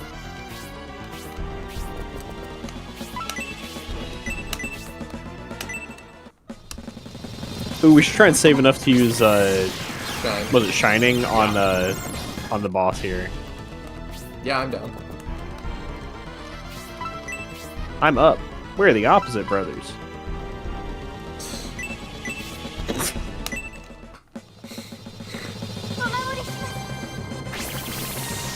You are so special.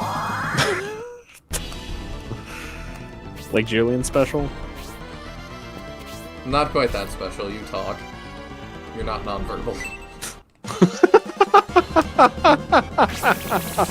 It's just every classic RPG hero is a non-verbal autist. Yep, That's my new headcanon. He's got his little iPad that he uses to do emotes.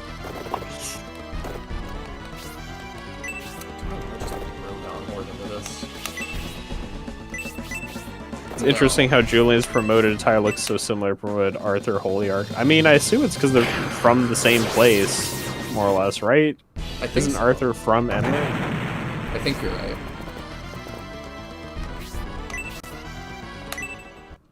We have weapon advantage. Do something. Let's go! Oh, our new one. The exact same animation. That looked cooler, though. Oh, that's an instant kill. Okay. We're in Battle 3 and we have an insta-kill. That's something. I mean, and as proven by Max from Shining Force 1, you just carry your promoted armor from wherever you're from until you're ready to wear it. Yeah. What else would you do? Because, like, canonically, his promoted armor is like the armor he was found with when he washed up in Guardiana, so... I mean, I would assume that, like, there's a caravan and he just puts it in there. I guess. It just seems weird that he doesn't wear it before then. It wouldn't be appropriate. He has to earn it. You don't think we're ever told where Arthur is from? He's from the Asgard mountain range. Yeah. If you read the Shining Force 1 World Book like Nihil and I did. Yup. Because we got really into looking into Arthur. Here's and he Shining. is officially from the Asgard mountain range. Oh. Wow. Finally, the true form of the Shining Force. It wasn't just the friends we made along the way. It was a giant eyeball laser. Also, I think he's talking about the Arthur from Holyarch. Oh, that Arthur. This is the annoying thing where it's like, I know in English, like, they localize a bunch of names the same thing, but I think this is actually a case of both of them are just named Arthur, and it's confusing. Is it over? But why did the wall currently break off its attack? Yeah, there we go. Holyarch Arthur. I played Holyarch first. Yeah, so that makes sense. Yeah, I didn't know if you were just being funny. No, I read Arthur Holyarch and knew the right Arthur, and then I assumed the next message was talking about my boy Arthur. So, to be fair, he is on both sides of Holyarch Arthur. He is now the more recent one again. It's true. I think the Walkure is controlled by sending thoughts through the staff. How can such a thing exist? It's true. Just as Cyclops said, the Bullzome High Priest must possess the staff. The force we've just defeated was just a garrison. The main Bullzome force has just broken through the castle walls. Thank you, disembodied floating voice. Hurry, they want to take over the castle swiftly and are demanding the authorities surrender. I'm thinking this isn't Gollum, but I'm not sure. Oh. It's a girl's voice, speaking to us from the direction of the castle. Yeah, I think... Did you voice Jane? I think it's actually Jane. I don't know. I will reveal myself after you make it through. Hurry. Well, don't tell me it was a good time. Damn that sect! Even if the castle walls have been breached, I don't think the gate will fall easily. Let's hurry to the castle wall, Julian.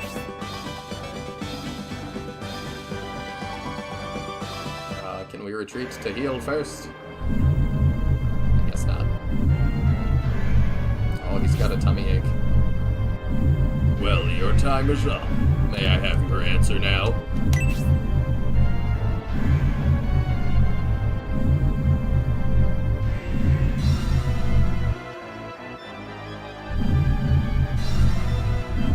Oh, it's Majoron, finally. Yep. And his finally involved in the main plot. Persona. His foxy assistant. What should we do, General Steele? If they attack again with their flying weapon, Dystonia Castle will fall. But if you surrender, I will be held responsible. I know you would dearly love to pitch your steel against us, but alas, we are in the air. I have the high ground, Anakin. Don't try it. General Steele, you're responsible for the castle defense. Although I will succeed my father as emperor, what good will it be if there's nothing left to rule? Your father sure isn't thinking about that right now. Oh, he's got 3 tails? Interesting. Yeah, it's weird. So you plan to flee, even though surrendering Dystonia Castle means throwing away the majesty of the Empire? My patience runs thin. If you value your lives, give up. My patience runs thin, but my thighs run thick. Please help me, Steele. Father entrusted the castle to you. Don't tell me he's like a loser after all this. What's Briss be doing? We haven't heard from him since he left to get reinforcements. If only they had made it back by now. So Gracie has just the laser eye. Neat. Yeah, it did kind of seem that way. Exclamation points! Wait. Bobo?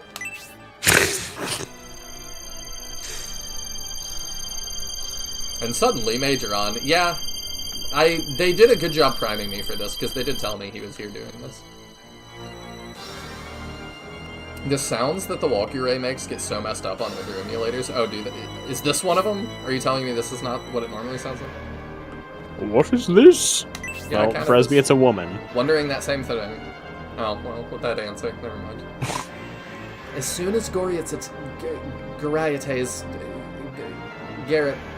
attention is diverted, get as close to the staff as possible. Oh. I'm Jane, from Remotest. This is gonna be the best running joke.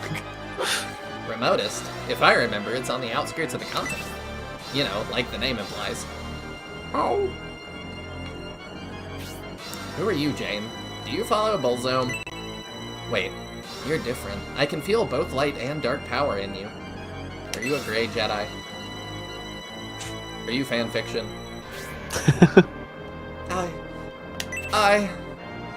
I'm a goofy goober.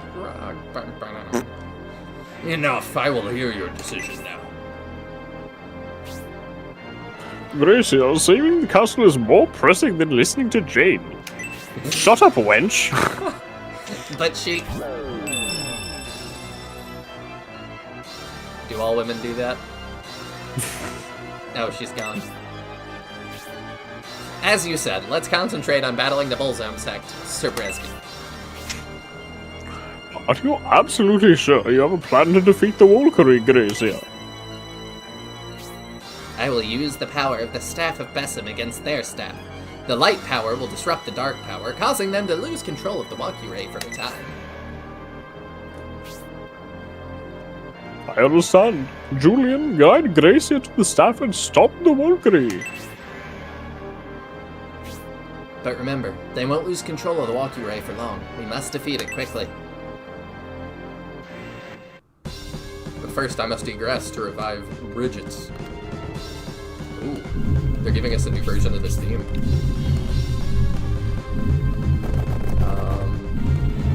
Is there anything to find on this map?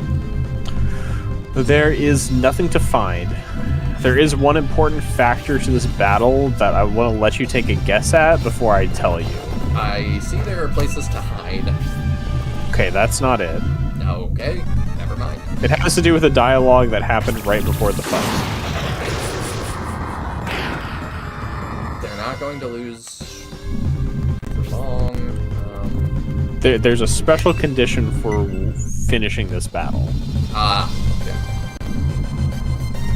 Do you know what it is? Because if you don't and you do it wrong, you may have to redo the entire fight. Okay. No, I don't want to, like, okay. waste extra hours of your time.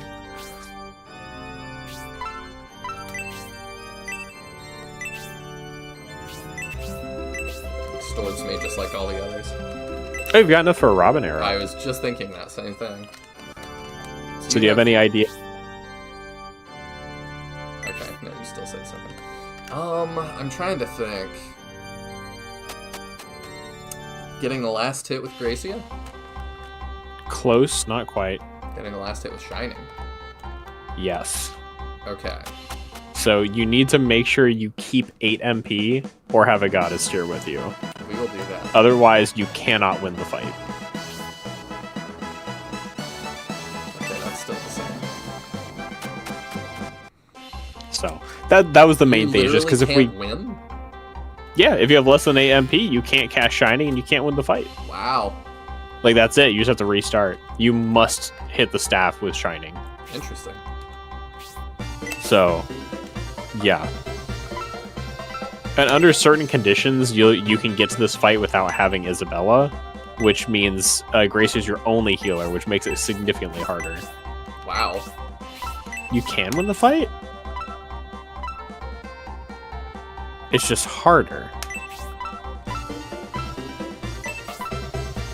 Okay.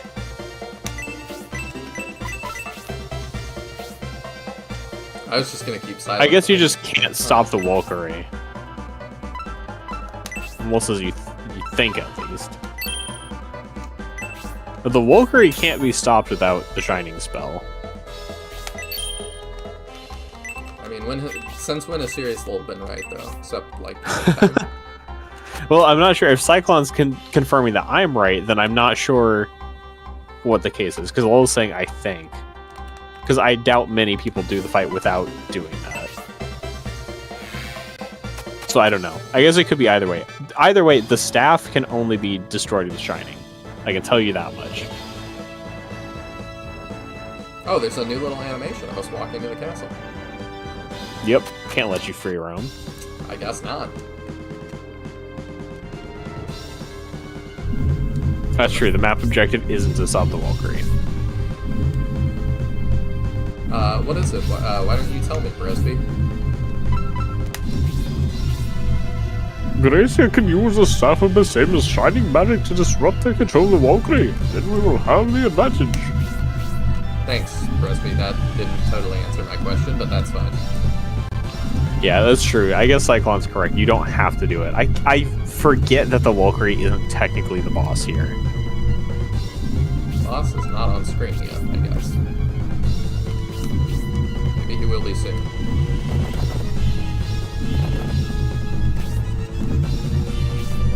So that is on me for forgetting that. It's so loud. It is very loud. It's kind of annoying. And I guess it just, like, adds the oppressive atmosphere. It does, I guess, but, like, yeah. I wish it were a little quieter. If I were one of the devs, I might have been like, do we need to, like, do that every turn?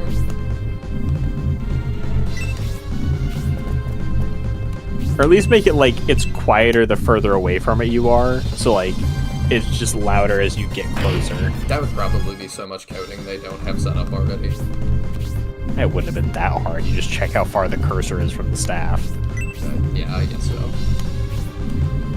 Like, in modern programming language, it's like 10 lines of code to add that feature. It would probably be a little more complicated for them, but not that much worse.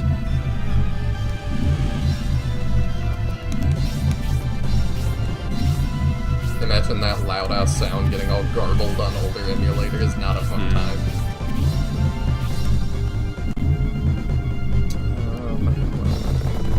I guess we'll just slowly move up. Oh? I sense I've crossed the trigger point. I feel sorry for Marauder EX. Oh, did he have to deal with that? They must be the Julian army. It must be Bresby. Prince, the reinforcements. Oh wait, that's not his voice. It must be Bresby. Prince, the reinforcements have arrived. Hear me, Bresby. My life is in your hands. Please drive him away. I really thought he would be like more of a stoic and stuff, and he's just kind of lame.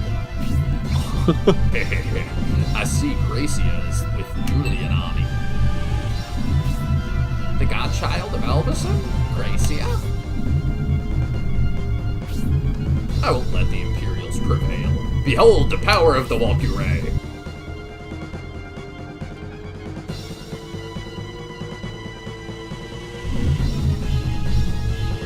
Behold the power of the Walkure jumps like 50 feet to the ground. So you are here, Julian army. If the prince depends on you, I'll cut you off from him. Come, Gracia. Against me, you will meet your match.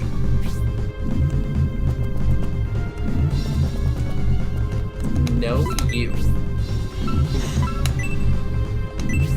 Okay. Still can't do it. We'll see what Drain looks like one day.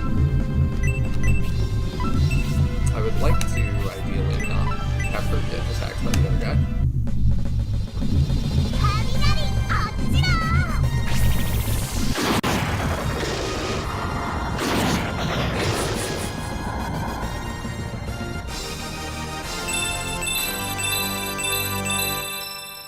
I would like her outfit more if it didn't have the bow tie on it. It makes it look extra ridiculous. I just figured she wanted to look ridiculous. I mean, I do assume she dressed herself, so... Maybe it could be Isabel. Like Love a doll. that. Just putting together outfits for her. You wouldn't do that if you had retainers. Probably not. On Thursday, we dressed as mimes. I'd be tempted. I'm the prince. What are you gonna do? Tell me no. You're mine. You're not gonna say anything. You've got me there.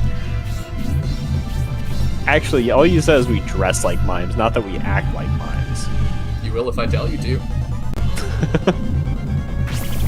I wonder if it's stronger now. Nope. My ear's getting a break for 2 seconds. I do like that, like, darkens this middle path now. Yeah, that is cool. I wondered if I was imagining that. Yeah, no, it does actually change the map, which is neat. That is very neat. We can't make it. I do kind of wish that it hit for more damage, considering how many, like, hiding spots you're given.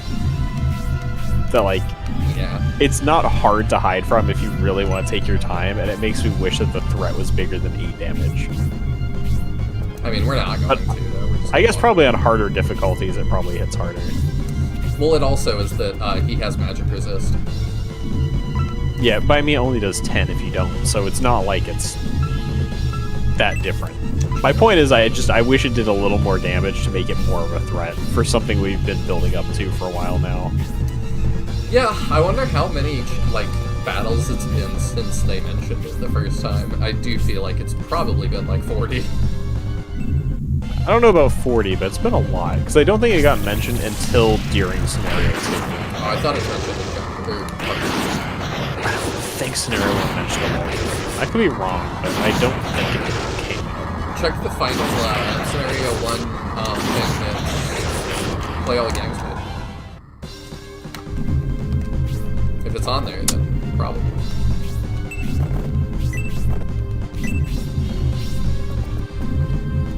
Oh, the problem is it changed the land effect so you can't reach the highest possible move. I didn't realize it changed the land effect. Oh, yeah, it did. That's really interesting. Huh.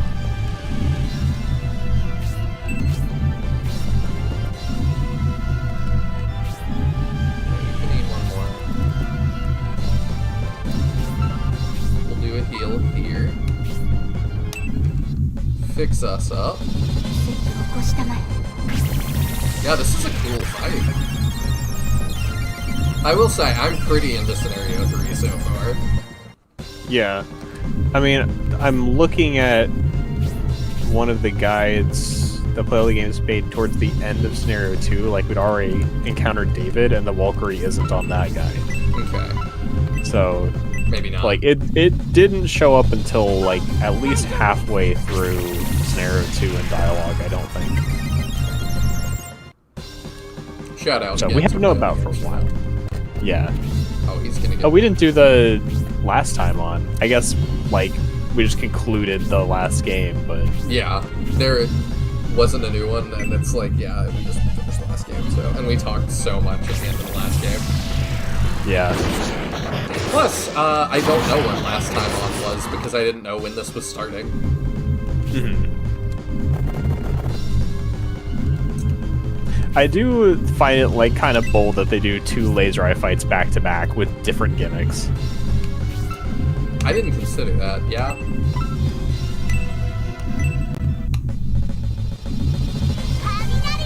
I'm down for it, though, like, we're on Battle 4, I guess, and I've liked all of them thus far. Yeah, this is Battle 4.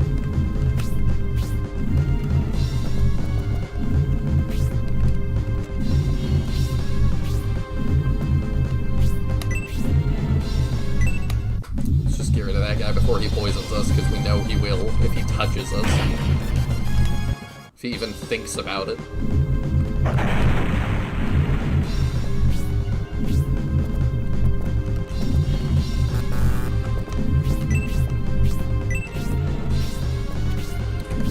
We're just gonna keep moving up. Scenario 3 has an incredible first half. Yeah, I've heard a couple of y'all say that. But it makes me wonder, there's a very conspicuous, obvious, like, second half silence. What? I'm hoping it's not just booty. I, for the most part, still enjoyed the second half. There is a mostly optional side dungeon grind that may have taken me like 20 hours to complete. Wow. And I did most of off stream, and it is not fun.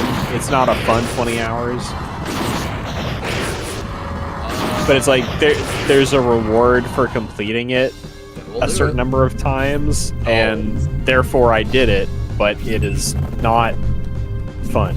I was like, that sounds fine, until you said a certain number of times, and now I'm like, oh. It includes an enemy that I think has the most HP of any boss in a Shining title. We're getting up there to Flame Dragon Knight numbers. We've got 20k health. It's not that bad, but it's bad. Oh, man.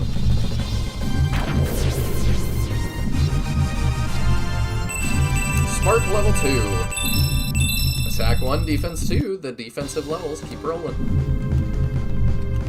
We drop for the freeze order, but nothing.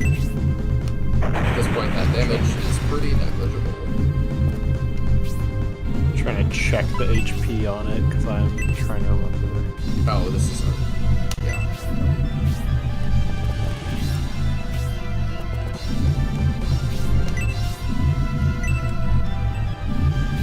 Okay, yeah. And it's like... It's funky, because it's like kind of a optional super bossy type thing.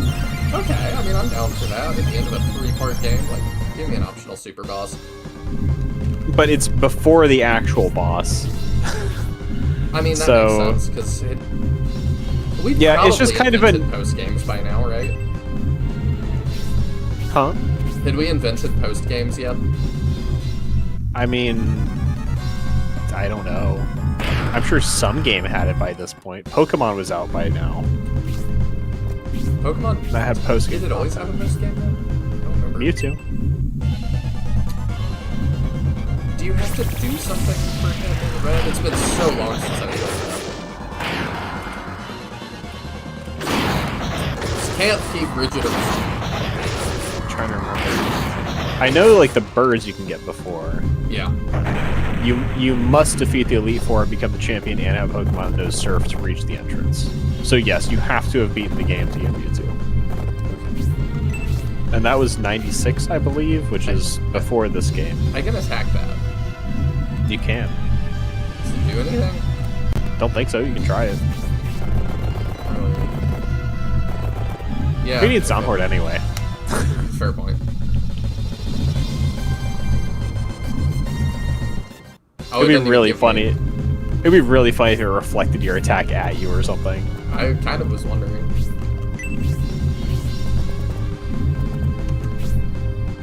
Oh, you can't attack through that. Okay.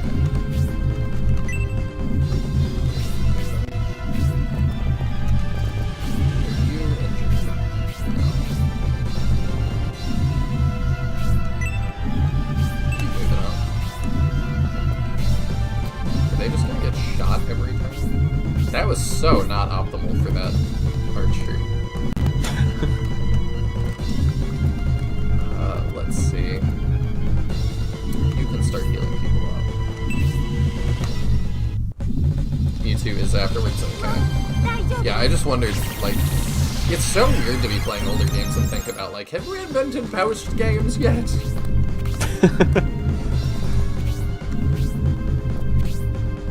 Although, really, I mean, like, SRPG-wise, We still like, have Fire Emblem never had a post-game until Awakening, right? Like, the Teleus games didn't have a post-game. I'm not sure. It feels like everything that Awakening is credited for adding is actually New Mystery.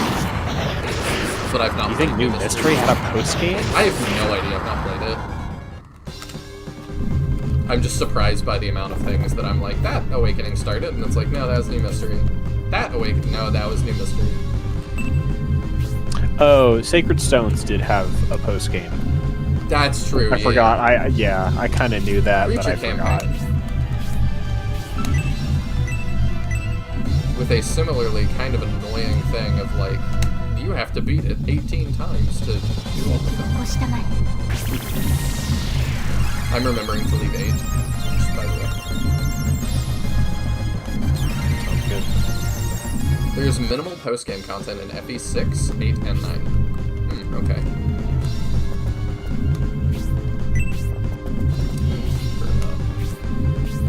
We're gonna deal with these guys, I think, before we deal with the Walkira and the boss.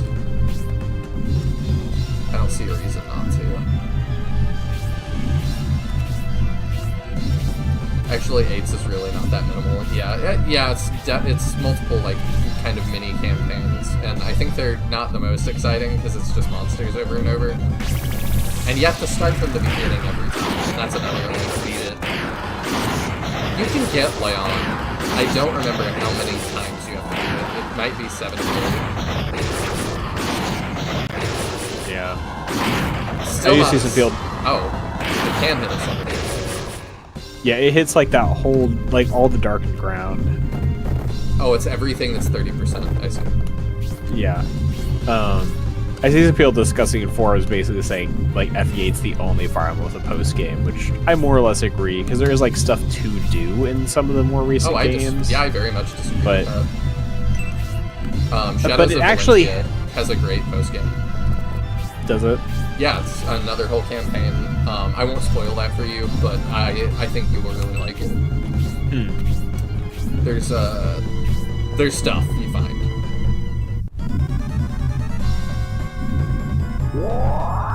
Dang. Path of Radiance also tried to have one and beat this game like 19 times, and you get a new character for challenge mode, but I kind of That's not a post game. No.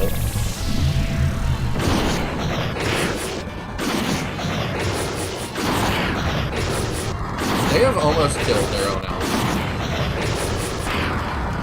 I think one more turn, they're gonna kill their lizard men too. Yeah. I'll be right back. Alright, let's go, Don Hort. Yeah!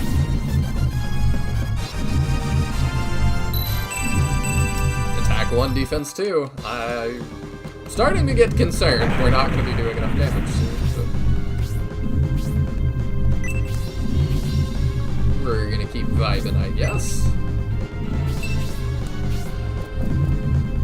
We'll heal Don Hort as soon as Princess, what's her name, gets a turn. Oh, Don Hort dies. Oh, no, he doesn't move his full range. He just wants to die, I guess. He could have, I think, moved out of the range of the Valkyrie and killed Don Hort.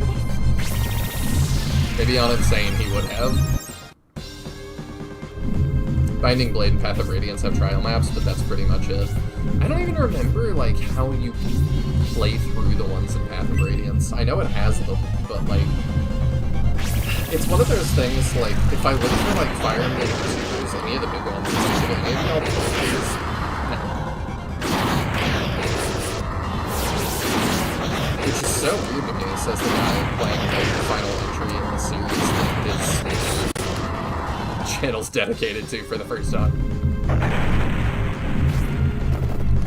I probably can't say anything. I think we're out of range here, because it's 15.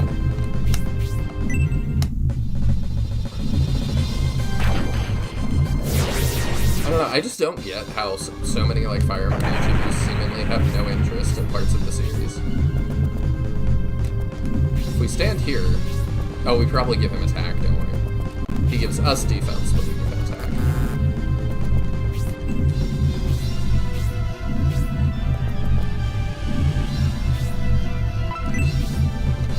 I think it'd be better to keep her out of range and finish healing him up.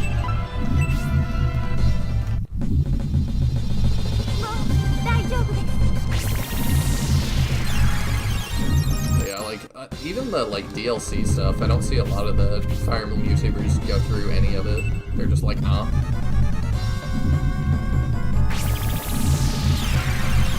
Which for Fates is bizarre to me, because that's the end of that story. I can't imagine... And that should not have been DLC. Like, that was nuts. Like, I'm fine with it being an extra campaign, I guess, if 3 full campaigns is not enough. You know, how are you supposed to tell a complete story in only 90 chapters or whatever?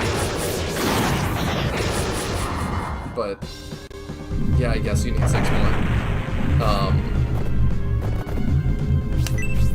I would rather get the EXP. I think I'm just Don Hort just running out and getting it. But I just can't imagine spending so much time in that world and not seeing it. All that EXP gone. Yeah, it's not too much, though.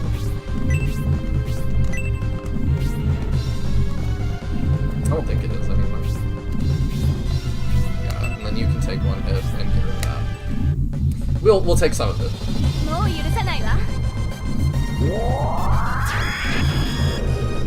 I love the way Hypno Arrow looks. Alright, can we do the thing? There's no target. Here, it's a little hard to target it. I'm gonna state just in case, because I don't really know what's gonna happen. Take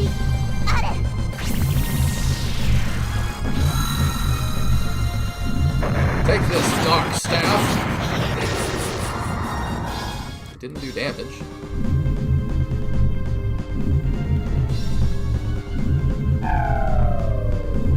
Okay.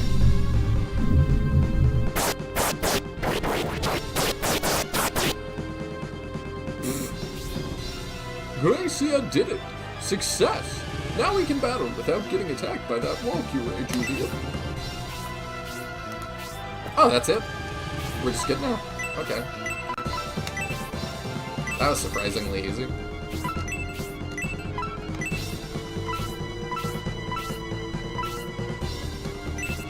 Yeah, I guess we'll top off Julian and then we can fight Goriot. Goriot. Garrosh. I don't know. What kind of levels do you get? Defensive? Attack 1, 2, defense 2, yep. It is temporary, so be quick. Okay. We shall do that. Stupid Valkyrie. What did you do to the Dark Staff, Gracia? What is that?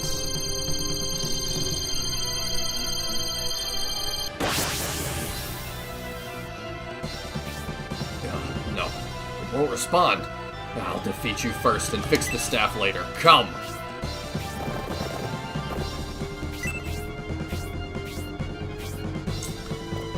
Would like to leave with dominant. That's not possible. That's not a bad opener either. Oh, there's supposed to be a scene. There we go, yeah. That's cool. Really weird looking magic. I don't think Julian can get wiped out in one turn. But let's see, I'll put Gracia next to him. Let's have you go for the priest so they don't heal, hopefully. Nice. Please attack. Attack 2, let's go. Power. Interesting. Alright, what do you do? Winds. Wind is usually not very much damage. Yeah, that sounds good.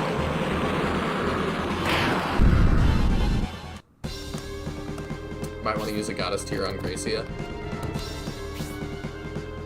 You think?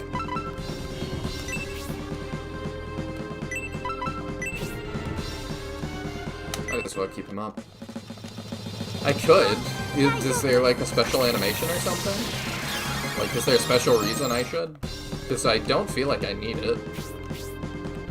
I feel like we'll kill him just fine. Do you have one? Yeah, you do.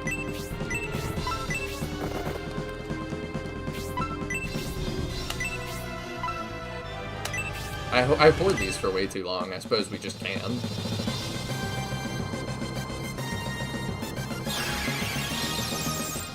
It would let us drop a shining nuke on his head. That kind of hurts. Your discretion. I should have done a little less.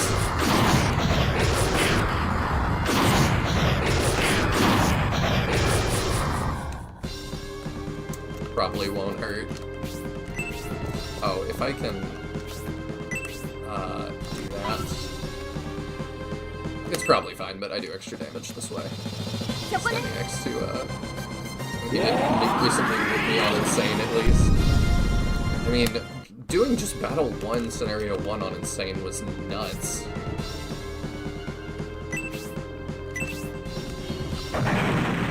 Oh, I know what you mean, but, like, I'm not surprised.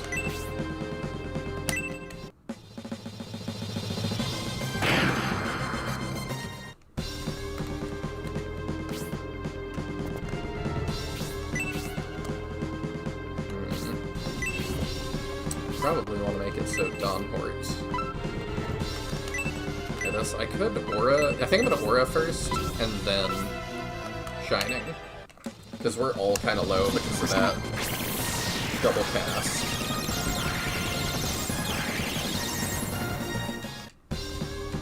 That puts us in a pretty good spot. Yeah, that would have brought us even lower. It's cool that he uses a fan and stuff. I like his map, or his battle trail. His voice doesn't sound quite like what I anticipated, but... okay, you probably don't need to drop too many heals at the moment. Probably start with yourself.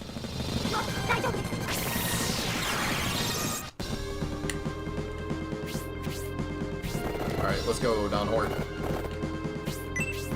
Do the thing. Yeah, we'll be alright. We'll get through it.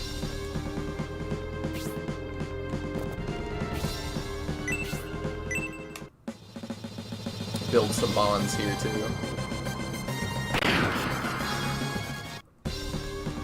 Yeah, he's gonna survive like one more round. Or less. 44 damage, let's go.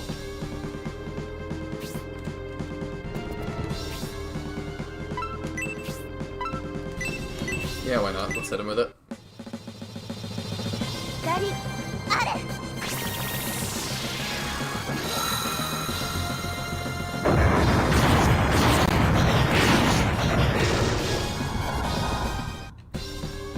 It is very cool. Oh, he's just gonna smack us? I hope we take that. Oh! That hurt.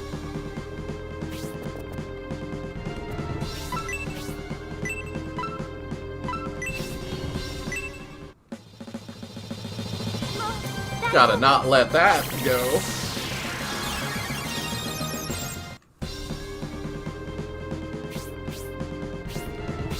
Alright, it looks like we got it before the Walkyrie came back online even. It was a pretty generous amount of time.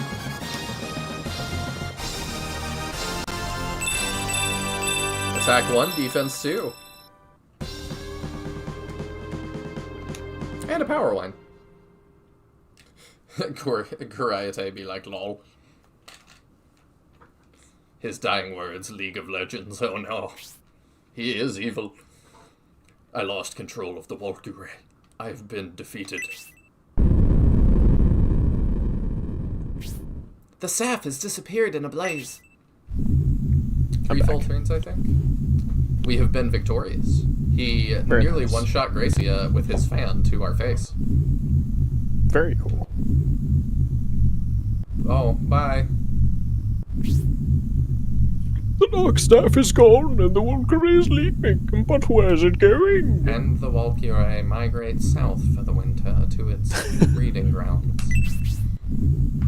The Walkyrie has been relieved of its duty and is returning to Bullzone Temple. You'll have to fight it again, is what I'm saying. 3 laser eye maps is not too much, right? Jane, why are you... Oh, so you know each other. I'm sorry, High Priest Goriate. I couldn't stand seeing the Walkyrie used for an invasion. I didn't really help them beyond telling them that you were here, but whatever. So you led the Julian army here? I did. But I won't let you die, High Priest Goriate. Garrett. Wait, what are you going to do with him? Gonna turn him into a purse. I've cooperated with you. I beg you, please let me take the High Priest peacefully. Julian, please don't make this decision hastily. This is actually important. Oh, is it? Will you let Jane save Goriate? Yes. So, Okay. in the overarching scheme of the story, this will not make a difference. Damn. What you answer here will decide if you do or don't get another character later in this scenario. I kind of had a feeling. My gut says yes. Okay. Is that the character route? Yes. Okay. Yep, randomly important. This is the one I talked to you about like a few streams ago where I was like, I will probably warn you on one because the result is not obvious. I mean, yeah, that's definitely not obvious, but I was gonna... But especially since we've talked so much about we should kill off the priest when we have the chance, this kind of goes against what we've been saying, so I want to make sure you didn't yeah, but I also kind of... pass up. Jane feels like a walking plot device, so I kind of feel like they should just let her do what she wants. Yeah. Okay. Thank you, Julian. If I say no, do we just execute him here? No, she just, like, dips with him anyway. Ugh.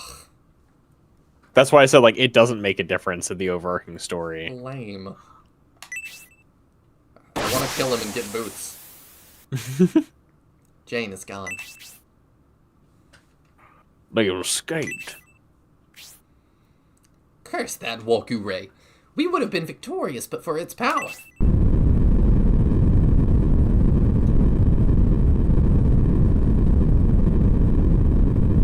Nope, there is a good and bad choice, unfortunately.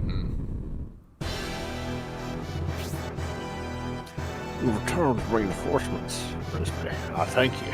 Yet my father is still missing, and the Empire is in turmoil. If our castle were taken by the Bolzone sect, it's such a dire time. You were patient until I came with reinforcements. Well done, Prince. I put my trust in you, and you didn't let me down, Brisby. Who is this mysterious young man you brought with you? This is Gracia, leader of Elpison Church.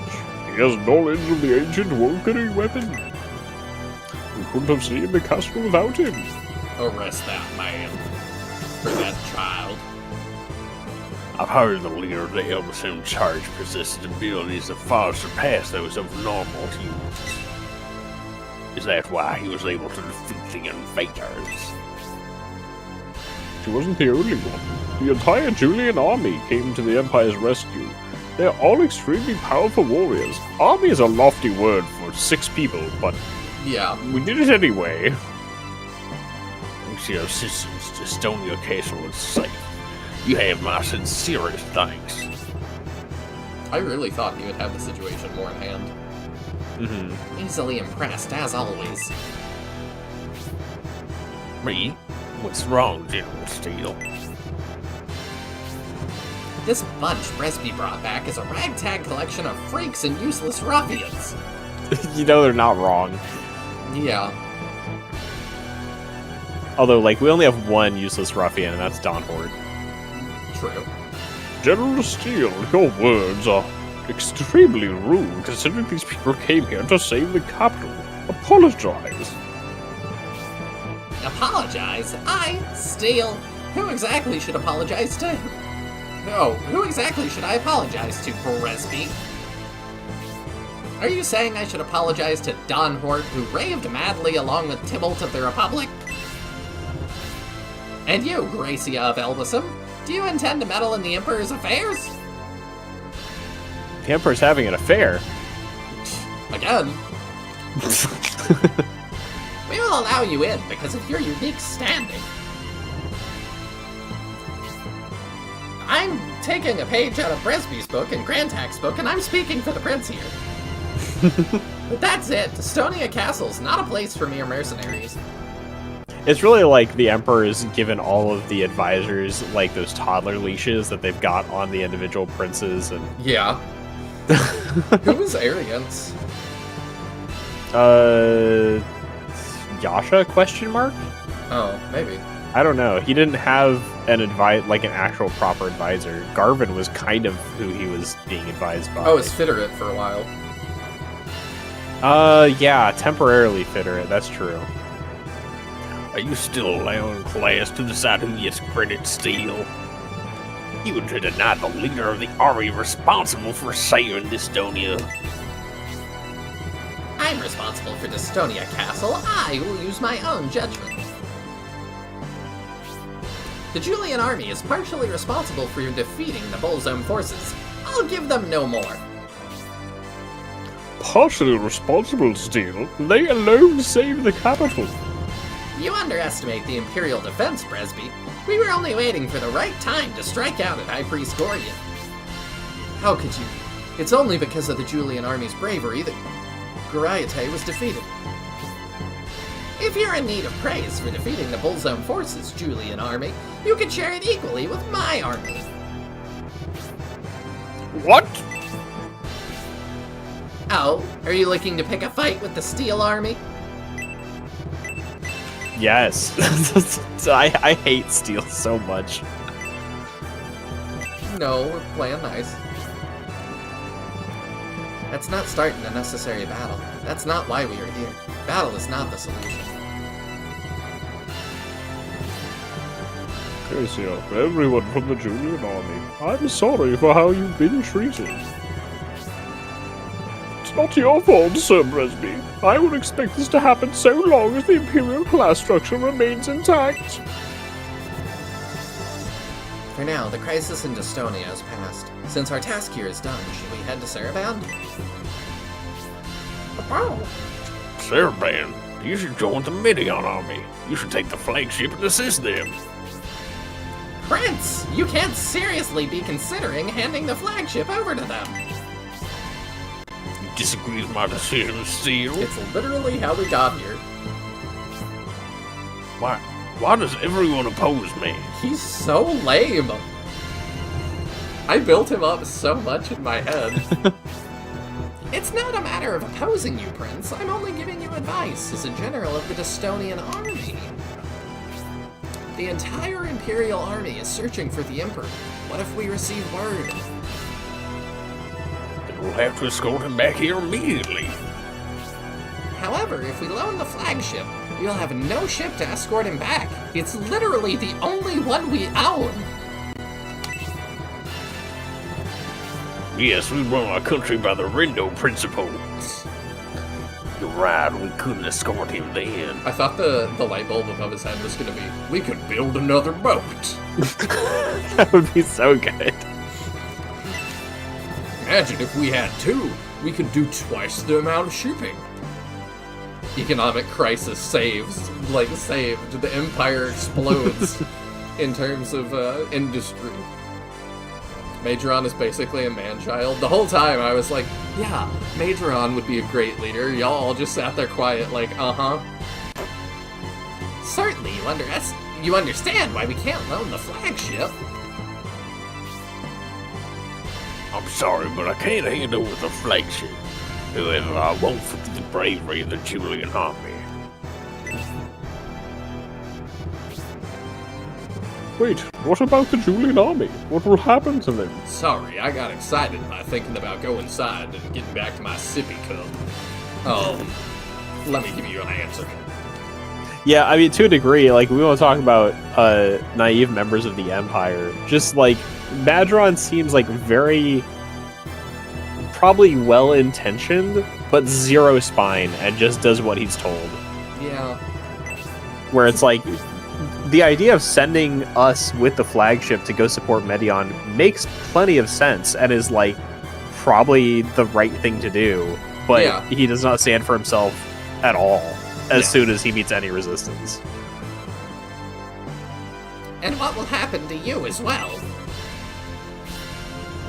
Me? Yes, Bresby, you. What do you mean by that? Steel, are you actually... me? Yes, I now doubt your intent. Ever since you returned with this bunch of rogues, you have been regarded as dangerous and a disgrace to the Empire's dignity. Despite bringing your force to rescue Dystonia, I'm dangerous? You Steel! You! After Emperor Domeric returns, we must request the Emperor call a trial against Bresby, Prince Majoron. This guy's crazy. Yeah, Steel is, like, out of his mind. I suppose you're right, General Steel. The truth must be known. It seems the princess is with the Julian army. What should we do with her? Bresby deserves punishment. Isabella deserves the same. Do as you like with them. As you heard, Bresby, you are no longer the advisor for Prince Majoron. You may stay with the Julian army for now and wait for the Emperor's return. Toodles!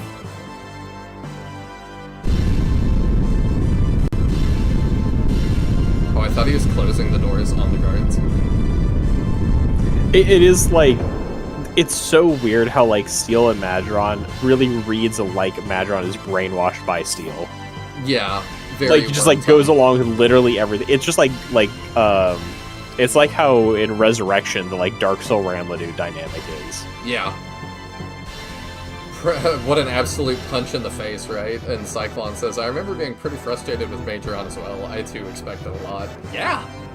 That was, like, very unexpected.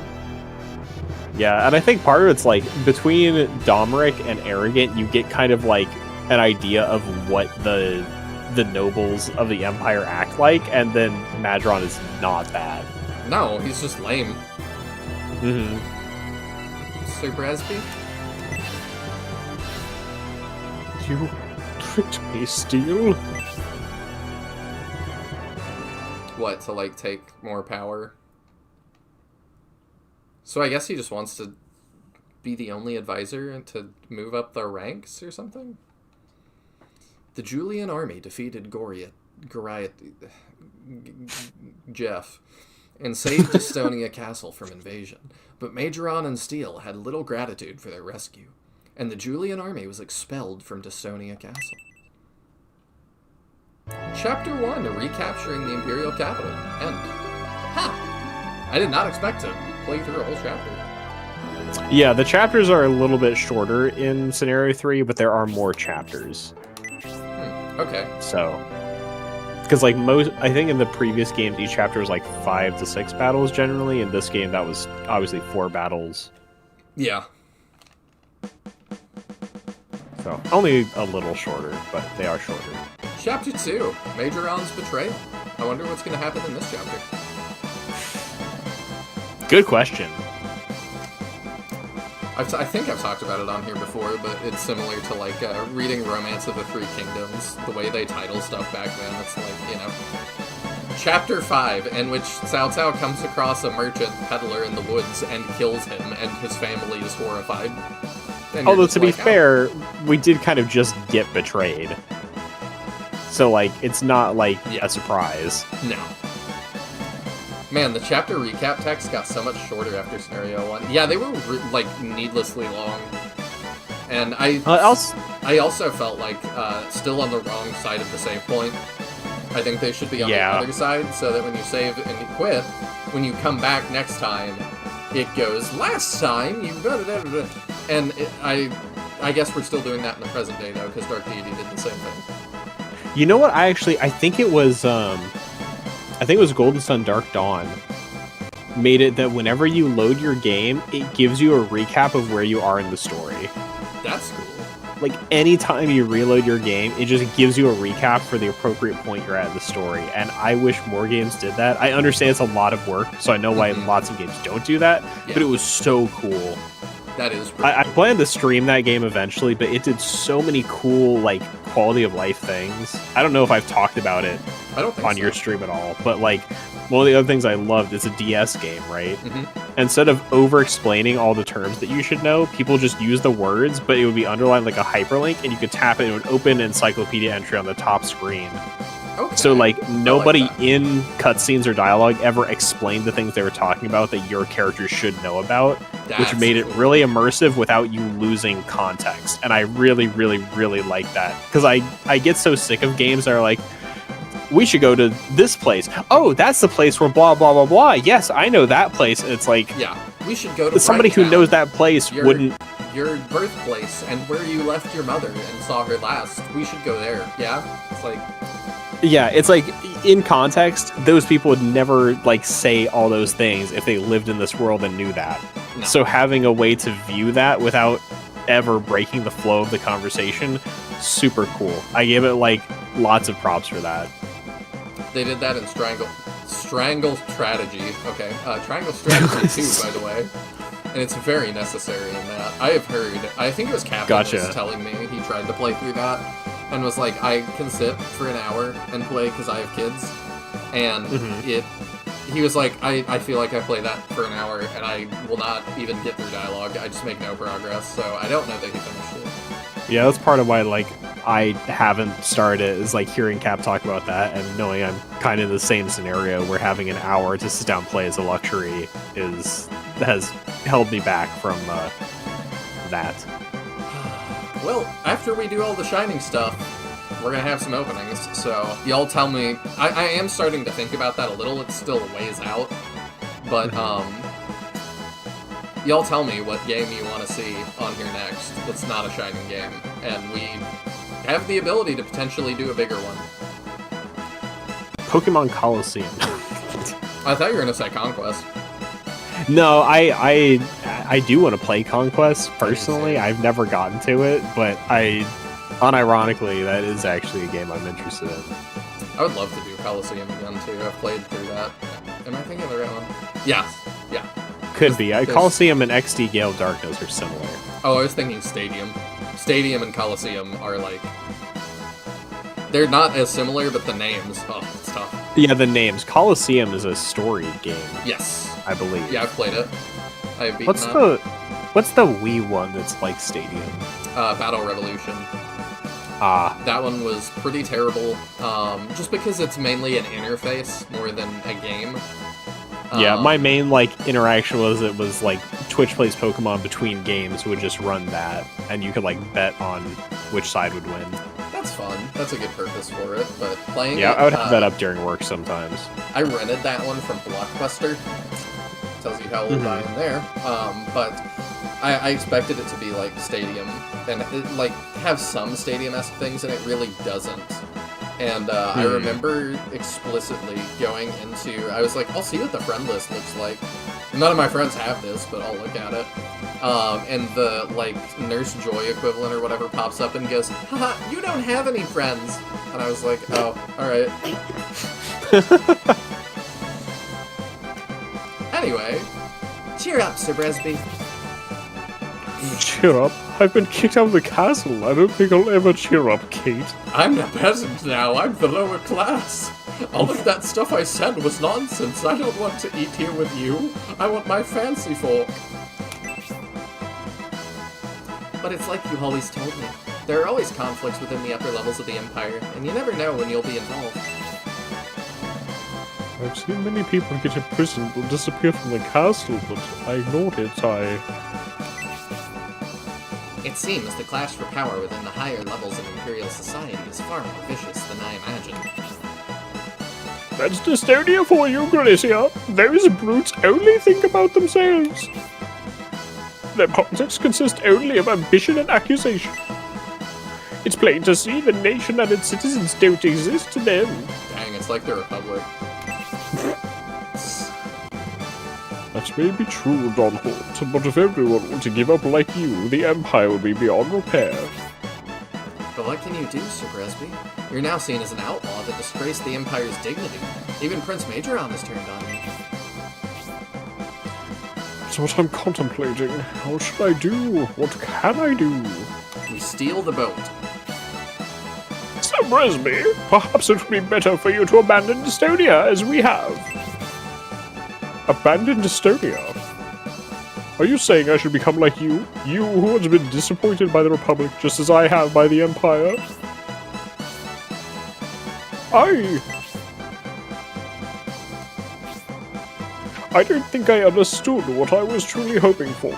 I had always believed desire was what pushed humanity forward. That's why I didn't hesitate to take part in the War of Independence. I still believe the ideal nation would consist of the strong protecting the weak, and the weak serving the strong, creating a balance of sorts. The weak serving the strong part. The weak often do not like that. Yeah. It's very easy to say when you're one of the strong. Yeah. But I have learned this ideal is impossible to achieve when blended with human desire and greed. I felt lost, and then I met Gracia, who has rejected the desires of the human world. I've said 2 words. So I decided to reject those desires as well. The only way left for me after being disappointed with this world is to follow Gracia. I'm 8. I think he's 12, actually. I'm 12. Is that really what you believe?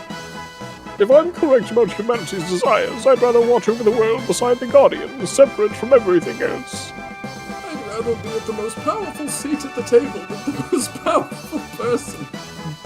Yeah. Like, I'm so like, so much humility. Like, this booty. Is that really how you're gonna live your life, Sir Donhorn? I don't know, Kate. That's what I believe right now. My morals are fluid like water, practically. We need to keep striving until Bullzone's ambition is destroyed. I'm going to tell you how to live your life and run your army, though. If you check with me tomorrow, I'll be communist. I'm finally beginning to understand your true intentions and why you've decided to come to the Empire of Gracia, and I believe my way is also now chosen. I believe social reformation would happen simply by being the prince's educator and advisor. But I've been disappointed with Prince Maduron's attitude. Kind of how... what Donhort is hoping for right this second. Your interpretation confused me so much. I'm saying that, like, Donhort was trying to, like... his ideal was to go to the Republic...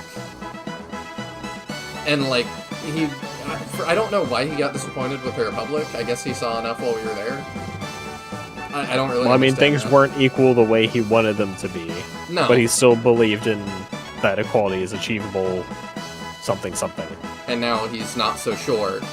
So rather than fight for the Republic or the Empire, he's chosen the third option, and he's trying to, like, I feel like portray it as kind of like, I've decided to leave my worldly desires behind as well.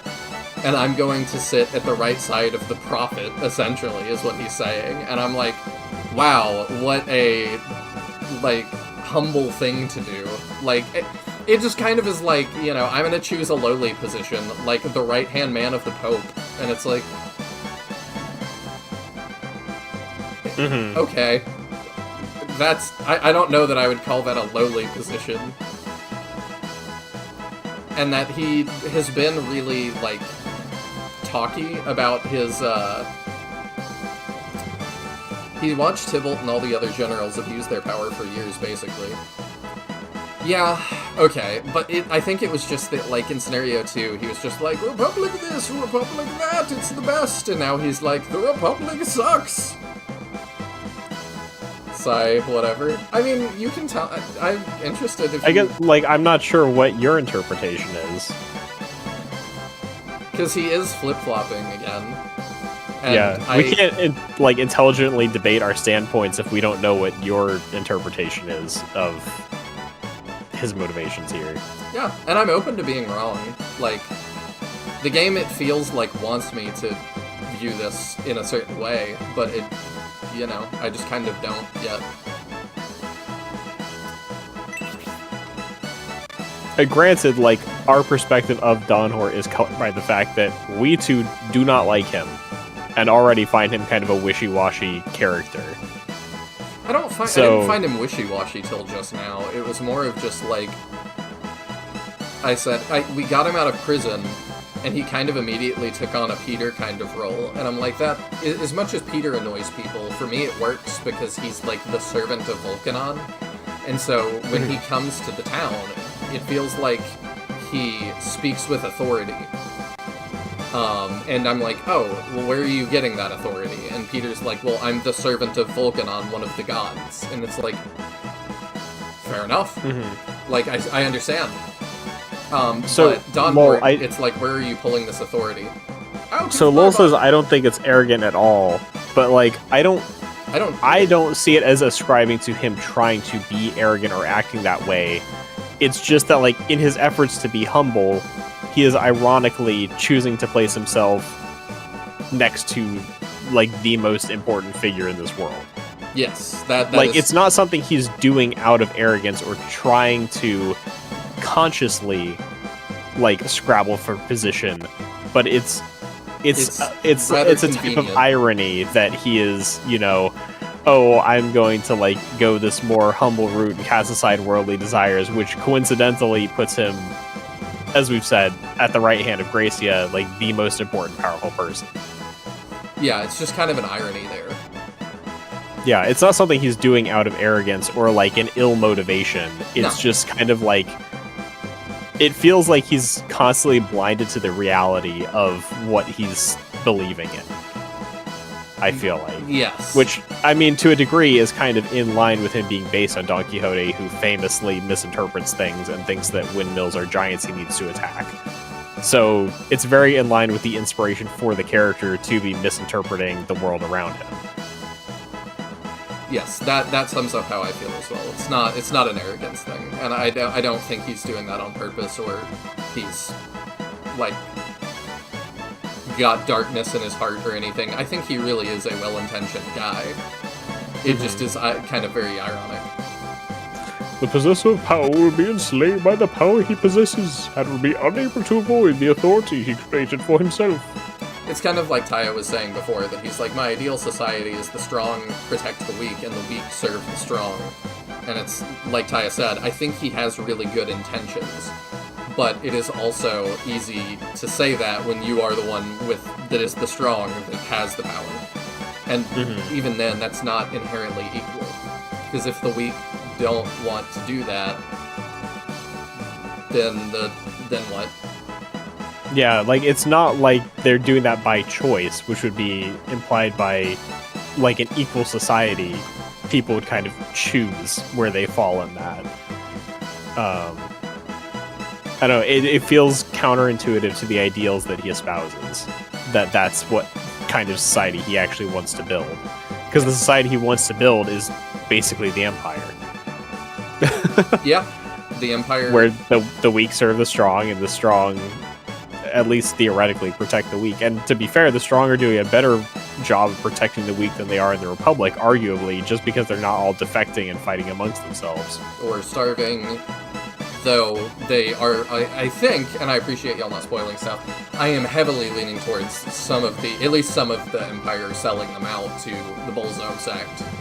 I just don't fully know what the Bullzone sect wants, but destroying the Eldism statue definitely feels like trading some of that protecting, because now there's all these monsters everywhere that would not have been. Although, destroying the statue happened because Spiriel was possessed by Basanda. Yes, but I'm saying that I'm not sure that, I think Spiriel was not happy about that, but I'm not so sure that Steel or Domeric or Yasha is not happy that happened. Yeah, it's really unclear which elements of the Empire at this point are compromised by the Bullzone sect. I assume it will become clear in time. I really suck at articulating my thoughts. It can be tough. I don't think that's like, especially like with how much YouTube chat limits the length of your message, you can't really type up like a paragraph and articulate it well. Yeah. You're also free to always type out longer thoughts on the Discord and I'll read it. That's true. We can do that. I'm better at articulating my thoughts when I can type instead of speak, so I can also have more intelligent discussion via text usually. Hear me out. If you still disagree with our interpretations at the end, I would love to do, like, debate fight night, and we can do, like, debate fight night for SF3. I think that'd be super fun. I love listening to debates and stuff, like, it's just, like, a hobby of mine, so, I don't know, it could be fun. But I appreciate your restraint, too, because there are definitely times that I feel like you could, like, poke holes in my argument with spoilers, that it's like, well, Major Rod actually sucks. Did you read this one? Yes, I did. Okay. Even in perilous times, the world is being held ransom to this power authority. I have no more patience for this.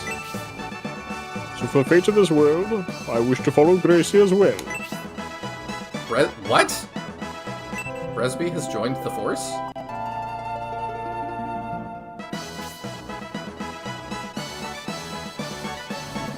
I am very curious what this means.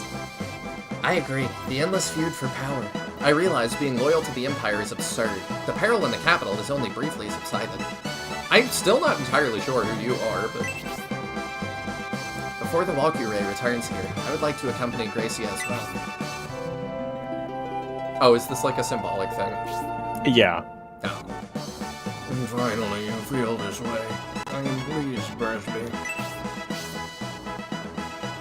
Did you overhear our conversation with Father Scholar? It really feels like he has two different titles, and you're just saying two titles.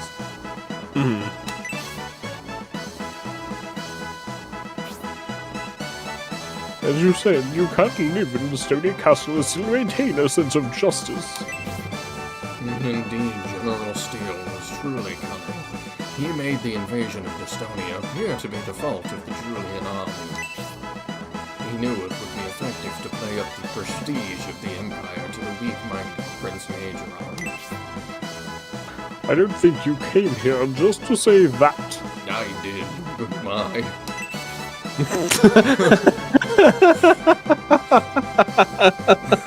I want a character like that in the game. I've never seen a character like that, but I would love it so much. You were just on the way to McDonald's.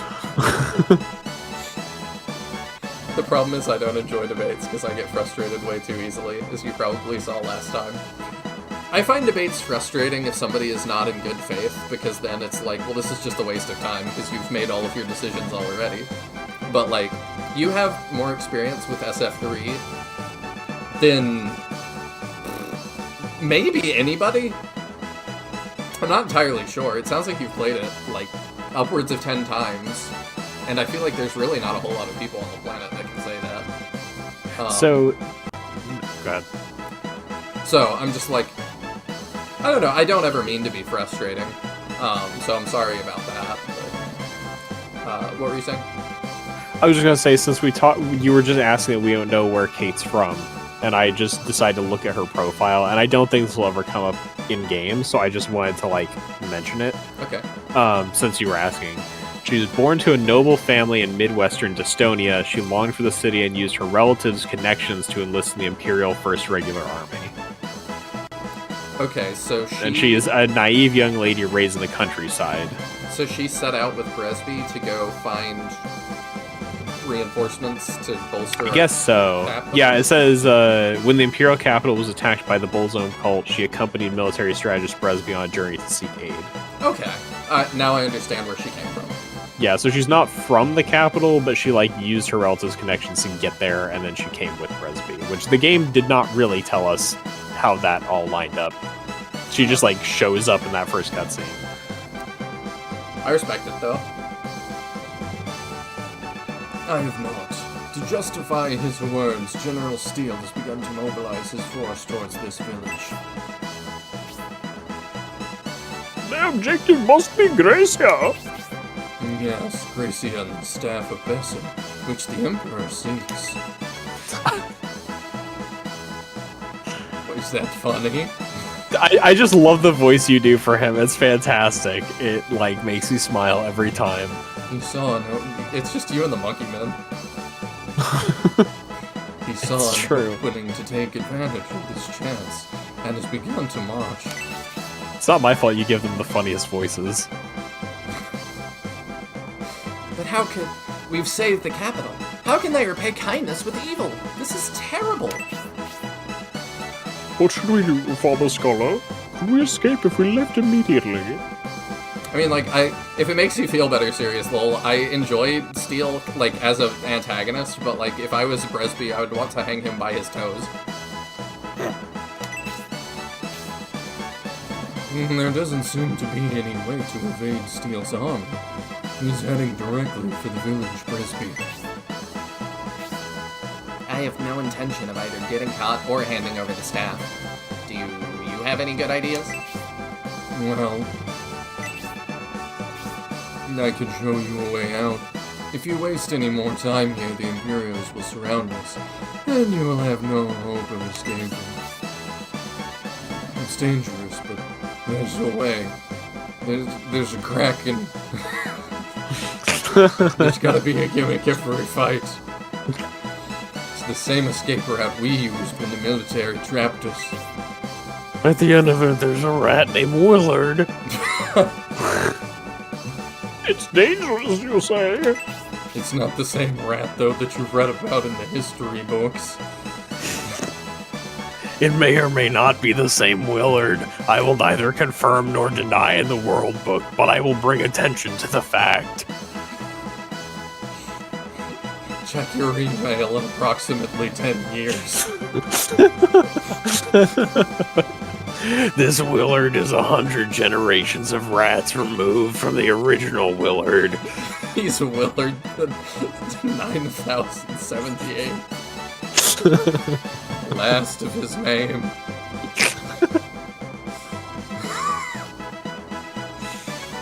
Or my name's not. I've forgotten it at this point. Prior Scholar General Major. Yes, but do you think it could be worse than staying here and battling Steel's army? No. Yes, we could stay here and just do that. Where are you going, Father Scholar? Are you going to help us? I could symbolically join the Shining Force, but I'm returning to the church to make preparations for your escape. Come to the church immediately.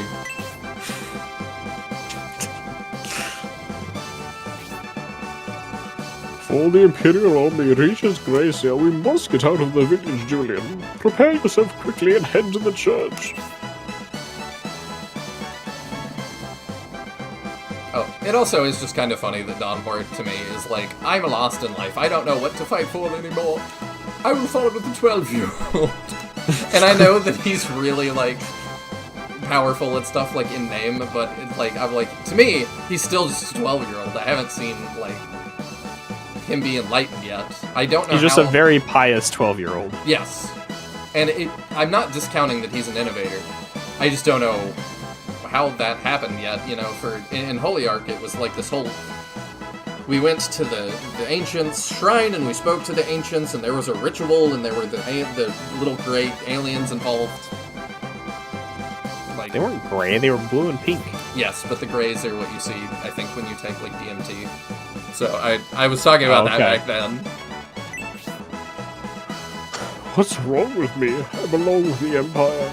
I'm torn, but now isn't the time for uncertainty. They are pursuing Gracia, and he must not be abandoned. We must leave this area now. No. I really hoped Bresby would have a stat thing. Did him and Kate just rejoin here? Oh, because she was... Okay, there are two Empire... Never mind, okay. Yeah, they weren't part of the Julian army. They just dragged the Julian army here to fight. Understood. There's a struggle for power within the Empire. While Bolzome threatens the entire world, the country must be unified. Yep, as in, yep, their recruitment was symbolic. I figured. I do feel like there's a bit more to the Republic than we usually discuss. Like, they're not all starving, etc. No, but, like... My frustration is that, like, they bandy about Lord Equality a lot, and, like, act like they're a lot better than the Empire, but just in going around there, I don't feel like we actually saw it. It's kind of like the like, show, don't tell kind of thing in writing. And that, like, they're talking it up a lot, and they're telling me a lot, like, this is better, it's about equality and stuff, but I'm like, it hasn't felt super meaningfully different yet. Like, the rulers still aren't great. There's still sort of the same class system. There's still an aristocracy. There's still the lower class. Like, I don't know. It just doesn't feel like that much better. I do feel like the class system is a little, like, less outright enforced. But I also feel like the games didn't really show us that until now. It's like, I think it would have landed better if we got to see more of the Empire being very classist in Scenario 1. Or 2. Or Scenario 2. But it really is like, until you get to the end of Chapter 1 of Scenario 3, that's the first time that you really, I feel like, get your first image of, like, oh, the Empire sucks, and their class system is, like, very harsh. Yeah, because that's why I was saying, like, in the, even before we met Steel, that, talking to the shopkeeper, I think it was the weapons guy, he was like, we're not allowed celebrations normally, so we're getting our fill while we can. And then the people in the bar were like, yeah, like, we have to watch our words and stuff, and, like, we can't say all this stuff normally, and I'm like, this is the first time seeing, like, the whole time I've been like, show me the Empire being bad, don't just say it. And it's like, this is the first time it's like, okay, I'm seeing the bad things that are happening. I'm seeing that, like, the people are oppressed in some way. Like, they're not just telling me that. They kind of are, but, like, it's much more you're showing me, finally. Yeah, it's not just us talking about the ideals of the Republic and the Empire, it's the people of the Empire actually discussing their daily lives, and that kind of finally gives you a real picture into, like, what is living the Empire like, and why would the people of the Republic want to leave it. Yes, much more so. But since Don Horse has such strong ties to the Republic, it does feel like he's affected by that a little. Yeah, I totally get Don Hort losing some faith in the Republic after all that's happened. And I also forgot, I was looking at his bio, I forgot that he actually was in the Brand military, so he would have been directly under Tybalt. Like, he was in Tybalt's, like, region. I see. He apparently, according to his bio, it seems like he actually may have personally confronted Tybalt about it. Wow. And, like, so he's very involved with the whole situation about Tybalt. And that's, I think, part of why he's so, like, downtrodden's not the word, but disenchanted. Yeah. Because he was, like, so tied into the exact situation that was like, wait, this isn't what I thought we were fighting for. Yes. Oh, does Steel have a entry? We'll do dialogue and then I'm gonna check, because I already was thinking, and has Major On's updated to be like, yeah, he's kind of lame. He's a wuss. The Empire is my home, but I've lost confidence in my country since witnessing the social injustice. I mean, yeah, like, that was hard to watch. Mm-hmm. Steel has taken the title of the first social injustice warrior.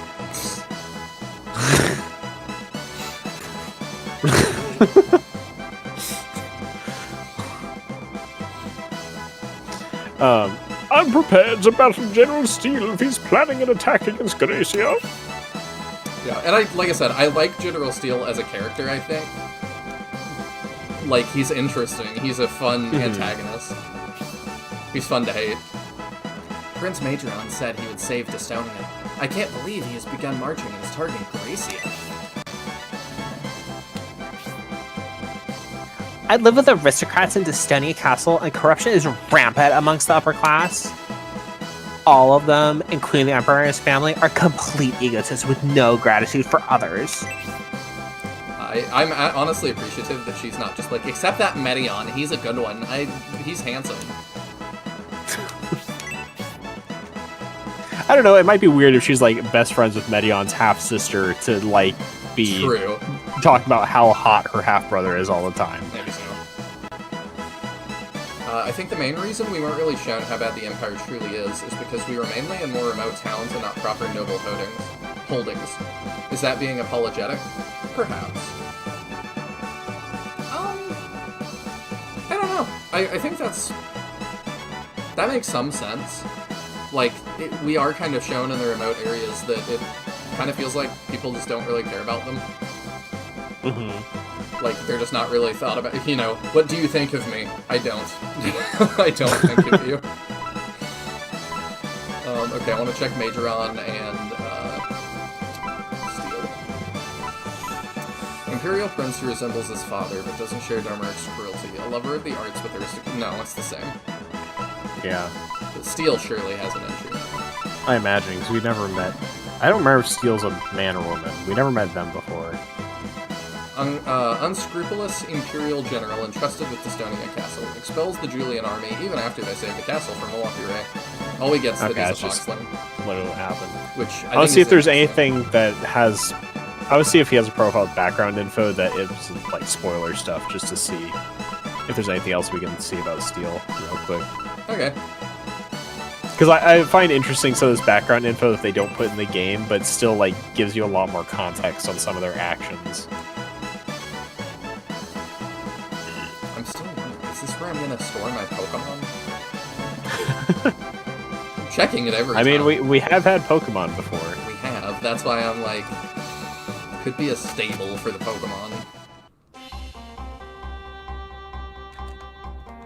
Do we all have new dialogue? I don't think you were both standing. Steel doesn't have like a full body art. Don't you know who I am? No? I'm Johnny, the roughneck of Harem, I don't know. You'd better remember that. Ever since Prince Medion was a kid, he and I fought side by side day and night. I don't have a portrait, though. Oh, that's it. Yes, so you do. I fought alongside Prince Medion, and he took me under his wing. I won't forget that. If the prince is ever in trouble, I'll drop everything and rush to his aid. Most useless NPC. Yep. As a promise to Prince Medion, we've been guarding the town. He requested our help since he was departing, and we just couldn't let him down. I guess those are the resistance fighters. Julian, please leave immediately. You're who the Steel Army is after, right? Thank you so much for saving us. So, it's called the Valkyrie. I could see its attack even from afar. It's truly unbelievable. You all must be very strong to have defeated that priest during its attack. Well, yes, we are, thank you. I can feel my biceps if you ask nicely. The priest who protected the princess is a great man. He wasn't... Oh, it wasn't because she's a cute princess either. He would protect anyone without regard for his own life. So, the flying weapon is called the Valkyrie, the image of it leaving Estonia Castle. Can you imagine if you destroyed your TV remote and it just went back to the factory? Like that, just... Yeah, the world book has, like, nothing on steel. Really? At all. Yeah. So, I mean, I could just read all of this verbatim. Origin, Estonian Empire, blah, blah, same stuff you've seen. From the beginning of Scenario 3, Chapter 2. Following the peace conference, the castle was entrusted to the Emperor, but was attacked by the Valkyrie and put in danger. He was rescued by the Julian army brought by Bresby, but he denounced Bresby for bringing in thieves like them and drove out the Julian army as well, making him an evil general. That's all the world book has on him. Well, okay then. So whatever else he may have had his backstory, we just don't have. He just starts out a jerk. Alright. I've heard the march of the Steel Army was Gracious cool. I thought he was an ally of Ellison. Yeah, we have very few of those, apparently. You must think the Empire is horrible for targeting the Julian army, but that's the Empire way of doing things. It's a terrible country, but all we can do is endure it and live on. Isabella inherited her mother's blood, and she can use magic. The way she uses her healing magic, she's a very kind princess. That was a really weird way to put all that, but okay. I'd love to see the person who didn't inherit their mother's blood. Talking crap about Robbie. We just left him. Cyclops said goodbye. If he leaves, the town will be lonely without him. We'll have to find more X-Men to replace him. I'm hoping Wolverine shows up.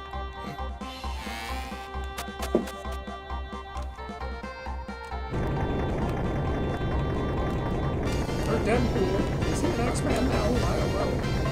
I don't think so. Operating the machinery is fine, but you can't you do something about this noise and vibration? If I make a mistake, I won't get paid, so please don't distract me. If I make a mistake, I won't get played. Can I grab one? Dang. I don't even know what it is, but I want one. Ah, busy. Beep boop, boop bop, beep boop, beep boop. Oh no! Oh, like an expert, like a pro. That's why he gets paid. Machines. Sure, they're convenient, but people still need to maintain them. If I talk to you again, does it do the same thing? Oh yeah, that is okay. They shoved you out of the way.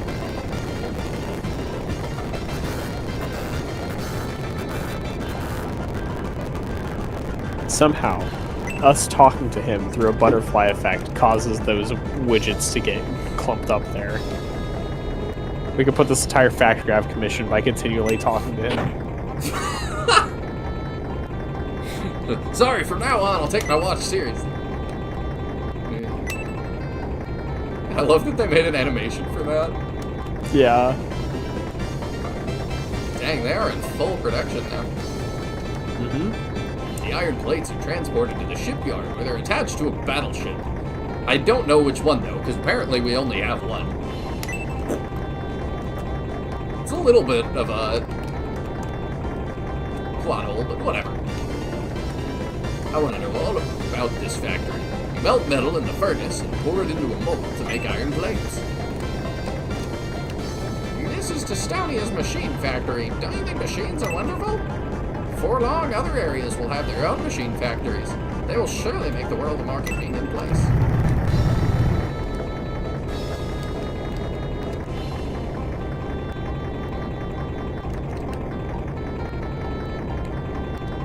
That was a lot of cute interactions.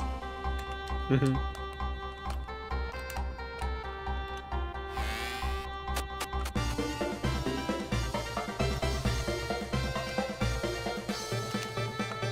My partner is currently working at the site, but it's been a while since he's done such hard labor. I wonder if his body can handle it. I should probably warm up a bit before going to work. I was hoping he was still sleeping here on the bed.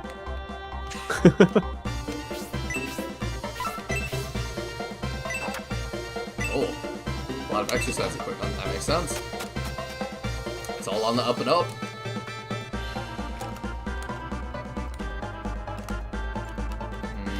Okay, we didn't go back in this house. Gotta re-talk to everybody. Get all that lore. Speaking for my grandson, I thank you for saving Estonia. Julian receives the... Aww. Medion gave us that protect milk, but we have no use for it. Use it to help you in battle. Oh, she's so sweet. Prince Medion always thinks of his grandparents. When he visits, he gives them health boost items. They don't use them, so they secretly give them to me. Look how strong I've become.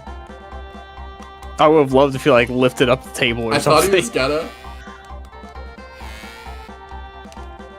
I'm glad my grandson was gone on an expedition while Estonia was being occupied. You're the ones who saved the Empire? You have my thanks. Finally, some recognition.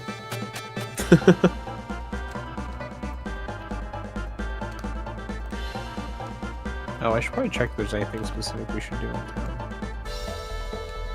Okay, yeah, so there's a new deal in the weapon shop, and there's a new haggle in the item shop. Oh, goodness, okay. Cyclone says, I don't think that protect milk is in the guide either. Yeah, it's not. That's interesting. Email them and be like, wait, you didn't add the guide. Don't go dormant for another 15 years yet. Oh, you didn't add the guide? You didn't add the milk. You left for milk and never came back.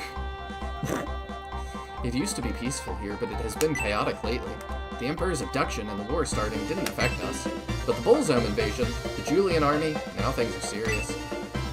I like that it's especially like the president got abducted and he lives next door, but it didn't affect us.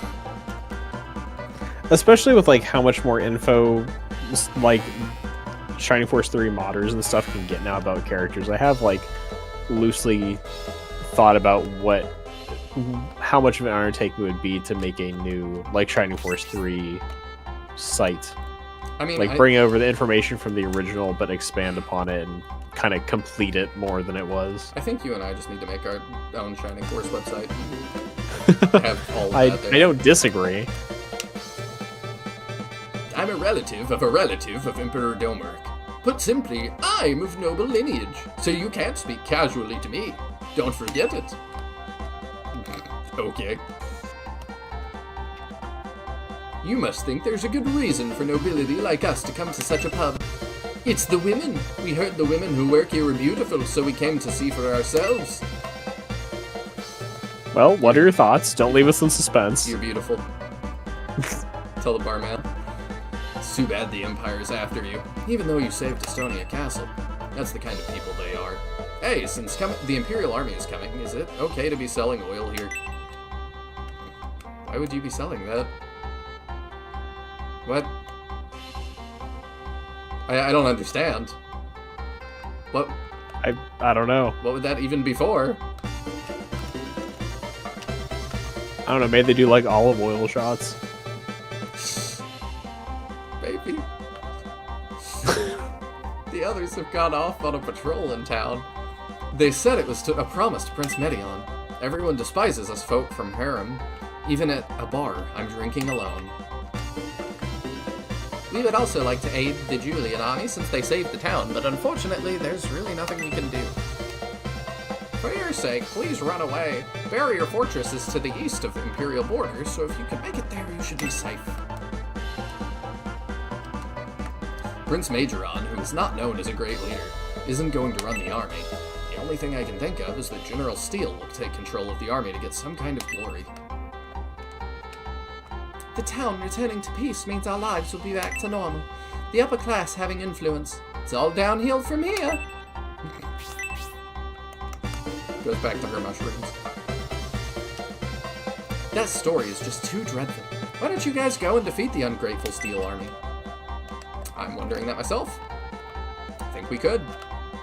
Yeah, we should have thrown hands then and there. What, the 2 soldiers at the door stopped us? Yeah. That Valkyrie. I wonder if I could ever have the skill to build something like that. If I got that into mass production, I'd be the richest person in the world. How are you going to mass produce something of that size in this time period? I have no idea, but even in like real life modern times, we can't mass produce something of that scale. We are not the ancients. I guess the Egyptians could do it. Why can't we? If the it's the Atlanteans. That's the answer. If the Dystonian capital is that dangerous, maybe it's best if you just escape to Garder Village, just over the continental border. Not Guardiana, that would be copyright. It's Guard. It used to be peaceful here. Oh wait, I read that. Go check upstairs, see what trouble we can get into. A dragon doesn't have to be a vicious fighter to be great. White dragons are extremely intelligent. Unfortunately, white dragons are nearly extinct. What an odd thing to say. I've seen one of them before. If blue shows up, I will lose my mind. Those noblemen that came to the pub. One offered me a job at his estate, but he obviously has some kind of perverted secret intentions. You're not that pretty, I don't think you have to worry. Cold comfort. Would never say that to a real person.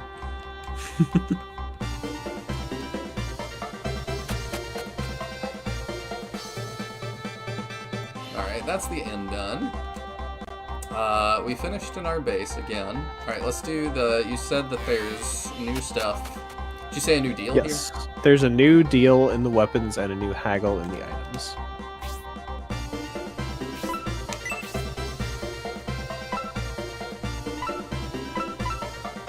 Yeah, the talisman rod is new. Who's our rod user? Is that Isabella?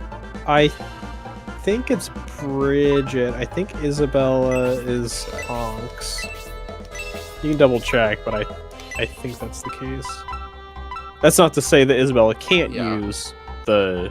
Oh, she's a wand user, it's not even rods. We don't have a rod user. Okay. So either of them could take that rod to get access to freeze, which would give Isabella an offensive spell. But... yeah. We have all the things we need, I think. Her map sprite really doesn't do her justice, definitely. Yeah, but it's not fair to judge somebody until you see their portrait. Yeah. I live my life by that.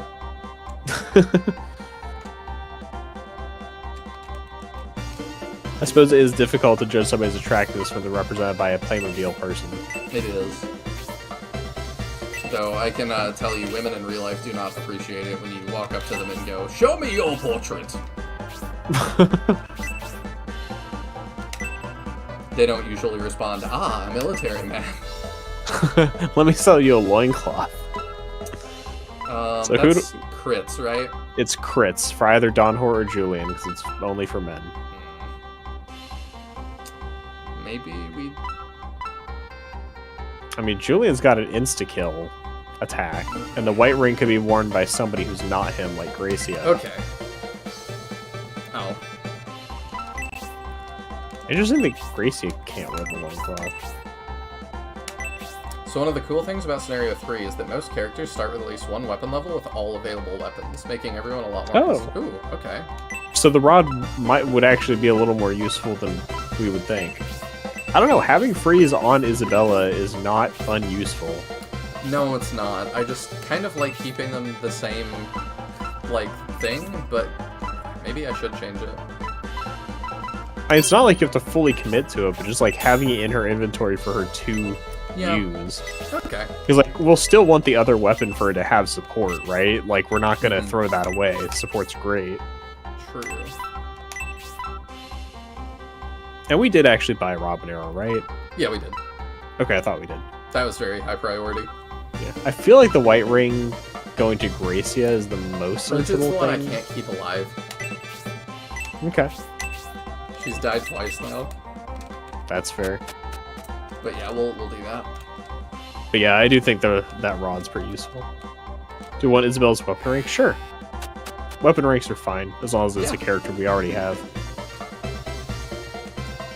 I think it was Lol sent me a resource for that. It was one of you two, I think, sent me a resource on that, but it's awkward for me to dig up whenever I need it.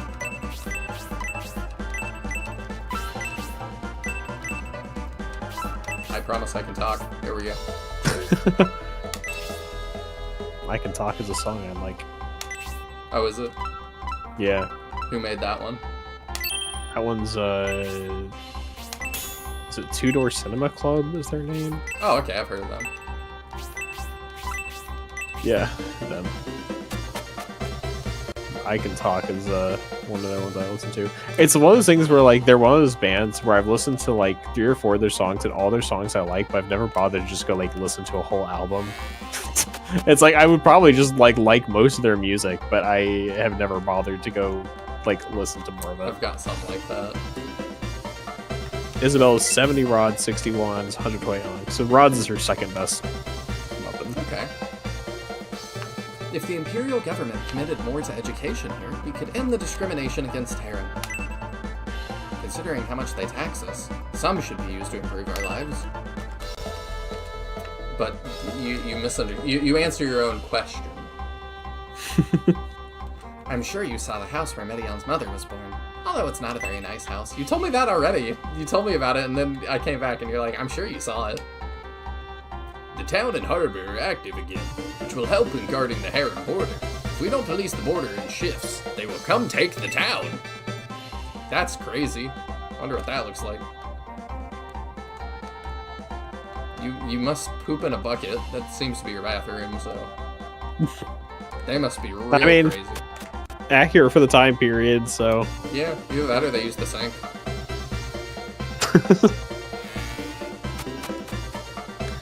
Well, you know what they say. It's better to poop in the sink than to sink in the poop. They do say that. Pretty sure Bresby was whispering that to us just a bit ago. That was his advice if we checked it in that room. The refinery guard has 2 shifts. Currently, we're on the late shift. In a little while, the guards who are now at home will come for their watch. Since the metal refinery began operating again, it feels like the vigor of the town is also returning. Oops.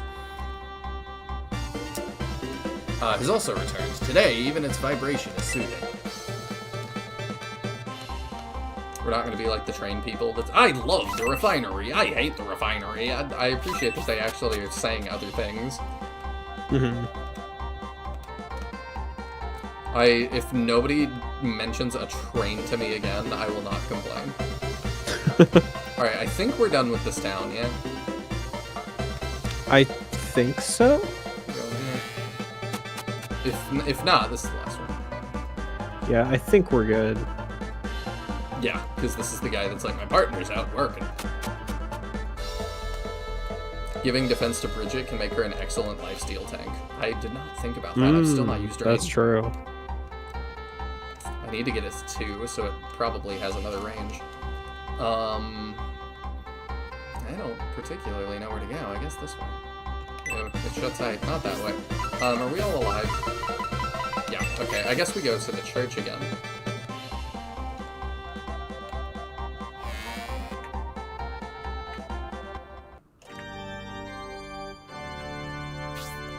I've been waiting for you, Julian.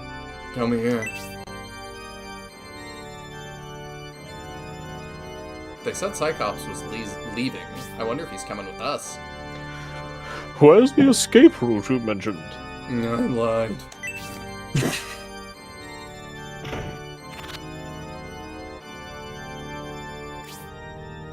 Here, you can escape this way. Where does that lead? Do you care? Have you heard of the O'Hara home located on the eastern mountain range? That sounds dirty. Long ago, a huge earthquake made cracks all over the ground, creating the O'Hara home. Long ago, such extraordinary events happened on the Dystonia continent? Apparently, shortly after the gods usurped the ocean and created the land, a huge earthquake occurred. It happened so long ago that life barely existed. I believe in the gods, and that they created the land, and that it happened in ancient times, but vandals? Oh no. I'm a bird. I'm contractually obligated to worship Vulcanon. I suppose you are. We are in Parmesia, after all. That's correct. The cracks in the world ran everywhere, even far underground. Yes, they're like a series of massive tunnels too numerous to be fully explored. So you found where this one goes, Father Scholar? I have. If you go through this way, you'll come out at the coast, without having to battle Steel's army. Father Scholar, you mentioned it was a dangerous route. What will we be facing? Can you imagine if somebody new to stream pops in and they just think that's my voice? There's an evil spirit inside the cave, and further on there's a dragon graveyard. Ooh, that sounds really cool lore-wise. Don't stray, or your lives may be endangered. You know, like the dragons. Sorry, too soon, Cyclops. You don't have to worry, though. I'm sending Cyclops. Oh, a dragon man with you. Dragon Man? No, Dragon Man! I feel like we're being, like, purposefully, like, sensitive here, that it's like, Dragon Man? I didn't know. I couldn't tell by looking. It's like, okay. Sorry, the mask was hiding it. The dragon men inherited the blood of both dragons and humans. They're said to be a legendary race, with the strength of a dragon in battle. Then he's just the right companion for us. So, have you instructed him to join us? I will continue to speak as if he's not here. Also, he can't be a dragon man and half dragon human, because he's not a girl who looks 12 but is 1,000. No, it's the will of Cyclops. I would prefer he stayed here, but it's his decision. I'm sorry, Scholar, but something inside tells me to go with the Julian army. Cyclops the Dragon Man joins the farce! I'm so excited. We're using him to the end. Then you must go. You all should know Cyclops can speak with dragons, but not with all of you, apparently. And if he defeats a dragon, it will join you. Oh. I'm like Pappets, except racist. I'll only recruit dragons. And put them in your little Pokemon cave. I'm so excited! Julian, it seems we have another trustworthy ally. Good, they think I'm trustworthy. Now about Isabella. Father, are you telling me not to go? Pappets 2.0, except you get him way earlier. Yeah, does this technically make this a creature collector? I mean, in a very limited degree. Princess Isabella sympathized with the Julian army. It was wrong of the Empire to treat you as they did. You're right, girlfriend. Even then, Dystonia... Even though Dystonia was saved by the Julian army, you are being driven away. Please accept my service as compensation. Just rubbing off on her. He knew this was going to happen. I knew this was going to happen, girlfriend, and that's why I was reluctant to let you go. Isabella, what should I do? Like that he says. Hi, my name is Isabella. Yeah. Princess Isabella, I won't look at you, but I will protect you with my life. Do not worry, father. Also, performance-wise, Cyclops is basically Frank with better stats, but less move. He's pretty good. Okay. Yeah, I found him like high B tier kind of character. We take those. Then please forgive my protectiveness. I can't stop you from going, Isabella, but please take care of yourself. But my selfishness. Will you forgive me, father? I do, Isabella. I can't halt this course of events, even if I don't like what is happening. All of our voices are getting more ridiculous as this goes on. Now we must hurry, Julian. We have to head to the coast before Steel's army arrives.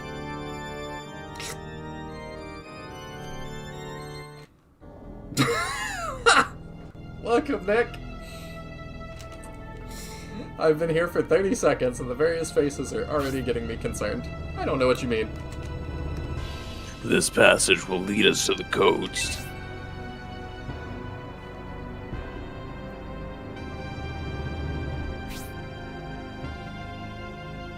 This is where the continental fault crosses the ocean, which is why there's water flowing in here. Do you think he's a natural blonde that he dyes it, or is it a 2K thing? I don't know if he dyes it, but I think he bleaches it.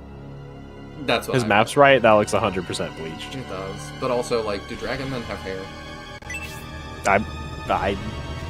I doubt he's wearing a wig, but Look at that light on the water. It's beautiful.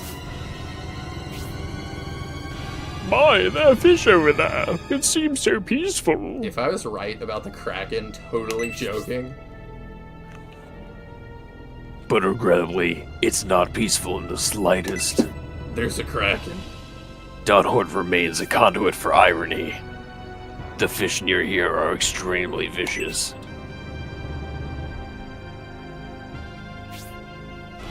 Whenever humans or animals cross the water, they attack with sharp teeth.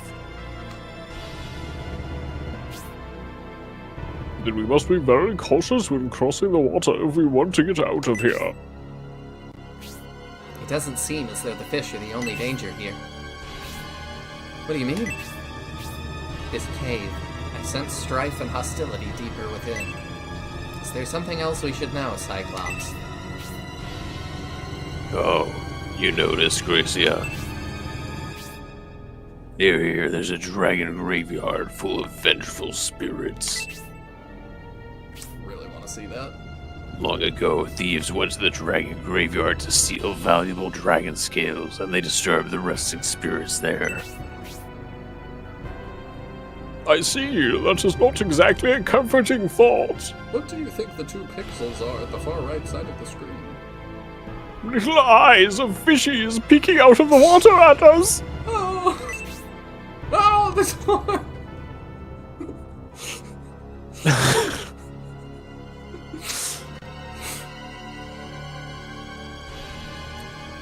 Julian army, we will soon reach 2 caves. As long as we enter the left cave, we will be safe.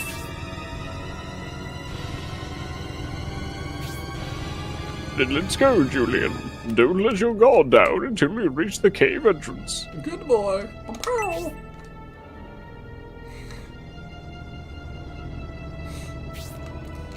Alright. Oh, that is really weird. Like, stitching. yeah, I'm sure it wouldn't like show up as much on a CRT display, but Probably not. That's quite suspicious. What are you? Hermit crab, okay. I don't know what these pillars of light are. Is that a mummy? Ghoul. I think it's just like supposed to be shafts of light coming down from above. I got that, but I'm distrustful of them. Yeah. I don't remember them being anything. That doesn't mean they aren't anything, but So he said left, go left. But I do have a choice, I guess. Which is cool. there are, I think, 3 items on this map.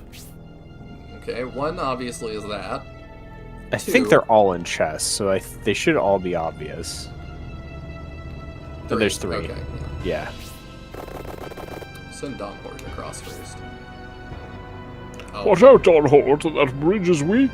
Quickly cross to the other side. Oh. Can I stay on this one? No.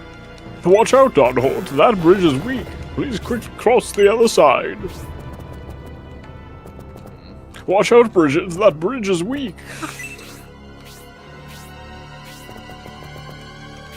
Bridget, I hardly know it. Killer fish appeared. Oh. Well, that's not ideal for our lord, is it? Good luck, Julian. Okay.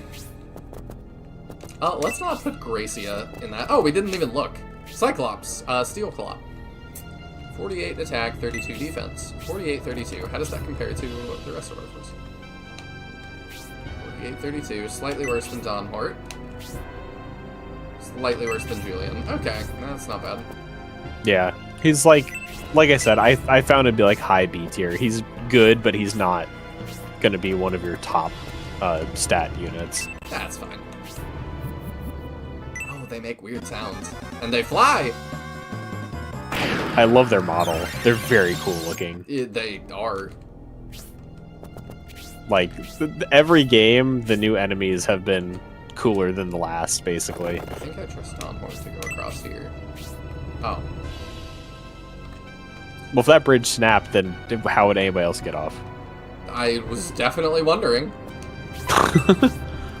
Oh, I can see what drain looks like, finally. That's true, you can. How much MP? Oh, 3 MP. It's pretty cheap. Let's go.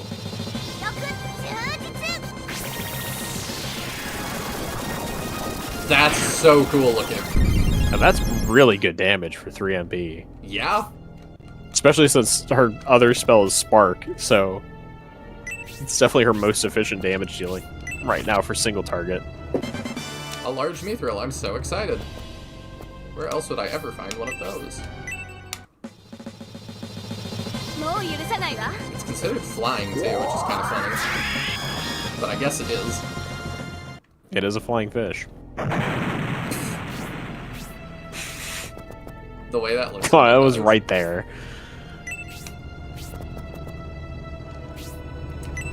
Cyclops, summon the city. At least they weren't lying about the bridges being mostly decorative. Yeah, that is true. I'm really, like, I assume the map won't end if we go in that right room. No, you can't actually, like, map move or anything there. I can't? No. Oh, I really thought I'd be able to. No, it would be cool, but... I was like, I can go No. right and see the dragon graveyard and... Oh. Well, that's less exciting. If I stand here, it makes it really hard for him to get across. Imagine getting to see the dragon graveyard that they've spent, like, 4 whole text boxes talking about. Well, like, blues people all died and stuff, so I was like, oh, like, it could be that, and like... But yeah, that would be a lot for them to show us, I suppose. Lots of progress on texturing since episode 1. Yeah, like, For the sure. models have improved significantly from scenario 1 to 3. I would kind of love to see, like, a retexture mod that improves the textures of, like, the earlier scenarios to bring them all on par with scenario 3. That feels like something that shouldn't be too hard to do. It would be really cool just to bring up the fidelity of the earlier scenarios a little bit. Especially with how eager the modding community is to share.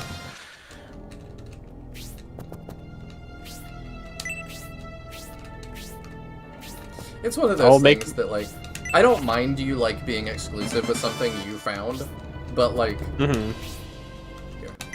help at some point. Yeah, and like I did find like a place online, like there's an online Shine Force 3 tool set that includes like a model viewer, but I can't export models through it. But clearly people are able to like get them into viewable format. All I'm asking is for somebody to help me actually export it from the game into something I could use. But no, that's a bridge too far. once that bridge is crossed, it falls or something. Yeah, something like that. Yeah, hit the insta-kill on a 6 HP crab. Utterly destroyed, noob. Or if they don't also have higher polygon counts as well, though. It's possible. But I mean, that also is in theory something that could be touched up, but even if you don't, improving the textures will just make it look a lot better. But they could have higher polygon counts. I'm not 100% sure. Because these models still are not super high polygon. So they could be a little bit higher, but I wouldn't think it's like significantly more. It is running on the same hardware after all. We are already fighting Bloodborns. Yeah, because what was it, the director or whatever, even mentioning Dreamcast was like, lol, no. Yeah. That's gonna hurt. The skeleton, I mean. That also hurt Dawnhor pretty bad, actually. I mean, the Bloodborns were like in-game enemies. Yeah, I just expected with him to take it better. Would be nicer of a remake. Yeah. They're remaking FF7 again? Like, after the action RPG one? Are they really?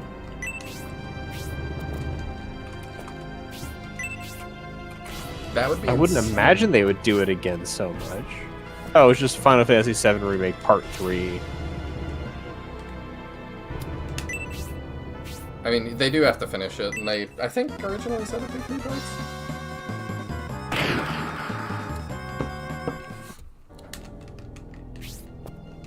I don't have an opinion on that yet either. The one that really threw me for a loop is I guess they had like a Nintendo Direct for Dragon Ball. Because my goodness, did they do so many Dragon Ball announcements. But one of them was like, we're remaking like several arcs of Dragon Ball Super, and I'm like, that finished airing like 6 years ago or something. Like, it's not been any time at all. Why? Yeah. And people are super hyped, and I'm just like, I guess I am just different, because I'm like, do I really want to go back and rewatch, like, it's the Beerus arc again, and I think they're calling it Dragon Ball Beerus, and I'm like, look, we have Battle of Gods, which is the Beerus arc in movie form, and then they made it a second time as part of the show, and we have it in episode form. I don't understand why we need it in a shorter episode form. This is ridiculous to me. If you're gonna spend, like, time and resources to, like, do new animations and stuff, like, I don't know why we're not doing a 6-episode something new. But, I don't know. People are really hyped, so I guess it will make them money. I just do not understand. Yeah, no, Nick's right. A message posted in the Final Fantasy VII account on Twitter says the original Final Fantasy VII will be re-released on Steam to provide an improved gameplay experience. What does that mean? And directs readers to an announcement on Steam for, quote, full details. Oh, I did see that. I just didn't understand what it meant. Because they said that saved, like, I think it will be free if you already own it. Mm-hmm. But the save data won't be compatible. Which is crazy for an RPG to be like, hey, you might be in the middle of this, but like, maybe they won't take the old one from you, I don't know. Well, it says both versions will remain accessible. Okay, never mind, that's cool. So you'll still have the old version. But very weird, like, I honestly didn't even know Final Fantasy VII was on Steam. I think I have it on there. I guess if I ever felt inclined to play it, that's where I would pick it up then. I like it more on my Switch because it... Oh, dang, I didn't mean to do it. It's, you know, RPG. It's a lot nicer to have that in that way. Yeah. Oh, that's maybe not good. I didn't even touch it's on that. sale for $5 right now if anybody's wanting Final Fantasy VII. Or you can wait for the remake. Well, if you buy it now, you'll still get the remake as a previous owner of the current version. So do you for sure? I don't know. Yeah, that's what the announcement said. So if you buy it for $5 now, you'll also get the updated version. It is the Skyrim effect. We'll stop making remakes when you stop buying them. I suppose, but I can still think it's silly. See, I stopped buying Final Fantasy VII when I was born. So it's never been an issue I had. I've been sending the message loud and clear. One of my friends, that is his absolute favorite game of all time, and he really wants me to play it, so I'm like, I will. It's a lot of people's favorite game of all time, and I can only imagine, like with most things like that, I'm going to be disappointed and find it really overrated when I do get around to playing it. Maybe. I'm trying to think of any, like, broadly hyped game that I was not disappointed / underwhelmed when I played it. I'm trying to think. Final Fantasy Tactics was a big one for me. Yeah. Of, like, everyone and their mother talks about how great Tactics is, and I was just... I hated it. It sucked.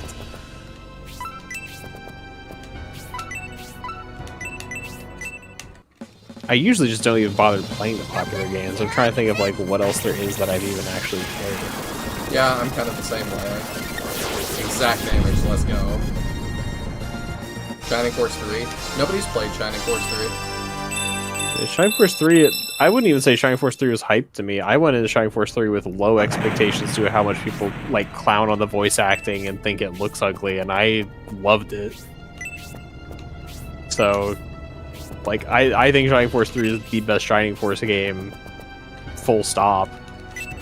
So, I feel like I was, I guess not overwhelmed, but the opposite of underwhelmed. Because people set it up to be like a really lousy, ugly game, and I adore it. Yeah. I think it's really good. But yeah, people... I think Total Biscuit hyped it up to me back in the day, but I don't count it as hyping it up if it's like a single person. I never watched like any of his stuff, so... I'd seen like a couple of Marauder EX's videos, but I never like watched much of it. I see. I purposefully avoided it, but... I mostly just knew, you know, the classic, now bear my Arctic Blast kind of memes, and people making fun of it for that. I knew that. But it's like, that's sort of like, this game was the opposite of hype to me. And then it turns out it's actually fantastic. Sure, I can go get that. What kind of standard do people have to think this is ugly? Liking 2D pixel art and the fact that this is early 3D. Oh, I was gonna say, I hear it on both sides, because like, the Shining Force community people are like, it's ugly, I don't like it, because it's 3D, and I have, like, IRL friends that are like, I don't like it, it's ugly, because it's not 3D enough. Yeah. What is that? I'm used to them having machine guns. You never told us about this Cyclops. What in the world is that giant beast? I'll get to that in a second. I brought you down here to feed you to it. No, I don't know. I didn't expect anything like that to be here. I wasn't paying attention, and I was like, what? That would be hilarious if it was actually the case. The stab in the back immediately, and y'all all went along with it. The chapter's called Madron's Betrayal, but actually it's Cyclops' betrayal. Bones McGee, I can't wait till they add him to the Shining Force mobile game. Well, unless we defeat it, we can't advance, can we? That's right. This is the only way through. We have no choice, Julian. Everyone prepared to engage that morals. And we have to advance. This is a war of advance. I'd say it's an advanced war. If we don't defeat that giant creature, we can't proceed to the cavern. Be careful, but defeat that thing at all costs. What's it called? / we can check its stats and I stuff. keep forgetting to deal, so let me do that while I have it in my mind. Okay. Maybe I'm curious whether Bones McGee's name is the same as in the guide, or if it's one that got changed. Brute. Brute. Okay. In the guide, his name is Blower. Okay. Such a good-looking model, those hermit crabs. It is. I'm surely this is gonna collapse and it's gonna be yeah. That's about what I figured. That's why I sent Don Horse. I think that's the exact situation when I learned how much damage poison can do in this game, because Don Hort got poisoned over there in the exact same situation. That's why I healed him first, because I was like, yeah, her being a tank like that actually is really Yeah, cool. well, and once she gets drain level 2, she can steal MP as well, so she just becomes fully self-sustaining. I'm gonna let Cyclops get that kill, because I have not let him do anything yet. He's very late in turn order. Yeah, he's pretty slow. Okay, he at least does damage. The attack animation's so awkward, where he leaves his hand back, just kind of like steps up and then slowly swings. He's doing his best or something.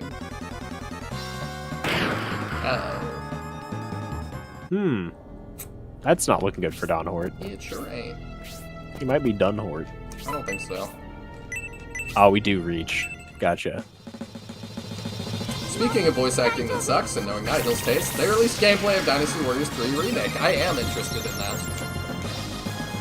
I saw they pushed it back, which was a little odd. The funniest remake news, though, was Ubisoft. I think it was Ubisoft saying that we are not remaking Prince of Persia anymore. We tried, we just can't. And I'm like, what? Interesting. It's like a 20-year-old game. What do you mean you can't? Well, I mean, game devs also can't fit games in less than 100 gigs anymore, so... No, they can't. But I'm like, how inept are we? It was part of a really big announcement that Ubisoft made. We'll do that. That they said they're basically canceling like 1 billion projects. Some of which they told us about, a bunch they didn't. But I am wondering if they are going to go bankrupt somewhat soon. Assassin's Creed Shadows cost a lot of money, and it seems like it is not selling very well for them. Let's see, which one is Shadows? The one with Yasuke that they brought on an expert that lost all of his accreditation and got barred from all the colleges in Japan. I hadn't heard about that. Oh, somebody asked me about it on stream because I'm really into like the Sengoku stuff. So they were like, why is this like contentious? And it's like, because they've like... They're really trying to... oh, sweet. Nice downward. Yeah. They were really trying to, like, kind of, I think, overwrite history to be like, Yasuke was a really important samurai, and da-da-da, and it's like, well, we don't really know that he was a samurai, is kind of the thing. He most likely was not, but Ubisoft was like, well, if we can get an expert to validate what we want, we will. So they brought in this guy that's an expert, in quotes, and he wrote the book on Yasuke, which I own. Do I have it? Like, I actually don't even have to. I've got everything set up. If you'll give me 2 seconds. Let me go to my library here. Audiobooks. I can tell you exactly what his name is.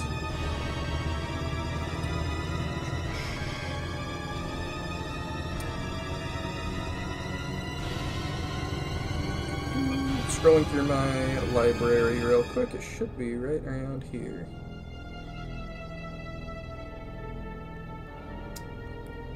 I just think it's funny to show y'all that I actually have this thing. Yeah, here we go.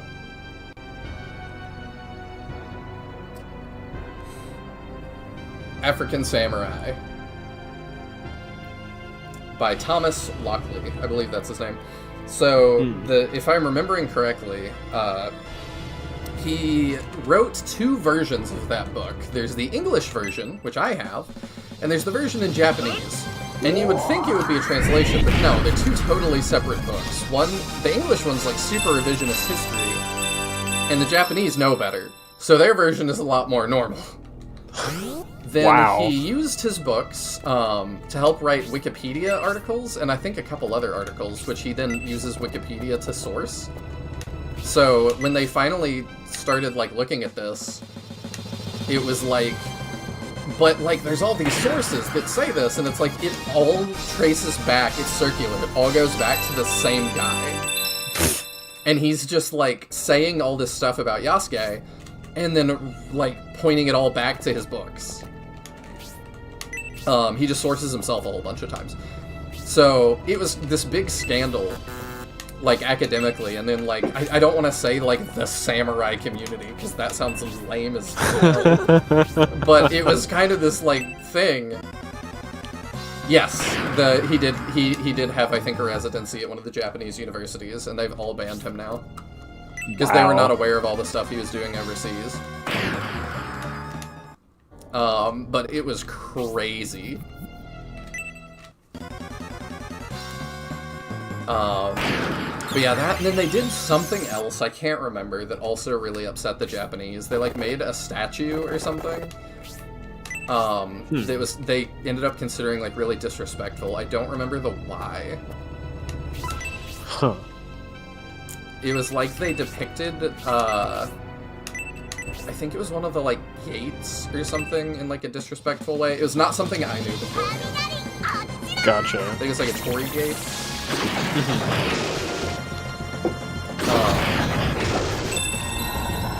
So it's like, I can kind of be like, you know, I get you guys didn't know, but also I'm like, part of the reason you got into this whole fiasco is you're supposed to have editors and like totally experts, in quotes, that are consultants, that's what they call themselves. But it's like your consultants are really failing you. Broken Torii Arch. The only one like that is so because of a nuclear bomb. Ah, yeah. That's what it was. So, it was just kind of one mess after another. But I think they thought that a lot of their sales were going to come from Japan, and then that really didn't pan out. They really were not into it. Yeah. I mean, the main thing is, like, if you're trying to, like, if they really did want to appeal to the Japanese audience, you would want, like, a number of Japanese consultants on such a project. I think they had them. I just think that I don't think it's a ignore secret them or what? that I think that I think a lot of the consultants are just kind of hacks. They're there to like tick boxes and stuff and not actually help you. I mean, like, Japanese consultants, as in like people who are from Japan consulting on the game, like actual Japanese consultants who would be able to tell you these issues. They had Lockley, and I guess they thought that was enough. Yeah, that's why I'm saying, like, they should have had, you know, 5 or 6 like Japanese people who are very familiar with Japanese culture, and who they talk to if they're trying to appeal to the Japanese market and be accurate. What you're saying makes sense to me. I would have had more than one for sure. But what you gonna do? Maybe they did, and they just didn't say anything. I don't know. But the whole Yasuke craze was just really weird. It feels like it's finally died down around here after that. But for a minute, it was just like, Yasuke is the coolest thing ever. Why has nobody done anything about this? And I like some of it. I like Yasuke. I think it's cool. I think his story is neat. Yeah, like, it's an interesting story, but that doesn't mean you need to, like, add a bunch and assume a bunch to it. Well, you also could just, like, do it in respectful ways. The anime that was about Yasuke, I watched all of that and really enjoyed it, but it just took, like, we're gonna add magic and mechs, and it's like, okay, y'all are, like, trying to have fun with it. Like, nobody's gonna watch this and think, oh, that's what happened. Whereas Ubisoft was trying to be like, we base all of our games on history and stuff, but that is so done. Yeah, I've heard that, like, for the past 3 or 4 Assassin's Creed games, that's really not accurate anymore. No, for the Greek one, I remember they had a note or something that was like, we didn't find the pottery of the region representative enough, so we made our own for the game, and I'm like, what? Like... Yeah. Like, what are you talking about? These were real people at a real era. There's also the stolen sword on the collector figurine coming from unsold stocks from an anime. I missed that. The usual localization problems, the apparently very bad DLC crossover with Attack on Titan. I saw the cutscene. That looked crazy. I don't know what they were thinking with that. What was the sword taken from?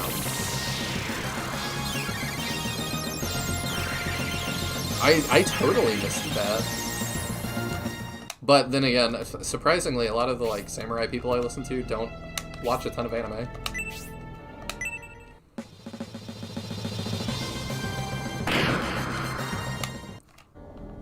I actually had questions at one point too, and emailed one of the leading experts that speaks English about some of the samurai stuff. He did not respond to me, which is fine. But I thought it was fun that I emailed him. I have his textbook.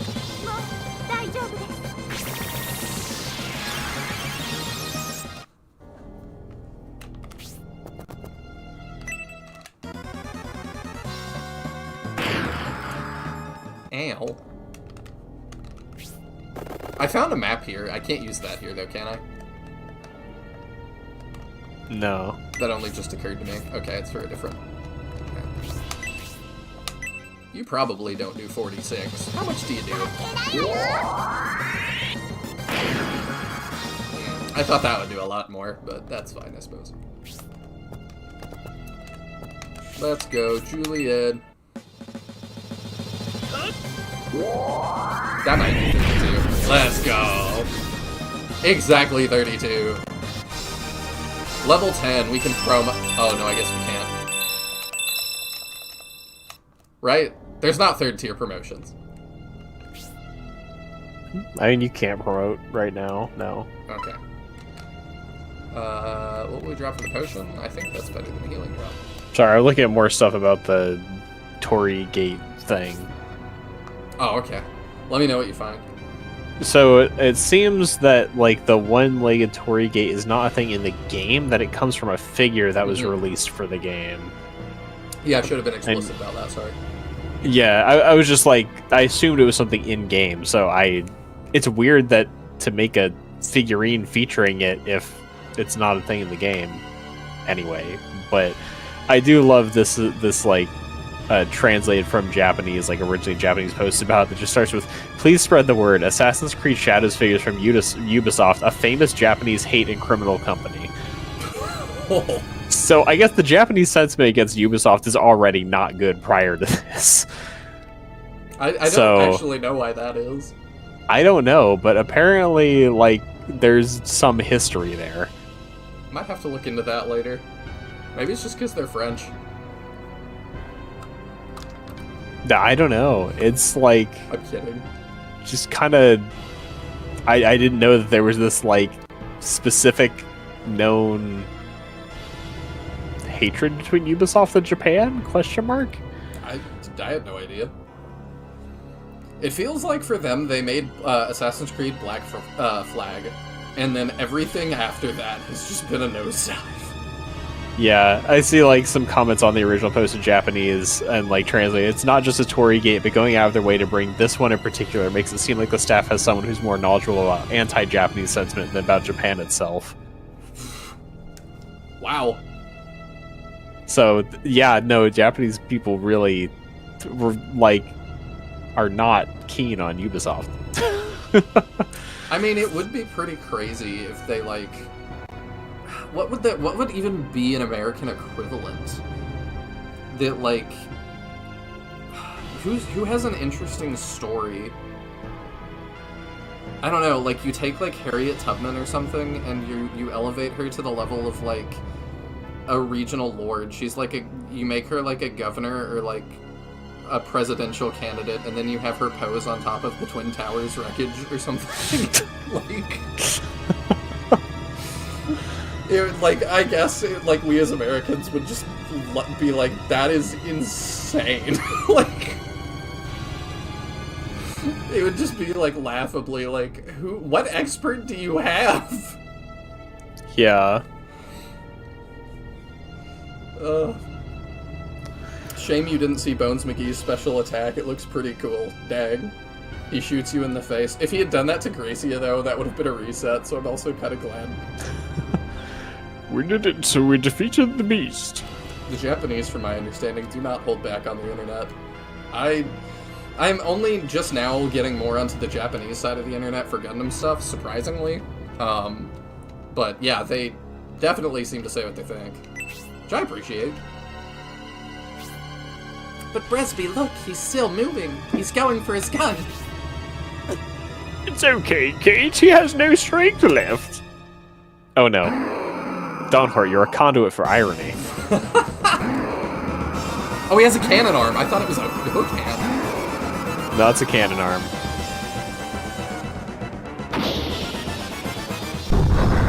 Oh, he's gonna close the left path.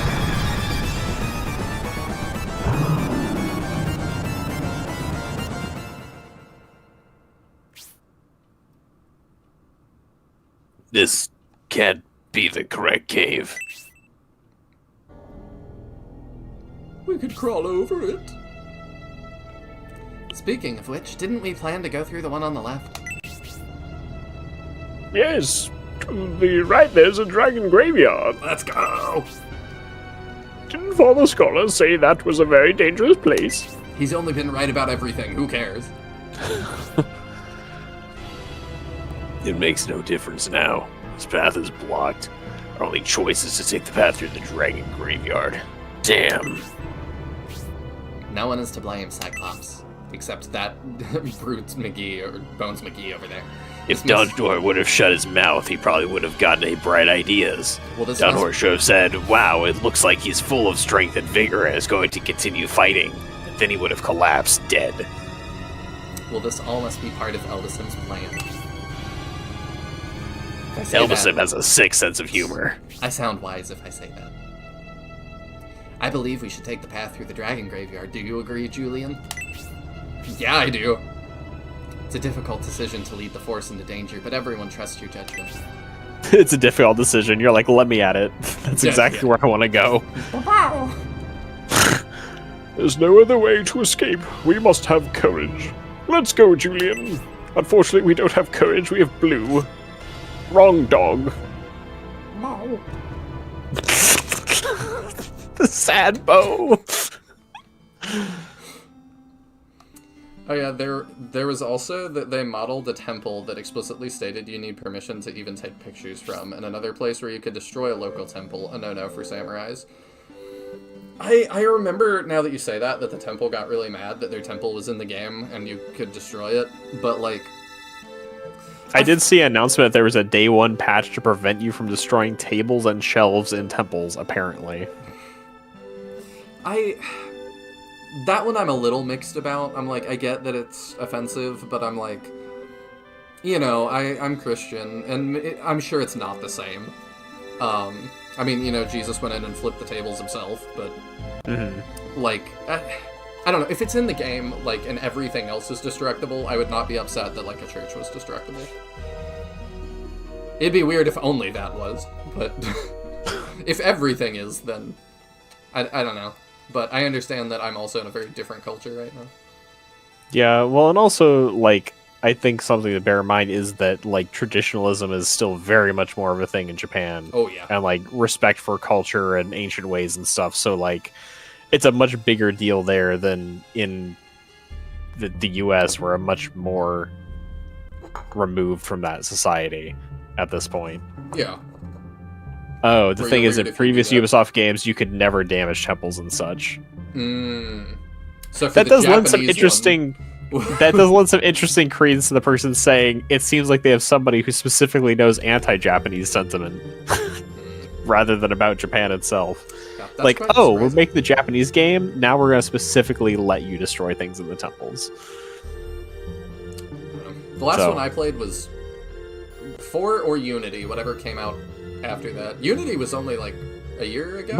Wasn't Unity like a MMO or something? It wasn't an MMO, but it was multiplayer, and that's why I played it, because it went on Gotcha. sale I just remember like... that one being a disaster when it launched. Oh, it still was when we played it, but I had friends that were like, hey, it's $5, do you want to play with us? And I was like, do I want to experience a train wreck with you? Absolutely. And we had fun. So, what can I say? That reminds me, at some point, we've got a Souls-like to play. Yeah, we so do. So, this is the Dragon Graveyard. Cyclone saying, we will go through the mines. It is. When a dragon senses the end of its life is near, whether due to wounds or old age, it comes here to pass away. I am so excited we're here. Like, normally I'd be winding stream down, but I'm like, I have to go through this. I have to know. I think this is the last fight I can do, though. That's fine. That's the last one for me, too. It's eerily quiet. Why is this place so dangerous? Did you not hear what I just said? It is said that this place has been cursed, and death awaits those who disturb the graves. That's an unsettling tale. It gets worse. There are dragon guardians who protect this graveyard, and they will not take our presence lightly.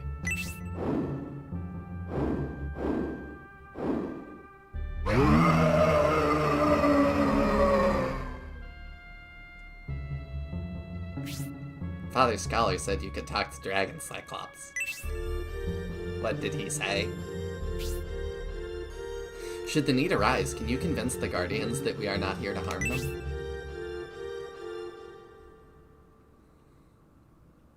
I don't know who this is. I'm not sure. I think it's one of the high priests, maybe, but I'm not sure which one. Surely not Gariate immediately. We'll I'm afraid it won't work. Those dragons won't comprehend. We'll just default to Fiale. Ahem. Oh, never mind. It's Jane. Jane is really going through these fits of different voices tonight. It's you, Jane. Bow! I was worried about you, so I...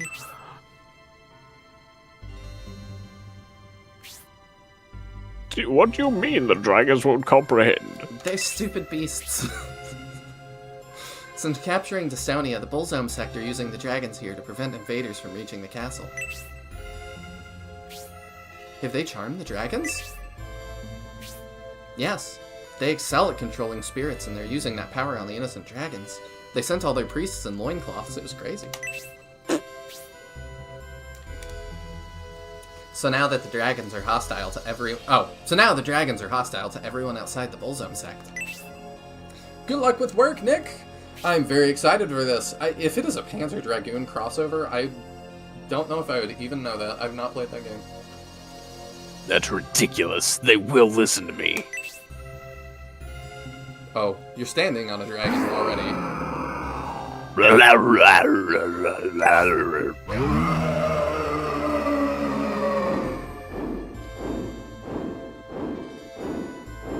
It's Fiale disguised as Jane and his pony companion.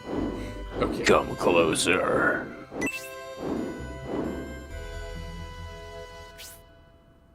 Cyclops, watch out! Good job, Don Hort.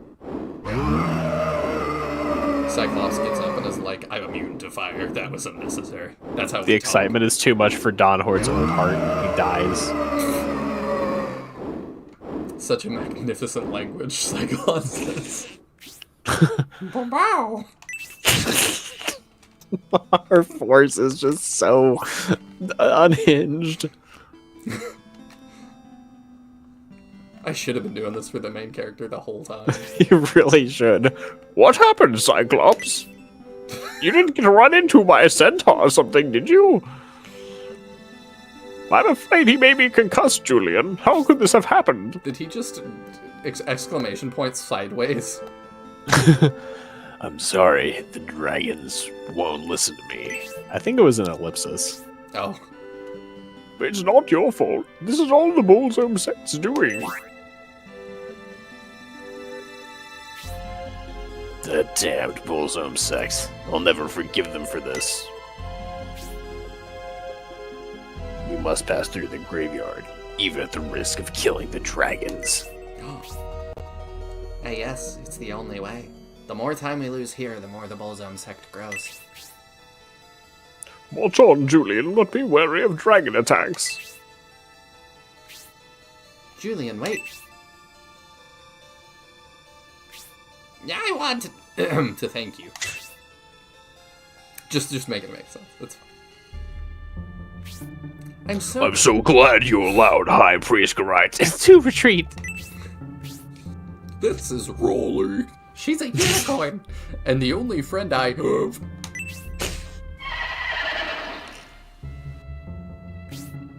I'd like her to join you as thanks for sparing the High Priest. Will you have her? Is this a real option? Yeah. You can turn down the free pony if you want. Is there any reason to say no? No. then yeah. If you want fewer Force members, I guess. I'm so glad. Thank you, Julian.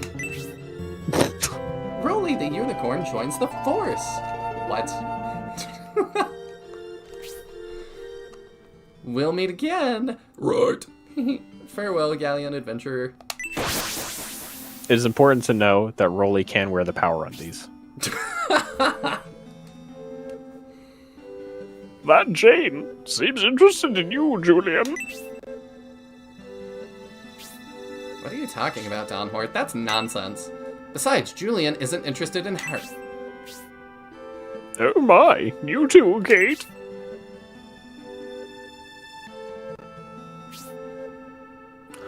It's good to be young. I remember those days.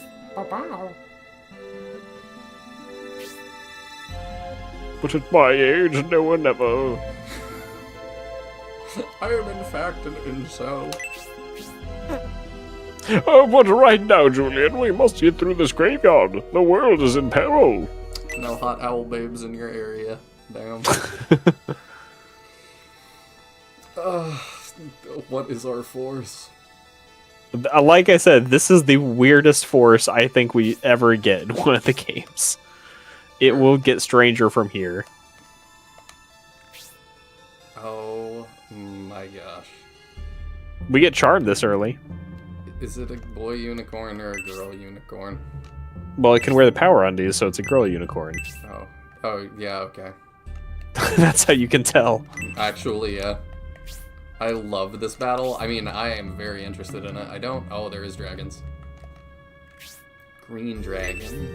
What are you? Oh, it's another killer fish. I didn't see it from that angle. Green dragon. Well, we gotta collect all the dragons. We need at least one of all of them. I can go weirdly out of bounds there. There is somewhere a ruins entrance on this map. Is this fog of war? No, it's just fog. Okay. And we're at war. Okay. But the fog is not particularly aligned with the war. Or... There's the ruins. Yeah. Is there any items to find here not in room? No. Okay. I'm glad I don't have to check all these stalactites. Stalagmites, my bad. They're on the ground. I forget what the name is for things that, like, go from the ceiling to the floor. Columns? I don't know. 53. I don't know what to call them.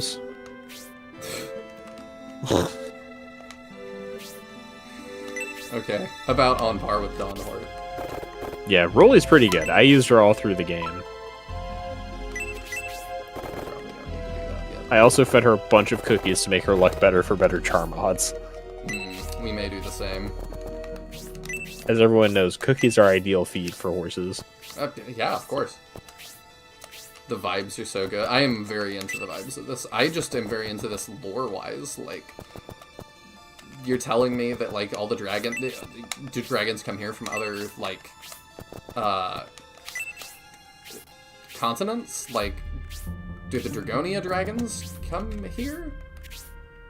Were they all killed before they could get here?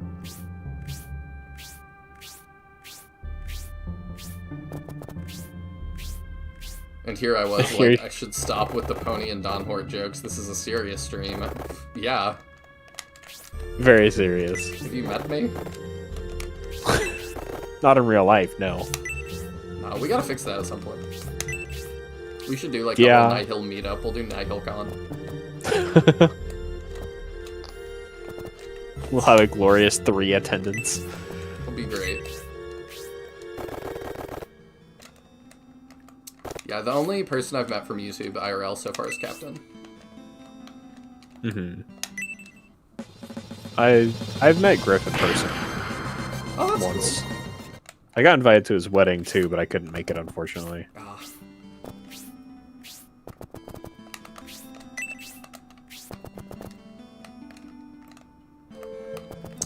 I probably want you nearby to deal with the dragon.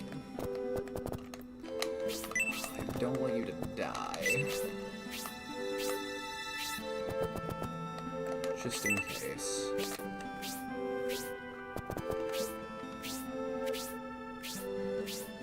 It's interesting how big some of those dragon skeletons are. Oh, thank you for calling my attention to that. Yeah. I know they get fairly big, but I don't know if we ever see one in game.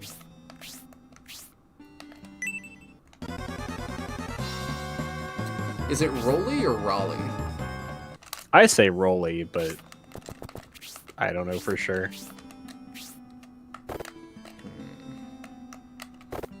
Dunhort, you beat It's one of those things where, like, I don't think a official pronunciation audio clip of it exists. So. True. And here I was waiting for the audio drama. I'd be tempted to write something like that. Yeah. That'd be fun. Actually, you know what I can do? I can go look at the Japanese version. I don't know. Rory. Yeah. So I think Rolly is about as accurate as we can get. Oh, I thought you were saying what you guessed it would be. No, it's Ro and then like the lengthener and then Ri. So it's Rory. Okay. So it's Rolly, basically. Yeah. Okay. I wonder if that's a Mega Man reference. Because Roll is like his sidekick. I don't think it's a Mega Man reference. I don't think so either. Okay, I was not sure how serious you were about that consideration. I mean, they're almost the same genre. Yeah. To my friends that look at anything older than 2018 and go, bleh. I mean, Battle Network 5 is kind of an SRPG in some parts. Well, now I want to play Battle Network 5. The SRPG parts are not considered particularly fun, but... Well, if you are used to Battle Network and... maybe you don't want to play an SRPG. Maybe that doesn't mean anything. I mean, if you decide you want to play Battle Network 5, you can certainly do so. Maybe it's like IGN, giving it a 3 out of 10 that says too much turns. But I think there's only like 5 of the command missions in the whole game. Or liberation missions is what they're called, I think. Like, there's not a lot of them for it being like a major gimmick of the game. I see. One of those things that's like you went through all that trouble to make it. I'm kind of surprised you didn't do more with it. Yeah, it's neat, but most of the game is just like kind of standard Battle Network play. I don't know what the fish is doing. That was swimming. Odd. Well, he like attacked Gracia and then he just walked around and didn't attack anybody.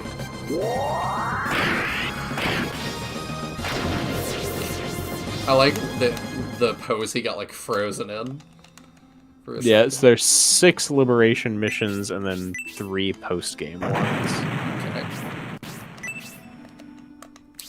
Okay. You do, like, 25 damage with that usually. This probably won't kill.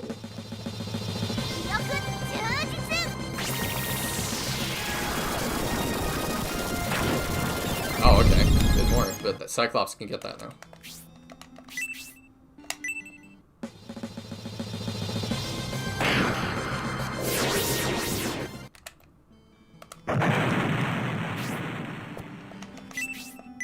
I think so far the port battle has been the worst one. And that it was really not bad. Oh, there's a pen kill.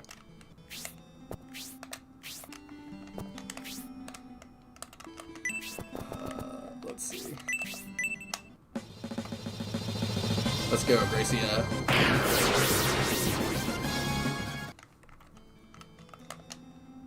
Healing drop. Same thing. Let's do it, Cyclops. Get our first dragon.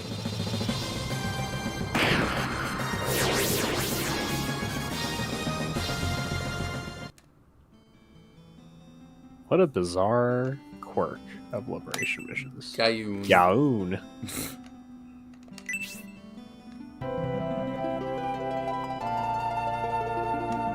Yay! Congrats. Okay, where is the... Okay, the thing's over there. We should go that way. These slow-moving ghouls. I don't really know what our objective is. I'm realizing. I don't think you have an objective yet. Okay, I guess we will figure it out as we go.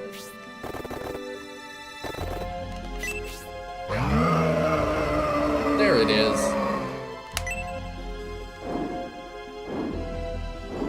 Oh, it's one of the white dragons. Which is kind of weird because Blue talks to us like a normal person, and then this one is like... I wonder if Blue sounds like this. Blue isn't just a white dragon, he's a sacred dragon. Oh, yeah. Which he is white, but we don't know if they're definitively like a one-to-one Venn diagram. It got to be. Is that a white dragon? White dragons are said to be divine. Oh, well. And one is blocking our path forward. The Bullsome sect has created a mighty challenge for us to overcome. I love how quick that got overturned. That settles that. Okay, I may also be a conduit for irony. White dragons are almost extinct. If possible, we must avoid a battle with it. If we can, Gracia, but if it stands between us and our mission, it must be vanquished. The peace of the world depends on it. This one is just very displeased at the moment. Dragon. His name isn't Blue, is it? No, it's white. He's got a portrait, though. That's interesting. We are going to recruit him with Cyclops. Are we? Oh, okay. We saw in the last game that you can recruit bosses with the Queen Worm. That's true. So we are definitely doing that again. If you say so. I do. I hope. I can make it happen. I can defeat him with Cyclops, I just wonder if I have to. I mean, if you're trying to capture him with Cyclops' ability, then yes. Yeah, I just wonder if something else is going to happen before that. Maybe they have a talk. I don't know. They have a nice little chat here in the graveyard. Good. Maybe. I don't know his life. Cyclops will walk up and roar at him like I joined last stream. Yeah. Oh no! Not my horse. My poison pony. My poison pony.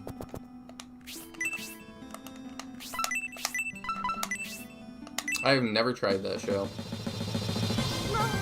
Neither have I. There's a few of the old, like, fan songs I know, mainly because they would get, like, reused in other contexts. Oh, yeah. I have heard some of them as well, because they just end up in, like, EDM circles. Yeah, most of them, like, I did not know were My Little Pony fan songs until, like, way later. Pony has antidote. That's true. But that would mean using our items effectively. No, she's got the spell antidote. Oh. Rolly does. I see. And so does, what's-her-cheese? Isabella. Yeah, I can go back a little. The sleep deprivation is now causing delirium. We are so back. I'm doing great. I don't know what you're talking about. You know, having a game having a status for sleep deprivation that after so long turns into delirium actually sounds like a fantastic mechanic. It does sound kind of fun. I figured you'd be super effective to that. An SRPG where you have to assign some of your soldiers to Night Watch, but it gives them sleep deprivation in the next battle. This sounds like Together in Battle with more steps. Yeah, maybe. Feels like, in my head, it's more Darkest Dungeon-y than Together in Battle-y. True. I was just keeping it in line with SRPGs. I think we were all quite tired. I'm really doing it. Like, I'm joking around, having fun and stuff. I do feel a burst after getting to this area of the game. Like, this is just really cool. I've been slowly accruing more and more sleep deprivation all week. I have as well. But It's fine.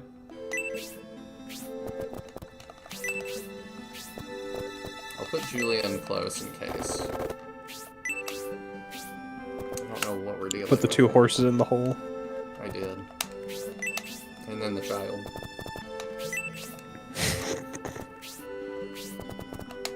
That's right, it goes in the square hole. And the circle, it goes in the square hole. I love that video so much. I do too. Oh. Julian, thieves are after the treasure in those ruins. We must stop them from stealing the treasure. What's stopping you from having tile work with your face on it in your home? Money. Oh, okay. Well, you should fix that. Well, maybe I should. I'll send you and then you two stay up here. By the way, this has all made me realize I'd never watched a stream with a character named almost the exact same as me. It's an experience. My ears perk up constantly. Are you... Oh, Cyclops. Yeah. That makes sense. Oh, I was like, are you Juliet? Your answer makes way more sense. Are you Juliet? I like how it's the first place your brain goes. It did. I was like, are you Juliet? There's a drawing of a pterodactyl on the wall.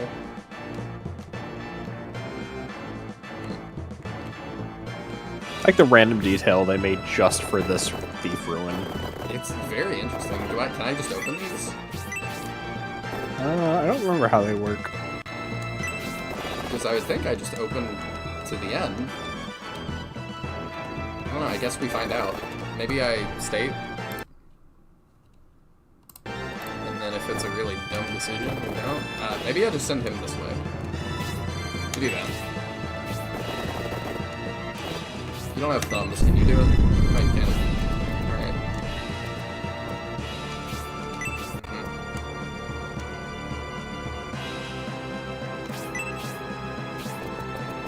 You can go that way.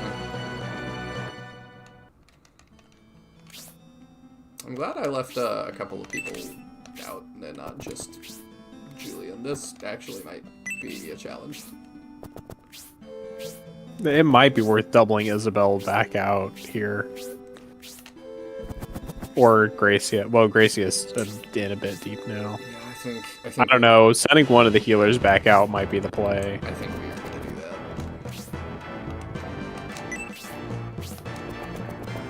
that. Like, there's only one thief in here, so...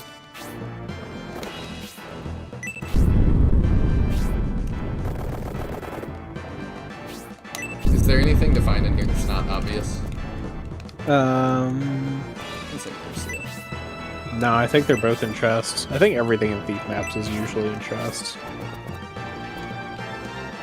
Like, there's one other thing in the hallway on the far side that you may not have noticed, but...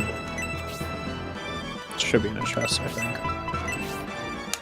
We'll heal Raleigh, and then actually we could turn Isabella back around. I don't think she's going to be needed. Probably not. She's gonna fall behind.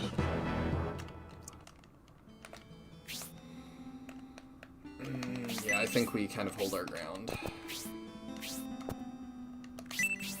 I would just make sure you like hold a choke point so you don't let more in than you need to. Yeah, we're going to. I just wondered if I step back, is that enough for them to not hit me? And the answer's no. Oh. Ow. Yeah, that's not good. Yeah, I'm not sure how long you hold this position, Chief. We can't let him die. Well, we have to heal him then.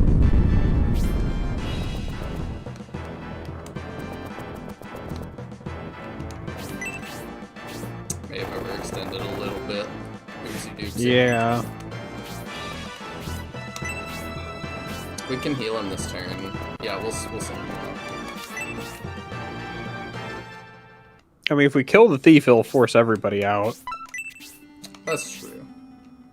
We have some heals. Yeah. Not a whole lot, though, so... No.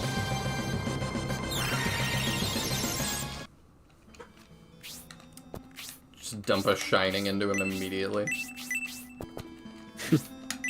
Alright, this has land effects, so we should also get some defense.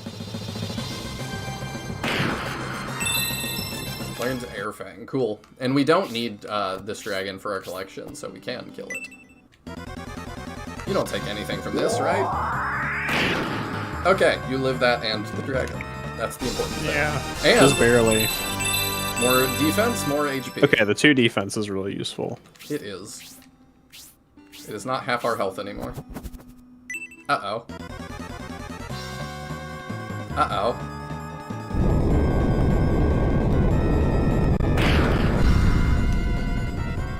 We kill this, it's fine.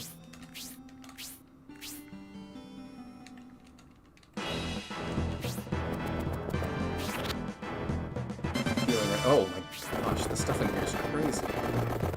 Yeah, Healing Ray and Lucky Cookie are both pretty good. Those are the only 2 things, yeah. Yeah, that's it. So, Downhorde probably doesn't kill. And then Rolly gets the other one.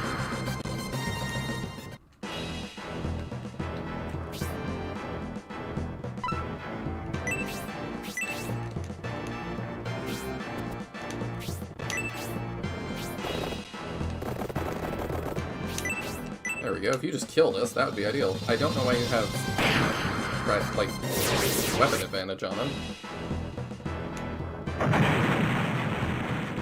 Kind of odd. I think the horns count as a lance, and thieves use swords. Oh, how weird. Would not have thought of that. I mean, it's a stabby weapon, so... Yeah. I like that. It's a cool way to do it. Oh. What an ideal spot for her to be placed. I kind of wondered how far out it would boot us. Do you do 11 to him? Probably not. I think we just keep you alive. And he would have lived 1 more hit, but... Nah, let's just make sure.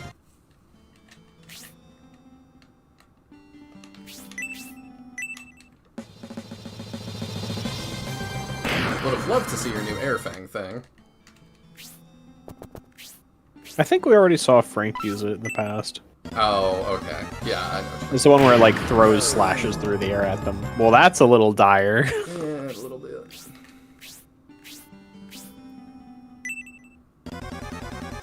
Glad this dragon did decide to go finish her off. Yeah. He has a beef with the Pope.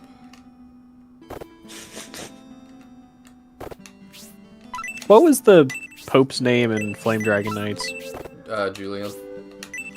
Oh. Well, that's convenient. Yeah.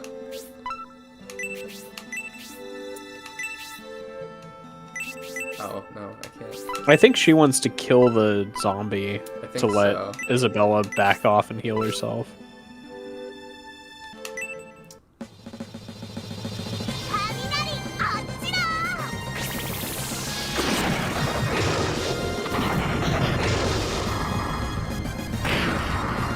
Almost got him. Gracia has super high aggro rate. Really seems to.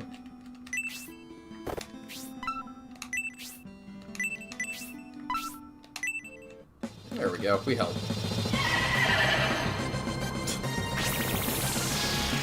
The idea of this horse neighing to cast.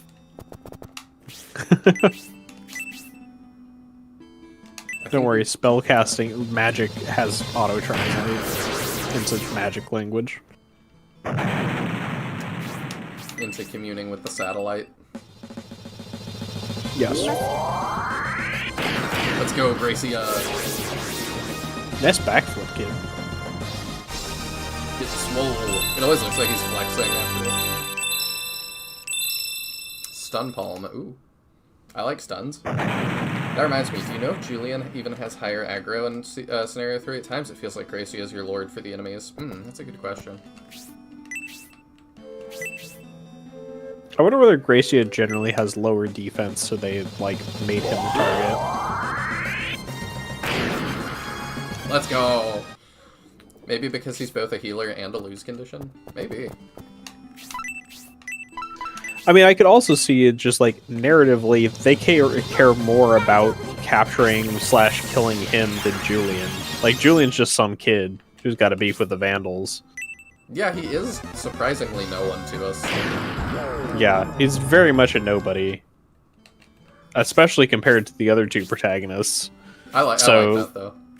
Yeah, for sure. So narratively, it makes sense for Gracia to be the bigger target. That's why you feel like Gracie's the true protagonist of the scenario, Julian's just along for the ride. Kinda. Gracie is our prom. Yeah. And Julian's Robin in this scenario. I do find it weird that, you just have charm. I find it weird that the last game was actually named after Gracia. And it is really was strange. Really high buy in that. Just easy come, easy go.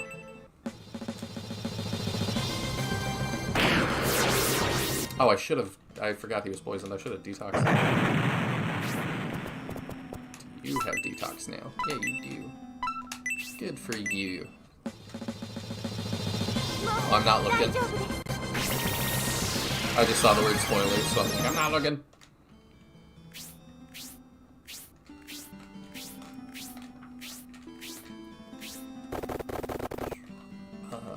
How do we want to handle it? I don't think any actual spoilers got posted. I think it's just like refraining from posting spoilers as some manner of reasoning. Oh, that Julian actually is somebody that... He's the long-lost son of Medion's third cousin. It's Golm's niece's ex-boyfriend. I knew it! Watch it just be, like, an extension of Golm. All this time, you never knew. It's actually a reincarnation of Xeon. That would be crazy. That would be like the most wild curveball. I was just saying I can't get into specifics. I see. That he is truly the son of Xeon. Yeah, that. I figured it out now.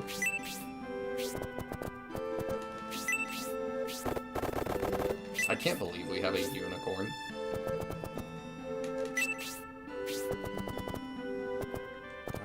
Put him here, and then maybe he can pick up a heal. I did tell you get some interesting units. You did. I kind of thought you meant Cyclops. I guess you did, but there's more than that.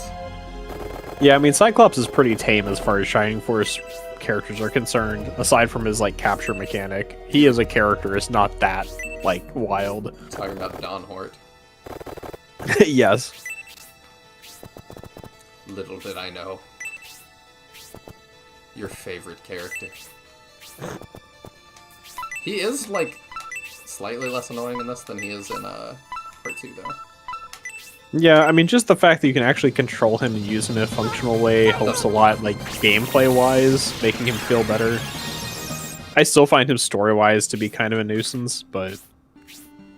Yeah. But it's also kind of funny. Yeah. I kind of feel like unintentionally. Mm-hmm.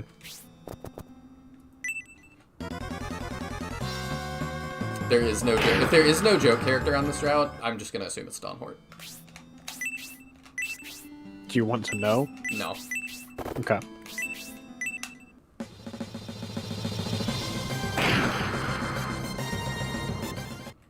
I love the fish's animations. Like, the way it moves around feels very organic. Yeah. I could feel like somebody really cooked with the fish. Mm-hmm. No, the fish doesn't look cooked yet, actually. No. No. Dang, I don't think someone really have Blaze to fix it. That's true, you actually don't have Blaze access, which is kind of wild. It does make this an even weirder set of characters. Mm-hmm. We usually start with that. Well, having a healer who starts with Aura, having a mage who starts with Bolt is, like, very unusual. It is, but it kind of feels, you know, I don't know if they knew, this team knew this would be it. but like, there's some things like that I'm like, I don't know. It kind of makes me feel like they knew a little bit. It was a possibility. That it's like, you know, let's just get wacky. I mean, it kind of feels like not just based on those like developer interviews we read prior, where they were talking about considering like a Shining Force 1 and 2 remake on Saturn. Yeah. Don't die, Cyclops. Okay, he took that surprisingly well. Killer fish from San Diego. I don't know the joke, but it's the delirium. I have no idea. Yeah, I'm like, if I understood the reference, I would play into it, but I have no idea what he's talking about. I don't know either. I did see it the last time I made the joke, but I just have zero context for it. I should have read that, my bad.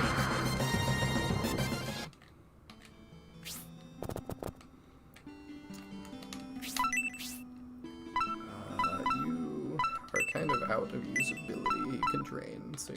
You can sleep, but no. Put you there. It's a meme. I haven't even seen that one. Let's go.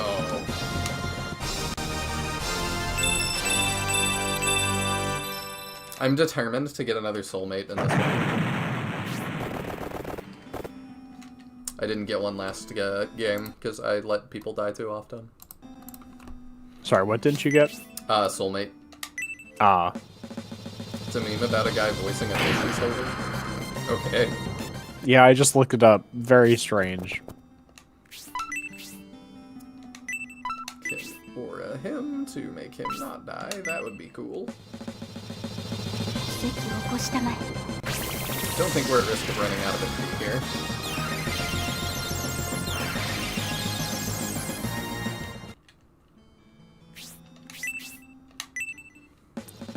Oh. Okay. Dragon Fang! On the White Dragon.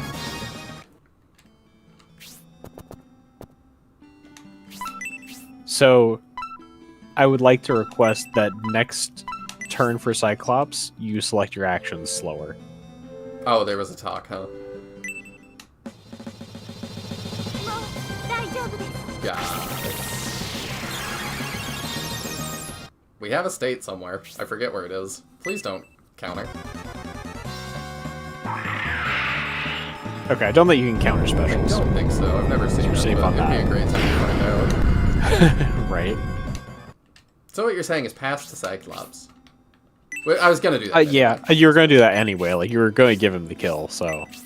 I figured you weren't gonna risk anybody else doing stuff. Good charm. Yeah, I suppose so.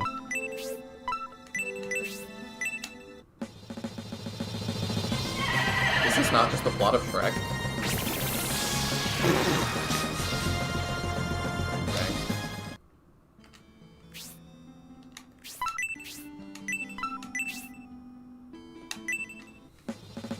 Killer fish from San Diego. I don't know what I am, but I taste pretty good. I'm a killer fish. Hello.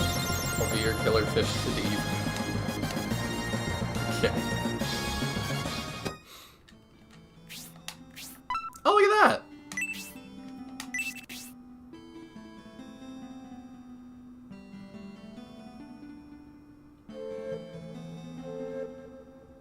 Killer dragon from Dragonia. Cyclops, can you persuade him to let us pass? I beg you, please listen to me. No. It's not true. We did not come here to hurt you. That's just a bonus. No, we did not come to disturb the dragon graves either. We are not the ones who made your brother go bad. That was Dark Soul, and then it was... It's a long list of people, actually. Oh, I guess that was them being like, yeah. Please believe me.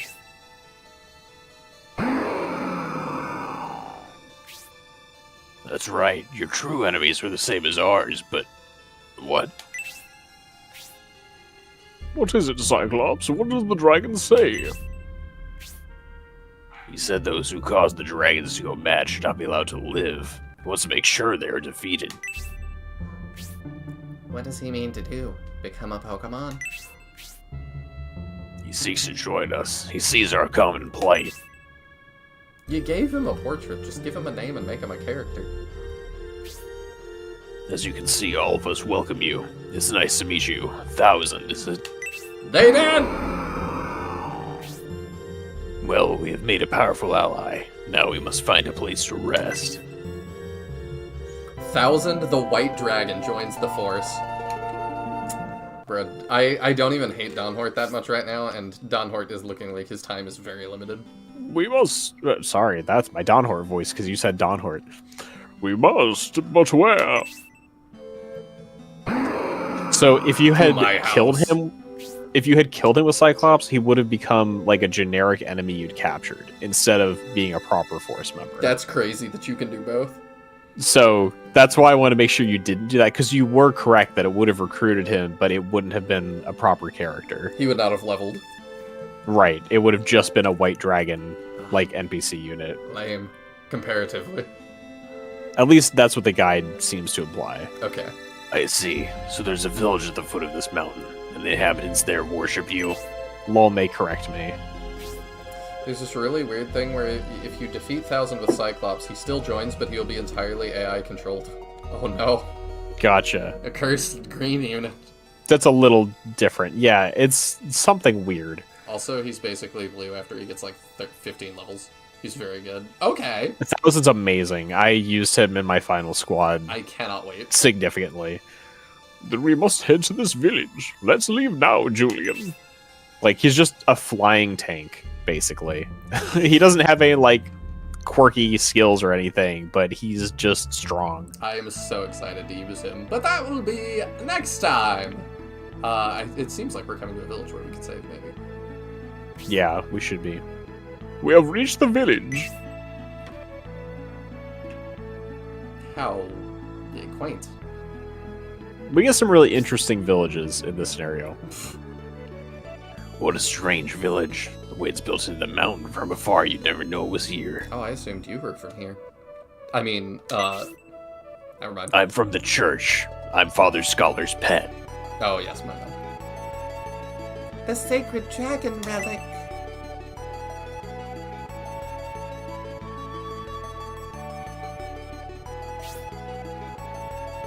Everyone is in quite a flurry. They look like something has happened. There was a mention of a dragon relic, but what's going on?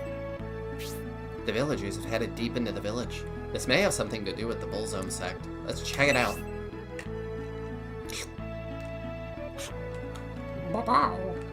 Do y'all want to guide me to the church?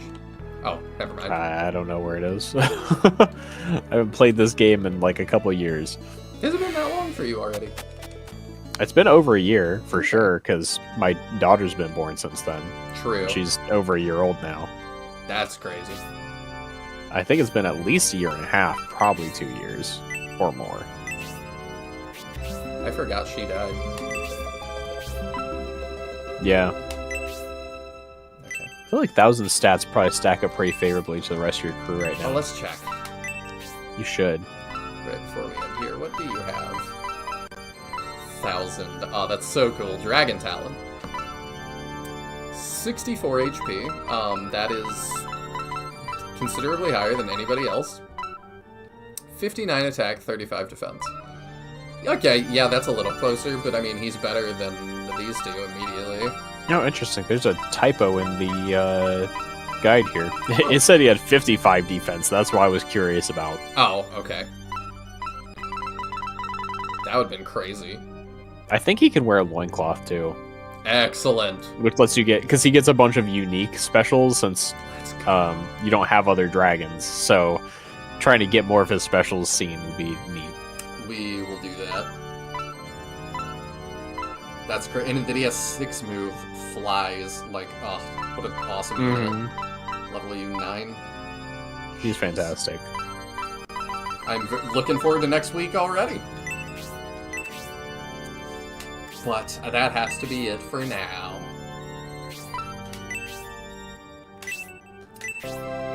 This game has made a fantastic impression so far. Really dug the map designs, the challenge, the characters, like everything about it's been really cool.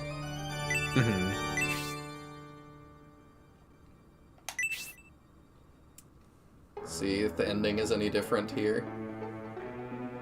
Welcome back, Julian. Oh, that's different, I guess. Master Gabriel just fell asleep.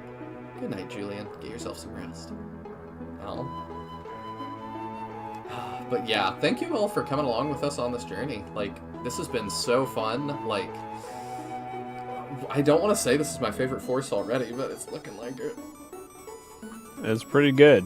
It is pretty good. I like the weirdo characters, and y'all told me there would be weirdos, and it has not disappointed. I like all of them. I like Cyclops, I like Rolly, I like 1000, I don't know. That might be it so far. I'm okay with Julian. Don Hort is slightly less annoying. Kate is here, I guess. Bresby seems like a pretty cool advisor. He's actually helped us do things, which is cool. Who am I forgetting? I'm forgetting our caster. She is also just kind of here so far. Bridget. Bridget's eh. And Isabella's our healer. Isabella's also eh. Yeah. She's really good, but like, as a character so far she's eh. But I'm curious to see how we'll get her further along in the plot. I assume she's going to be more important because she's related to Medion, so... I don't recall, honestly. I don't know. I'll be surprised if she doesn't ever say anything again, but we'll see. We're also getting a lot of Jane right now. We are, which is really weird, because at the end of Scenario 2, I said I felt like that was another character they just kind of invented right then. Her and Isabella both. It just kind of is like, we want another character that's related. There you go. Yeah. I don't feel like that was on the cork board at the beginning, but we'll see how well they weave them in. I'm very curious what Jane is wanting to do. Because, like, I don't know. It kind of was weird. I felt like Honesty also was kind of magicked up out of thin air. Not quite as bad, because, like, I get that it's like Rogan would have some people, I guess. But I don't know. Just people kind of just start showing up. And I'm very curious what happened to Stella and Produn. We're gonna find them at some point. We have to, but... And Stella got a new portrait, so you'd assume she shows up. Yeah. Yeah, I would... Like, it'd be weird to give her a new portrait just for the encyclopedia. I would assume that anyway, but... Not sure. She did look really weird before, so it would bother me. I probably would tell the artist, like, you know, if you get done and you have extra time, like, while they're coding and stuff, if you could, just... There's a base already, just touch it up a little. Yeah. She and Proton successfully made it safely to the plastic surgeon and got her fixed up. Still not enough for IRL friends to play this game, but, you know. Yeah. Alright, that's going to do it for us. Do you have anything else, Ty? I don't think so.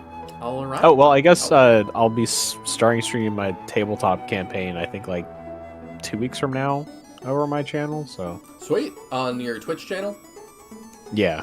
Not going to multi-stream to YouTube yet, huh? No, it's just so awkward. Alright. Well, we will be looking forward to that. I will be watching that, for sure. And we'll make sure when that...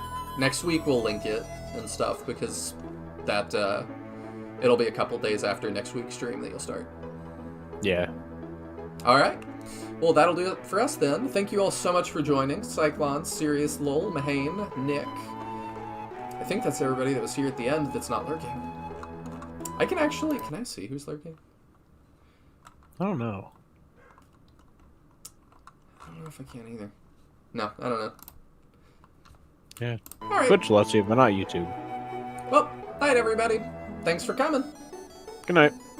Hope you do well with the rest of the freeze. Stay safe, actually, though. Bye-bye.